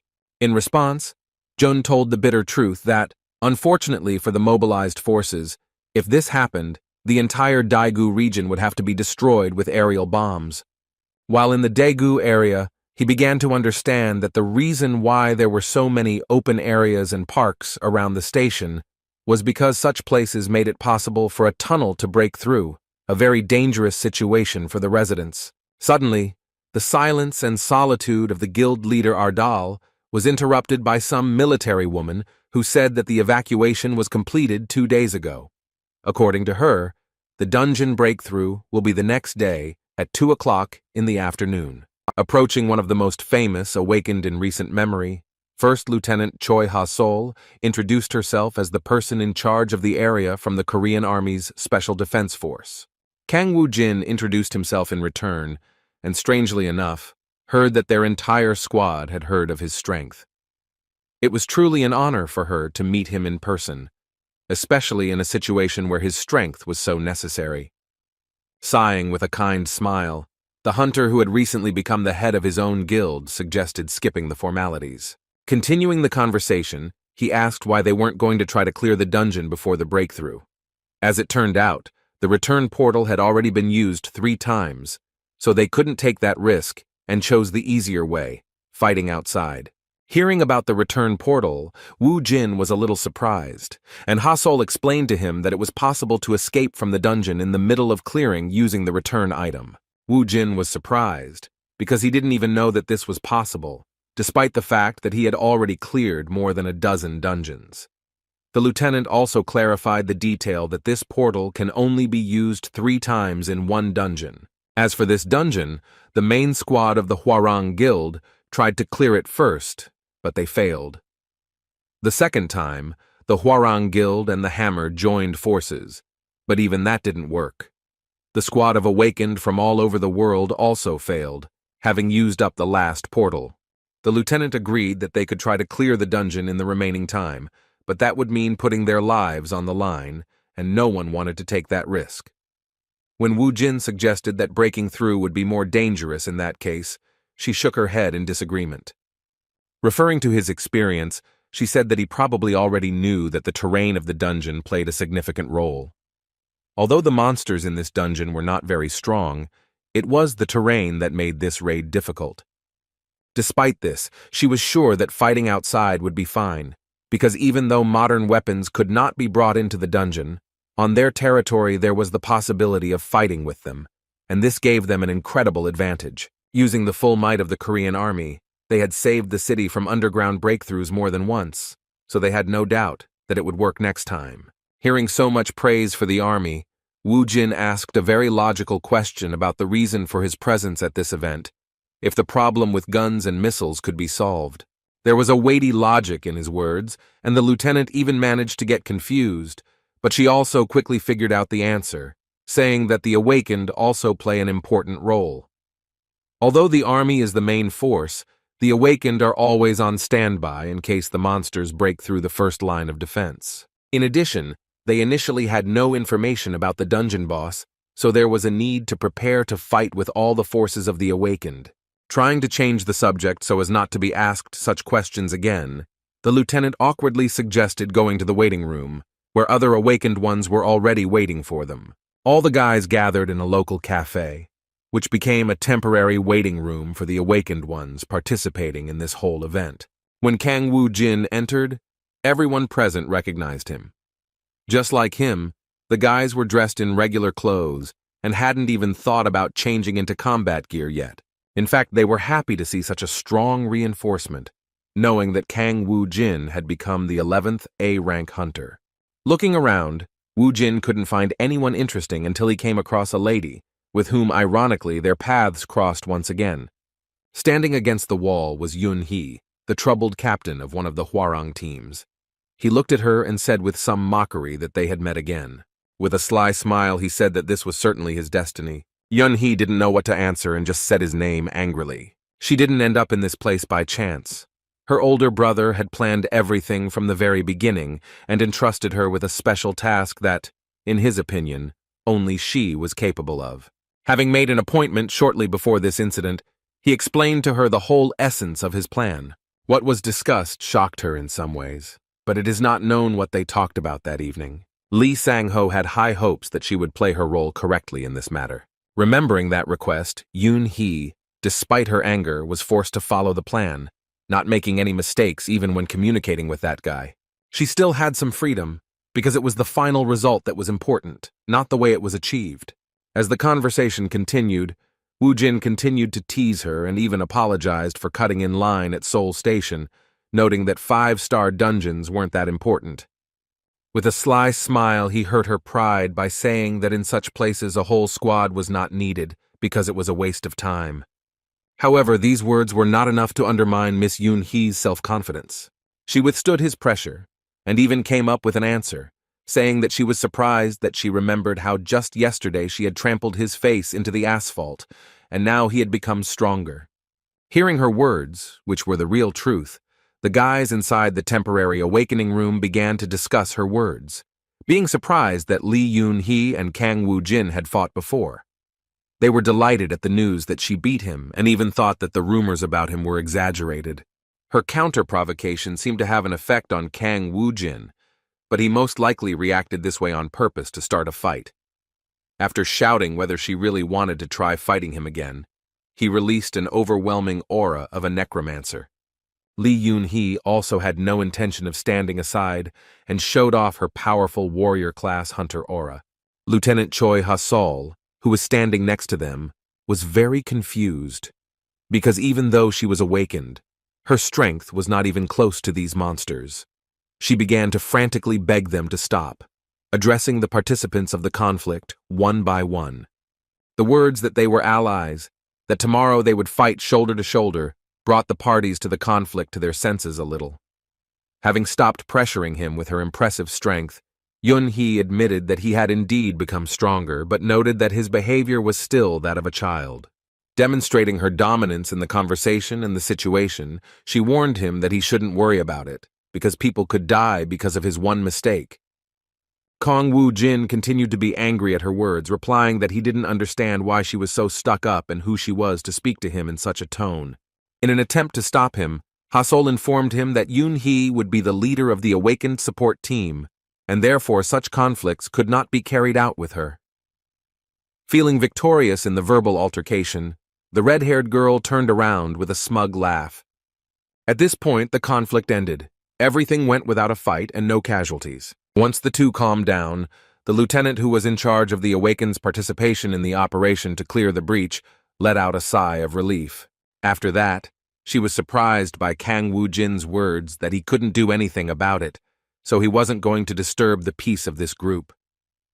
He then turned to the lieutenant and asked if she could get information about what was inside the dungeon, which no one had been able to clear out, even despite using joint efforts. The lieutenant was a little worried, because soon there would be a dungeon breakthrough and she did not understand why he needed this information. In response, Woo Jin asked if it was a state secret, since she refused to answer him. In an attempt to befriend and maintain a good relationship with the promising hunter, Ha-Sol nevertheless agreed to let him print out the information, saying that it was available to anyone who wanted it. As soon as they left, Yoon-hee realized what he was planning. She was right, because Kang Woo Jin was indeed extremely interested in clearing this 6-star dungeon and was not going to sit back and wait for a breakthrough to occur due to the series of failures of the previous hunter groups. Standing next to the barrier, he admitted that the energy of this dungeon was truly astounding. Now it was no surprise to him that this dungeon was called the strongest among those in their territory. Suddenly, his enjoyment of the barrier's powerful aura was interrupted by a stern female voice. Yoon-hee, who had guessed what he was planning, followed him and now wanted to know what he was going to do.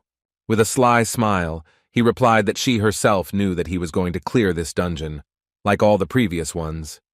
In response, Yoon-hee suggested that if he was going to do something so crazy, then he was definitely not in his right mind. Woo Jin responded to her suggestion with a sly laugh, because in his mind, things were not quite as she thought. He thought that the one who would share experience points and achievements with the army and other awakened ones would be more likely to be called crazy. Despite his self-confidence, Yoon-hee's common sense once again gave her a reason to warn him, saying that the best awakened had failed 3 times in this dungeon. She assumed that he was simply a fool who was seeking a hard death. As soon as she started talking about how it was no longer possible to use the return portal, he interrupted her, saying that she was talking too much. After that, he once again hurt her pride by saying that she was nothing more than a scared cat, saying that she was incapable of anything without the return portal. He touched the barrier and asked her to wait for him outside. A timid cat named Yoon-hee had no choice but to fall for his provocation. She was furious the moment he walked inside, trying to drag her with him into such a crazy place. At this time, President Hwarang was enjoying the evening while his sister had to carry out the plan. The call he received from the minister was something he clearly did not expect.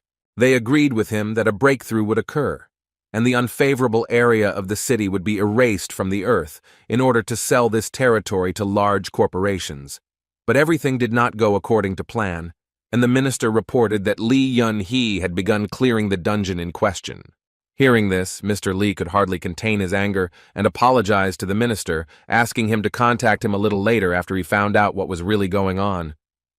He had no idea why Yun-hee had entered the dungeon, or how she could turn away from his mission. Yoon-hee actually fell for the provocation and went inside. Finding herself at the first location after passing the portal, she saw a very bloody place, which by its appearance alone indicated that a huge battle had already taken place here.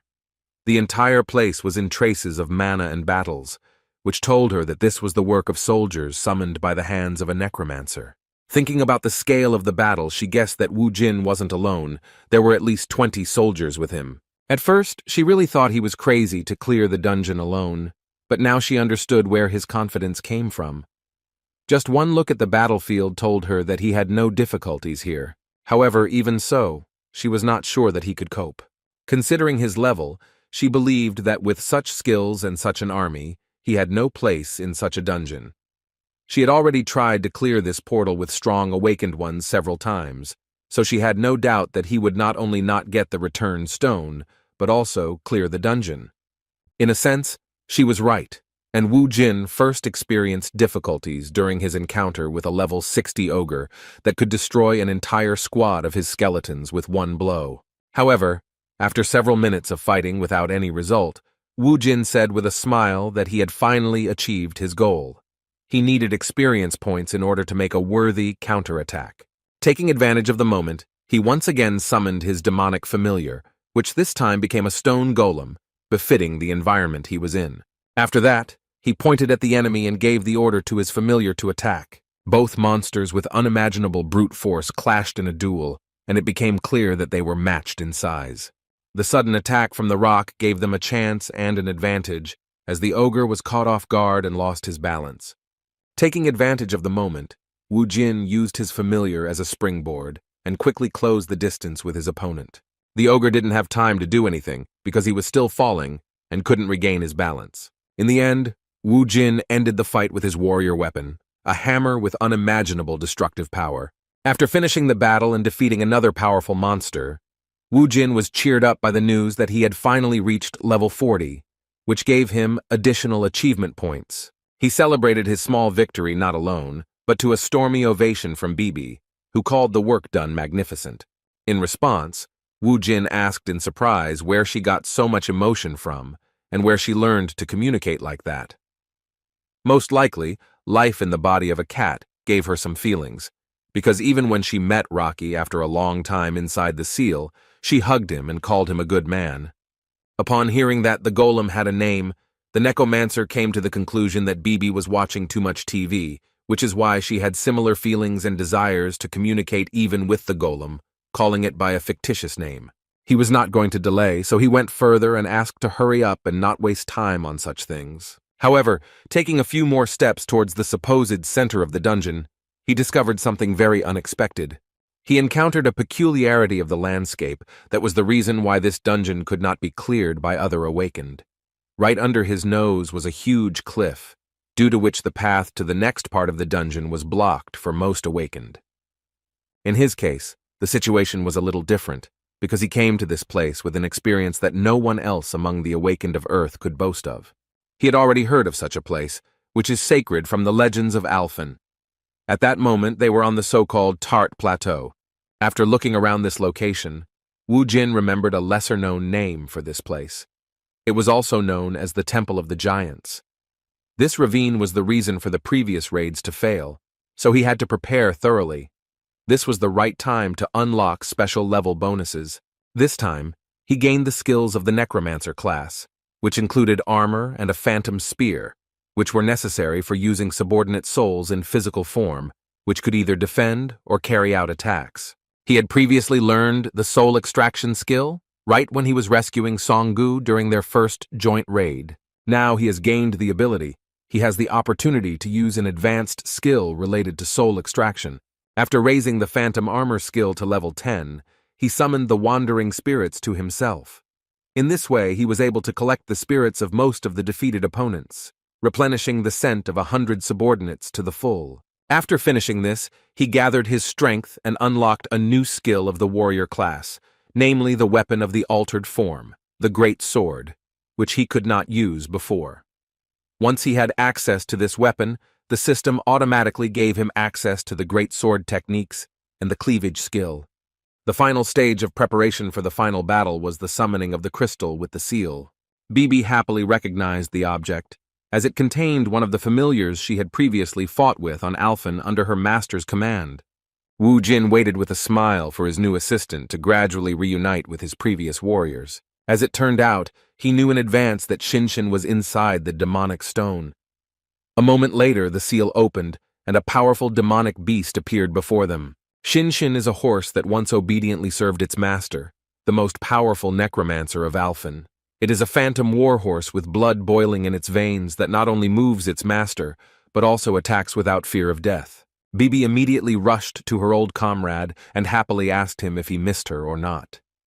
Even the rock, having cast off its golem form, flew closer to the phantom horse with joy at the reunion. Everyone was excited about this moment, but the owner suggested that they leave the touching reunion for later. They had a serious challenge ahead of them, a battle with the final floor with a limited time to clear, so he suggested that they hurry. Using the phantom charge, the horse easily jumped to a great height and helped them overcome the large distance of the cliff between the temple and the rest of the surface. Ogres continued to appear even after the boys reached the site of the giant sacred temple. As an A-rank hunter, Yun-hee had no fear of such enemies, having cleared similar dungeons more than once. Her steadfastness was also due to the fact that she possessed a huge reserve of deadly skills. Using one of them, she turned a huge level 60 ogre into a drushlak in an instant. The monster was defeated, and the way forward was open and safe for the swordswoman. Continuing to slowly move forward, Yun-hee assumed that she would soon meet her offender, an overly impudent and arrogant newcomer among the awakened of her rank. However, as soon as she reached the cliff, she saw something she clearly could not have expected. Wu Jin was in the sky, riding on some kind of horse that was summoned using his necromancy magic. She assumed that he would find a way out of this situation, but she could not even imagine that he had such a large stock of necromancer tricks. There was little time, so she decided to hurry. From previous raids, there was a rope left in this place that connected the giant temple and part of the surface to the cliff. Yun-hee was not going to stop and prepared to overcome this obstacle. In fact, the main reason why they couldn't clear the dungeon wasn't the ravine, because they could use the flight abilities of some awakened ones. The real problem was what they were facing in the temple grounds. There were only 3 monsters behind this ravine, guarding the stone of return. It was because of them that they decided to retreat, not continuing the battle due to the high risks. For greater benefit, it was decided to allow the dungeon to be breached in order to completely destroy and then rebuild the area around it. Although she didn't like this political decision, the final decision still rested with the leader, so she had to obey. However, this was an exception. She couldn't allow anyone to clear the dungeon after their guild failed the mission. Also, she felt angry at the thought that, in the future, it would be said that one person had performed better than their party. Yun-hee was in a hurry to catch the man who could shake the status of their organization, which was run by her brother. For the sake of the honor of the Hwarang Guild, she felt it was her duty to stop Kang Woo-jin's purge. An hour before the dungeon breakthrough, the guys were still inside, and Lee Sang-ho gave a press conference on behalf of the Hwarang Guild. A huge crowd of journalists gathered in one place wanted to know what chances of survival Lee Yun-hee and Kang Woo-jin had, who entered the dungeon.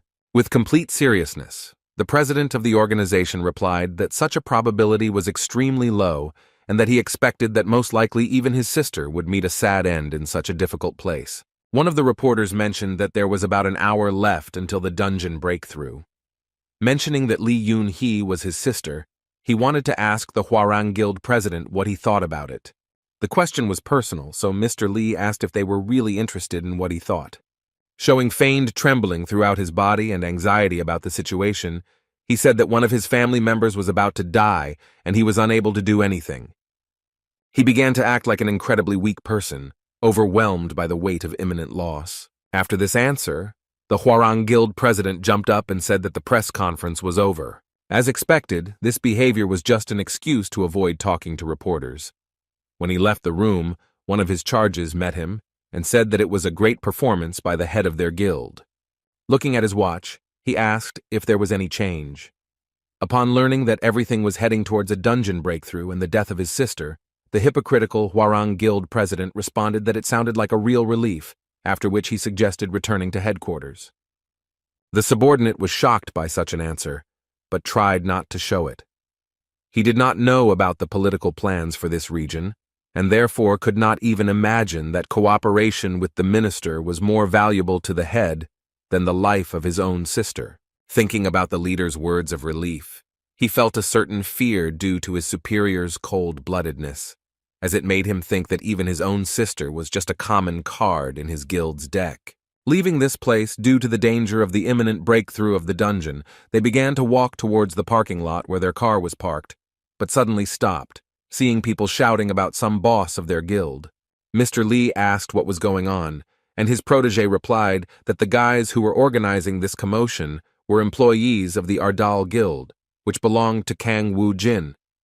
At this moment, the head of the Hwarang Guild learned for the first time that the Awakened One, whom he so wanted to get under his control, had organized his own organization in such a short time, under whose command there were several very brave and very loyal guys. Meanwhile, Wu Jin reached the floor of the giant temple and thanked Xin Xin for his excellent work. Looking around, Bibi was surprised that this place was actually called a temple. She said that she would have believed her master's words if he had said that this was just some kind of cemetery. There were a lot of strange stone statues everywhere, which made the place truly creepy. Bibi assumed that the giants in question had simply turned into golems or something. Wu Jin himself didn't know the answer to this question, because he only knew about the giant temple from rumors. Even so, he had a way to check whether this place was safe, or whether he should expect a sudden attack from the enemies. Turning to the rock, he suggested that he try to eat the stone statues. The order was quite unexpected, but the familiar immediately placed his demonic soul into one of the statues. In an instant, he had completely taken over the stone and returned to his golem form.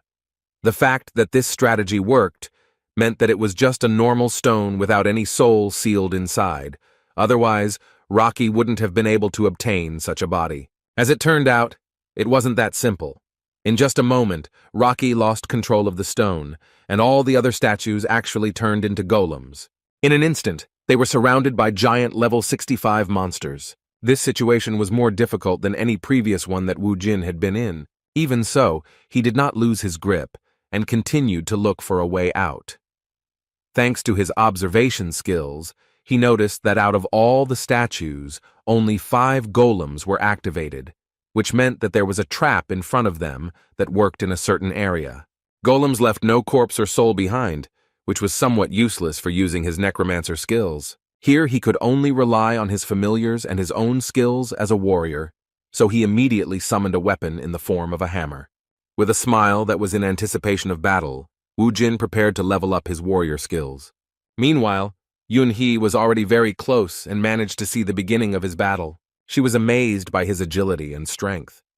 She was shocked to realize that the necromancer looked like an awakened warrior class, which is not inferior to real warriors of his level. She hadn't fought on this floor yet, and hadn't even thought that all these statues would turn out to be golems. It was clear to her now that if they had gone further, and someone had simply walked madly towards the altar, then they would have been surrounded and destroyed in an instant, without any chance of survival. On the other hand, she watched as a necromancer class person, even without using his own skills, but only fighting with a strange hammer in his hands, gave a good rebuff to these powerful monsters. His instincts really surprised the woman who had been a warrior for the past 5 years. After several minutes of intense battle, the necromancer with the skills of a warrior finally brought the matter to an end. During the battle he was very tired, but his strength was restored the moment he destroyed all 5 golems. It seemed that the end was near, because the only advantage of the enemies of this temple was their numbers. Yet there was something that bothered Wu Jin. He felt that things were not so simple. There was still something that he didn't like from the very beginning. It was the 3 monsters that stood motionless in one place next to the altar. The one-eyed inhabitants of Alphen seemed very dangerous, and it was they who were entrusted with the Stone of Return. Now he had no way of knowing who he was dealing with, so he decided to continue pushing forward, gradually getting closer to the altar by destroying the golems. Gradually he became stronger and stronger, and his mastery of the hammer increased noticeably. Bibi and Rocky watched him from the side. The cunning demonic blonde encouraged her master in every possible way, and thus all the statues that turned into golems were destroyed. There were only 3 strange monsters from Alphen that were preventing them from getting the return stone.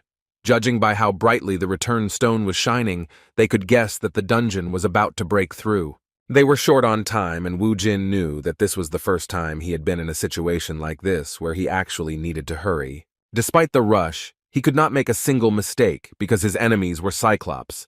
Cyclops are one of the races that originated from the line of ancient giants. Although they are descended from the same stock as the ogres, they differ from them in that they lack the barbaric qualities and savage nature. The Cyclopes actually inherited wisdom from a race of ancient giants. Their race prospered due to its civilization.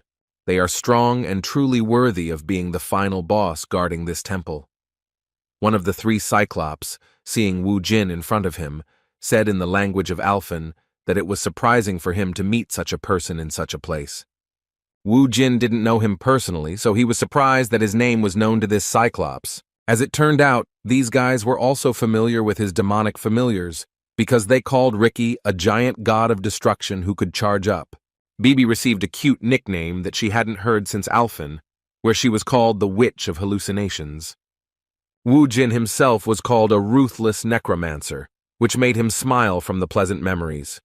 Hearing this, he assumed that even among the clan that belonged to the giants, he was still quite famous.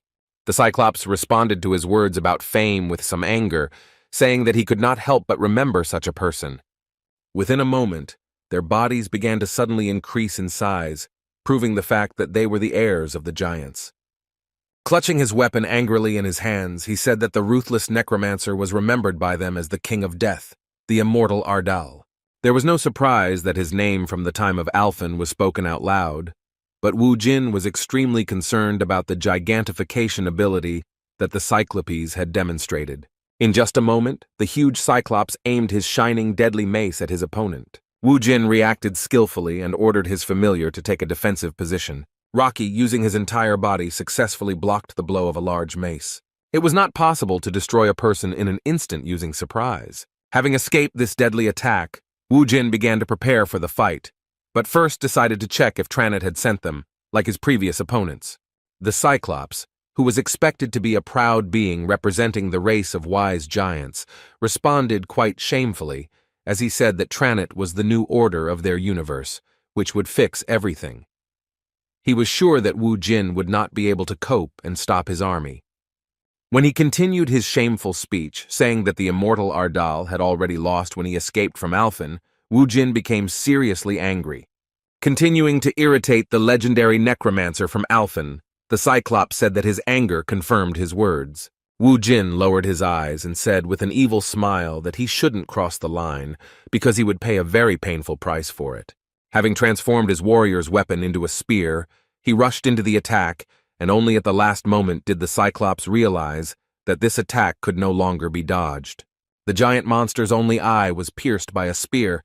This is the weakest point of this Alphen race. Wu Jin thought with a satisfied smile that this was the end for his opponent, and there were only 2 of them left. However, a moment later the Cyclops unexpectedly struck back, slapping him with his palms. Squeezing his palms with all his might, he said that now the immortal Ardal had come to an end. However, just a moment later, Wu Jin proved that he was still not suppressed, and used a whirlwind of blades to cut his limbs like tofu, freeing himself from his grip.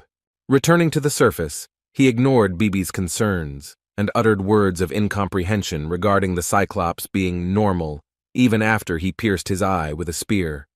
In just a moment, the system reported that the Cyclops had completely healed all of its wounds, and the lost limbs had returned to their original appearance. This news was quite bad. It was too powerful an ability that Wu Jin did not expect to see in such a place. Meanwhile, the conflict between the military and the guys from the Ardal Guild continued outside. A scandal broke out at the 4th guard post because the guild founders asked to let them through to the place where their guildmaster entered the dungeon. They were refused to find out about his condition, no matter how much they asked.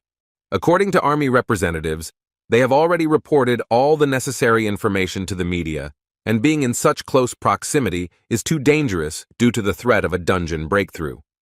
Ji Wung, who came to this troubled place with her brother, couldn't stop worrying about whether Kang Wu Jin was okay or not. She lowered her head and tried to hide her emotions, because if she thought about the worst, she couldn't even imagine what would happen to her life.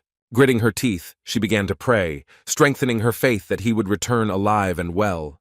Her prayers came in handy as Wu Jin continued to fight fiercely against 3 gigantified monsters at once.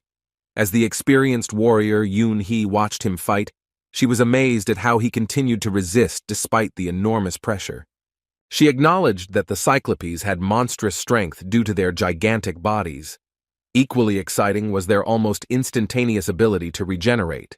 From the outside, this whole situation seemed hopeless to her, and she was incredibly interested in what he would do. Continuing the battle, Wu Jin chose a more mobile weapon, the legendary sword, with which he could inflict deadly cuts. However, even this did not bring any results, because the Cyclops continued to regenerate without stopping the moment they received a fatal wound. There was no end to this, and all his efforts were in vain. He already understood that if this continued, then a breakthrough of the dungeon could not be avoided. It was the first time he had seen and never heard of Cyclops with such a regenerative ability. He understood that this was their native land, but such an ability seemed too imbalanced. As soon as he had thought about it in his head, he realized that he was indeed fighting on their territory, where they had a huge advantage. Thinking about this, he reminded himself that this place was the temple of the entire giant race. From the very beginning, the Cyclopes guarded this temple, which meant that it was not only about its cultural value, but also about preserving the power of this place and using its advantages for protection. Woojin understood that all their abilities were limited in this location, so he asked Rocky and Bibi to do everything to distract the Cyclops for a while. Looking at the huge Cyclops with crushing force, Bibi began to panic, saying that she could not imagine how they would cope with such a task. In response, Woojin put his hand on her head and said that he believed that they could do it. Having offered them an excellent training that they couldn't refuse, the cunning master ran away from his charges, leaving them to be torn apart by monsters like mad dogs. It wasn't the first time Rocky had been in a fight where he was just a body to be beaten, but this was the first time Bibi had tried on such a role, and the sight of the terrifying Cyclops alone sent shivers down her spine. With some panic, she looked at the enemies and politely asked them to stop for a second to give her a chance to concentrate on the fight. Meanwhile, Woojin climbed up the huge statue that these Cyclops were guarding. This statue was so huge that without it, no one would have known what kind of temple it was. The ironic thought was not only about the decoration, but also the functionality of such a thing in such a place. Woojin guessed that the divine relic kept in this temple bestowed buffs to its believers. He guessed that in this case, it was a regeneration buff. Just as he thought that this relic was the statue beneath his feet, he saw one of the enraged Cyclops rush towards him and begin to shout angrily for him to remove his feet from their deity. With a sly smile, Woojin replied that his reaction meant that he had finally managed to find out their weak point. The Cyclops' alarm clearly indicated that he was close to the answer to this riddle. The Cyclops could not use his brute strength near this place, so he shouted out in anger the name of the necromancer from Alphen, calling him the immortal Ardal. Without wasting any time, Kong Woojin turned to using a warrior skill. In just a moment, he used an earth strike that turned the statue of the giant deity into a pile of stones. The Cyclops' reaction was immediate. He immediately rushed into the attack with an anger that he had never shown before. Now he was not afraid to swing his huge mace, which indicated that the counterattack would have the desired result. Using his legendary sword, Woojin decapitated his opponent with one precise cut. As soon as the Cyclops fell to the ground, it became obvious that he was no longer able to receive the terrain buff. His regeneration was not able to restore him after such an injury. Looking at the satisfactory result, Woojin slyly said that he was right, and now his swings were working properly. Turning to the other two monsters, he asked if they would like to repeat their words about him being a frightened fugitive who had left the battlefield. The battle was now more fair, as they had almost the same level of regeneration at their disposal. With a determined look, he stated the fact that despite their tricks, they could no longer continue to spout their nonsense, confident that they would defeat him. The last two monsters were not much of a problem, and Woojin had access to a lot of items that could quickly increase his power level in less than a minute. Seeing the giant's belt and the Cyclops' tears in front of him, he was so delighted that he didn't even pay attention to Bibi's worries. Looking through his inventory, Woojin thought about how he was starting to drift further and further away from his former self. His strength stats were already almost on par with his magic stats, and that was only after several battles with monsters that his skeleton army was no match for. It didn't matter much now, so he suggested that his familiars hurry up with their return. Bibi was delighted with this suggestion, because she was already missing the carefree life while watching TV series. However, as soon as they returned to the altar, they discovered that the return stone had disappeared. Woojin immediately asked the familiars if they had taken it, but it turned out that they had done nothing of the sort. It seemed as if the stone of return had been stolen by some ghost, but a moment later the answer to their question appeared before them. A cunning cat thief appeared before them and, showing them the stone they were looking for, asked if they really needed it that badly. For the first time since entering the dungeon, Yun-hee appeared before Woojin, fully appreciating his abilities in battle. Woojin hadn't noticed her before. He asked her with confusion what she was doing here. and whether she really just fell for his provocation and followed him. As it turned out, the Hwarang Guild president actually asked her to make Kang Woo-jin enter the dungeon that would break through at Yongan Station. Hearing such madness, Yun-hee couldn't understand what her brother was even thinking. He explained that Kang Woo-jin was a dangerous person because he was an individual with unknown abilities and past. That was why he believed that there was no better place to find out his secrets than the breaking dungeon where he would be forced to fight at the peak of his abilities. Mr. Lee wanted his sister to risk her life and observe him up close to find out what kind of abilities the mysterious necromancer had and what skills he possessed. He considered him a serious threat, so he was interested in who was supporting him and everything he could find out about this hunter. Hearing such a difficult request, Yoon-hee was not thrilled. She wondered why she had to do this and whether it was possible to send someone of lower rank. Mr. Lee replied that he was sure that only she could do that. In addition, he really wanted to have Kang Woo-jin on his side, but it was impossible due to him founding his own independent force, the Ardal Guild. Now he didn't care what Kang Woo-jin was doing, because the fact that he was able to clear dungeons single-handedly in the shortest amount of time meant that it would not be difficult for him to carry out a revolution in the Bloodstone market, which would shake the authority of the strongest guilds in Korea that were in balance. While in this place, Yoon-hee knew that she wouldn't be able to get him, so she thought about how it would be better to get rid of him before he gained influence. For the first time since they met, the red-haired girl showed some respect towards Woo-jin, saying that she was surprised when she heard that he was clearing the dungeon alone. She initially thought he was using some tricks, but now she admitted that he was indeed strong. Despite her words, Woo-jin was still wary and replied that he didn't need her gratitude. After that, he reminded him that the dungeon was about to break through and he had to return the hearthstone to him as quickly as possible. Hearing his threatening tone towards her, Yoon-hee rushed to the attack without hesitation and tried to strike first. Woo-jin was amazed by her strength, as she was indeed a true A-rank warrior class. After blocking her attack with difficulty, he angrily asked her what she was doing and whether she knew that they would both be finished if they were in this place during the dungeon breakthrough. In response, the mad woman said that it just so happened that she could not allow him to leave this place alive.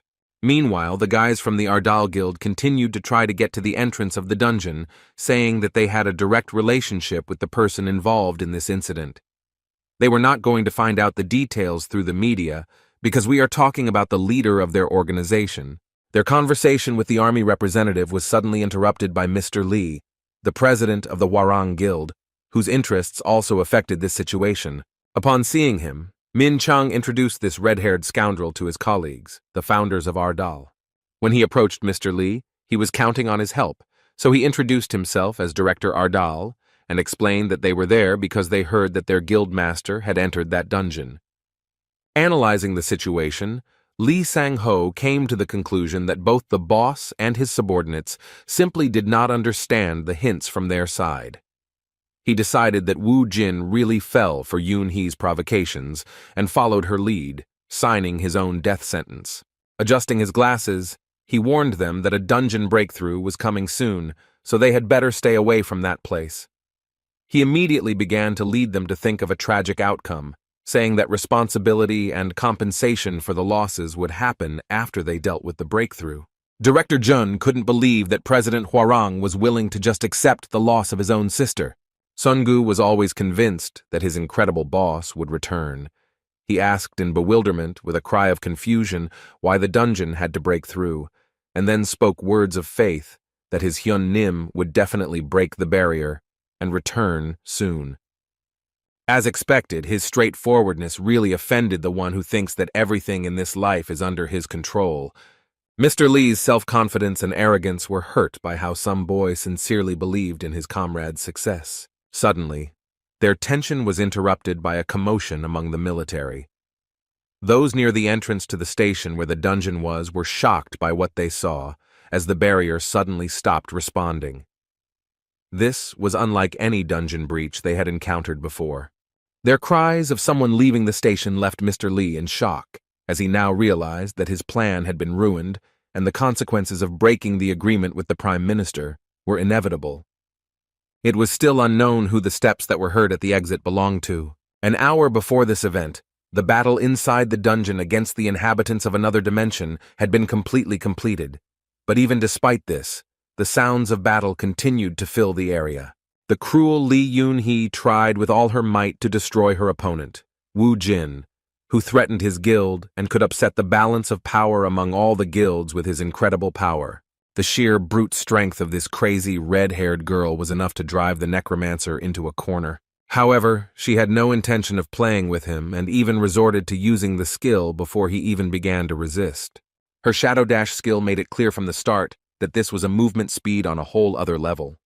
Seeing the superior warrior class hunter approaching at an incredible speed, Wu Jin realized that he was in a very bad situation.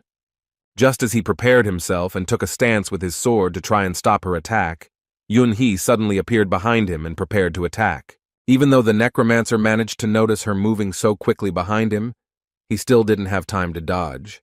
The fatal blow was aimed at his back, and fortunately, he managed to use a barrier that at least somehow weakened the attack. Right before the eyes of his familiars, the necromancer flew into the rock at great speed. Within moments, Rocky had joined the fight, his sphere beginning to gather stone to recreate the golem's body. With a loud animal roar, he rushed to attack, but Yunhee was still calm. She didn't feel any danger, and even mocked the situation, saying that Wu Jin was such a weak warrior that he hoped that summoning a golem would help him with something. From the very beginning, she knew where Rocky's core was, so he was crushed without much difficulty. It became clear that the only one who could fight with such a skilled warrior was Wu Jin. Although Wu Jin had taken a serious hit, he was able to withstand it thanks to his ghost armor.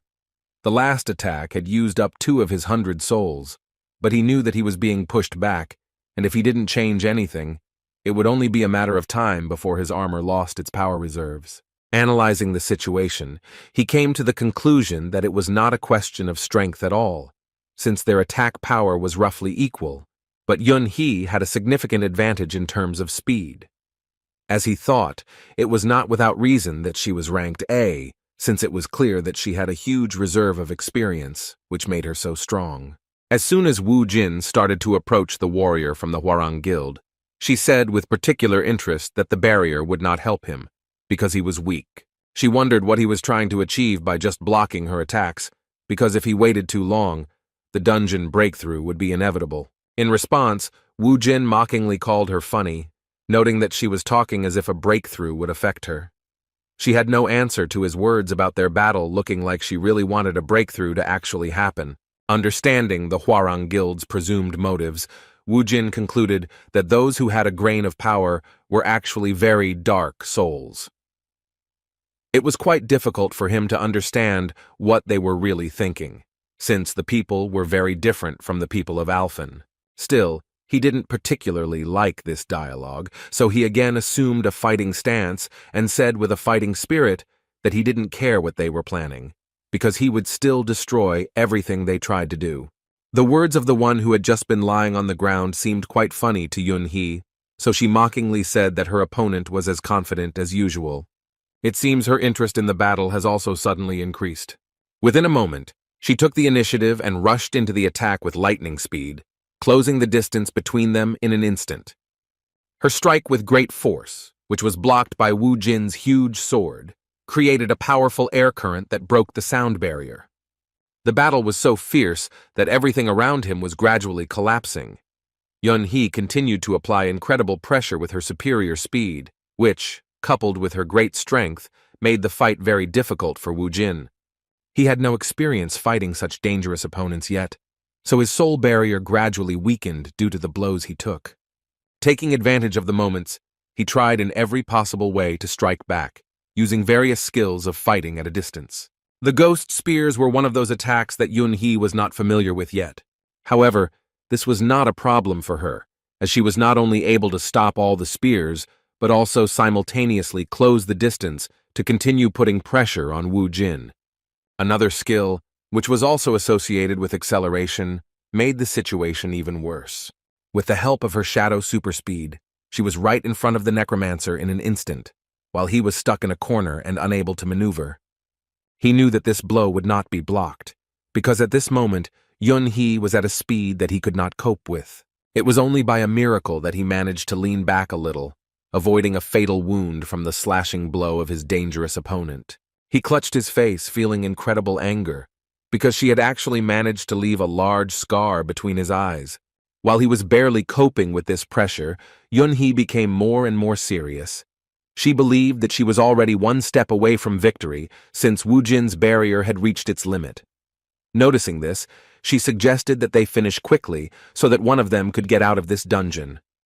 Her next deadly attack was the Moon Slash skill, which released even more of her magical power than any move she had used before. Despite such danger, Wu Jin looked quite calm as he watched her with a confident smile on his face. In just a moment, Yun-hee rushed forward and aimed a direct blow at him, which at first glance seemed impossible to escape from.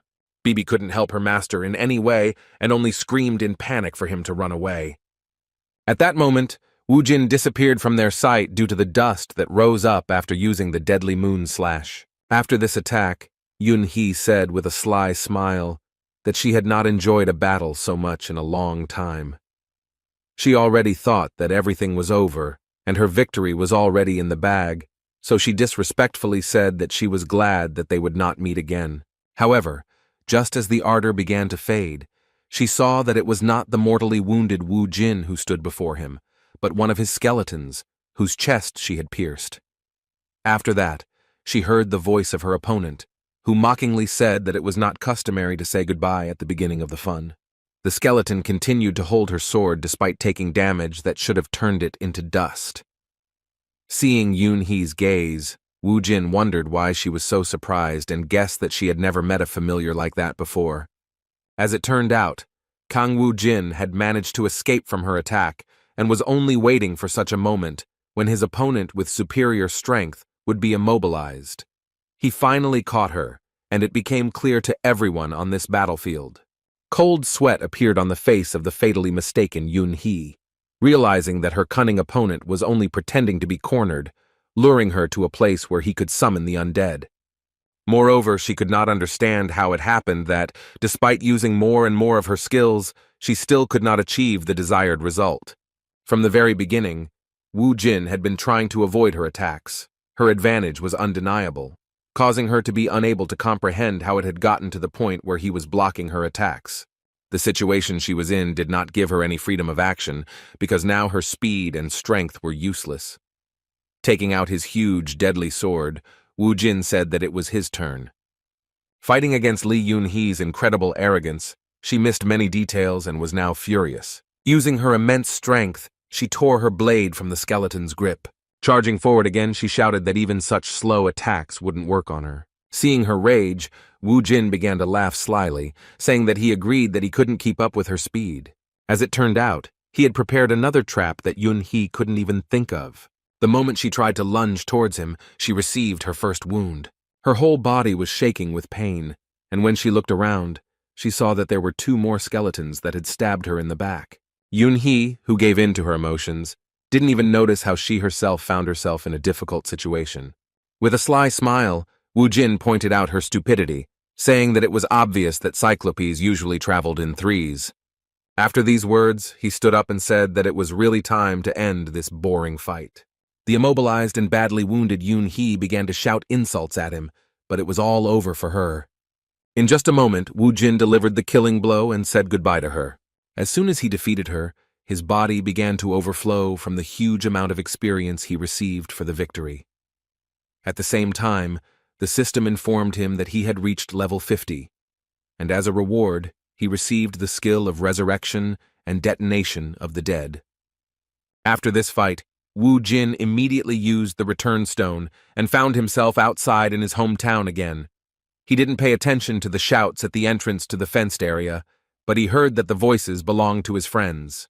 The Ardal Guild founders standing outside were trying to break through to the entrance of the dungeon, saying that if the barrier had disappeared, there was no longer any danger for them.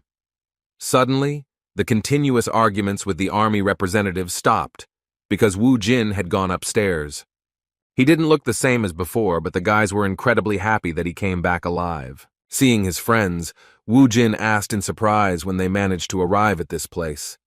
The guys didn't care about his questions because they wanted to hug their boss as soon as possible, for whom they were so worried about like never before. Director Jun said that they came running as soon as they heard the news. They were all horrified when they saw the wound on Hyung Nim's face, but the boss asked them to ignore it, saying that it was only temporary. Turning to the boys, he remembered that he had left his clothes and phone somewhere nearby, after which he asked them to look for right-handed things. Director Jun again could not understand his boss, because at that moment, the whole country was indebted to him for saving a huge residential area of the city, and he was only concerned about things. Just as Woo Jin gave a small task to the excited founders of his guild, he heard a young girl's voice shouting his name. It was Ji-woon, and she rushed at him with great speed and hugged him. With tears streaming down her face, she began to scream at him for being a fool for making her worry so much. She wanted to know how he could just rush into such a dangerous dungeon alone. Woo Jin was pleasantly surprised by her reaction to the situation, but decided to pay attention to how she looked. Saying that all her problems should have passed by now, he asked why she was still wearing a cap. As soon as Ji-woon looked up, he said that she had become even more beautiful. As it turned out, in this situation, she thought that her scar disappearing meant nothing compared to the huge wound left on his face. Woo Jin, who had already forgotten about his scar, replied that it would also disappear after he used the ointment. It seemed that the worries should have passed, because Woo Jin was safe and sound in front of her. But this was not the end of her difficult conversation. Taking advantage of the moment, she decided to mention the ring he gave her. She was overwhelmed with emotion, and closing her eyes began to scream that if he really wanted to date her, then she was okay with it. Without listening to her speech to the end, Woo Jin caught the girl with a red face by surprise by saying that he did not know what ring she was talking about. The confused girl began to explain in a trembling voice that he was talking about that incident and that he had probably prepared it so that she would receive exactly that kind of gift. The confusion in Woo Jin's eyes told her that she had misunderstood. She began to feel so awkward that she was ready to sink into the ground. What scared her even more was that there were many people around who could misunderstand her and consider her some kind of naive fool. While the modest Ji-woon was trying to find a place for herself, Woo Jin realized what was going on. Looking towards the boys, he began to glare at Seung-han, who was scared to death. He tried to say with his whole appearance that he didn't know what he was guilty of, because an incredibly beautiful girl had just confessed to him.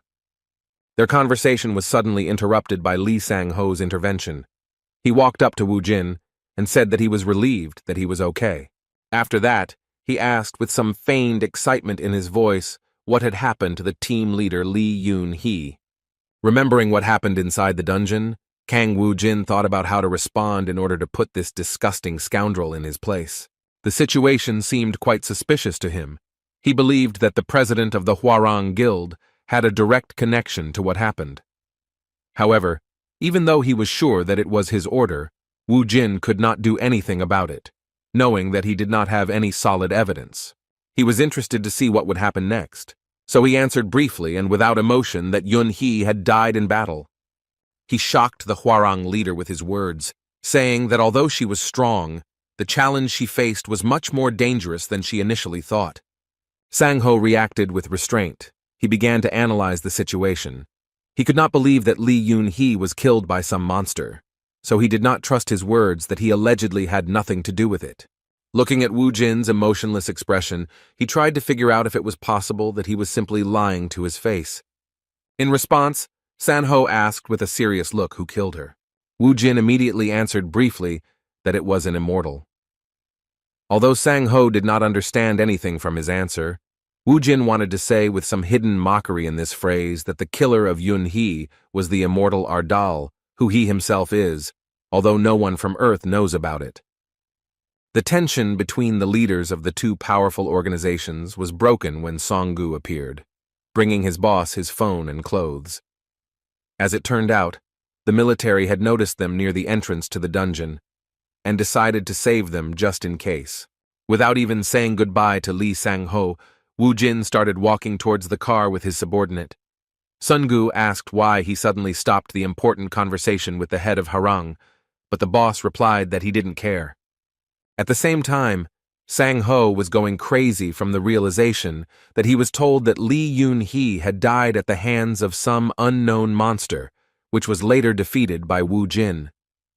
He couldn't believe something like that, considering how strong his sister was. In fact, he didn't care at all about losing his sister, because she really was just a card in his guild's deck. What made him most angry was that he had failed to implement any of the plans he had prepared earlier. The dungeon breakthrough he had agreed on with the minister had never happened, and as a result of this incident, he had also lost his guild's main force, an excellent A-rank fighter. Everything he had built for so long collapsed in an instant, including his political influence due to the enormous amount of power in his hands. He did not consider himself to be the culprit of what happened, but Kang Woo-jin, so he promised that he would destroy him at any cost. Meanwhile, Woo-jin had already arrived at the hotel and had tidied up his hair at Songgu's request. Despite these routine chores, he couldn't help but think that the Cyclopes in the 6-star dungeon were indeed quite strong. This realization made him remember that Alphen was teeming with monsters much stronger than him, and that soon they would be encountered in dungeons all over the earth. He was sure that things could not end so simply, and that more and more of Tranit's impressive power would appear in various dungeons. When he got out of the shower, he noticed a story that was on one of the channels of the TV that was on. There was a man on the screen who was talking about a thorough study of the dungeon, and that he had answers to questions about where the dungeons come from and how they change. Dr. James Toppler was the mysterious figure who agreed to tell us about where the dungeons came from and what they would be like in the future. A mysterious scientist with a thick gray beard, folding his hands in front of him, said that the monsters were just an alien life form, the existence of which they could only guess about before. According to his hypotheses, the dungeons are just the aliens' paths to Earth, and he was sure that these are some kind of steps so that life forms unfamiliar to them could get to their home planet.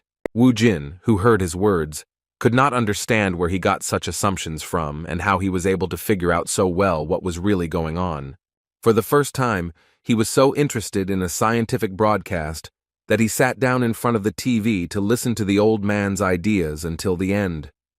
According to Dr. Toppler, aliens will not be able to cross the border simply by creating a gate, because the underground will break through only after 30 days. He had a theory as to why it took so long for monsters from other universes and planets to get to Earth.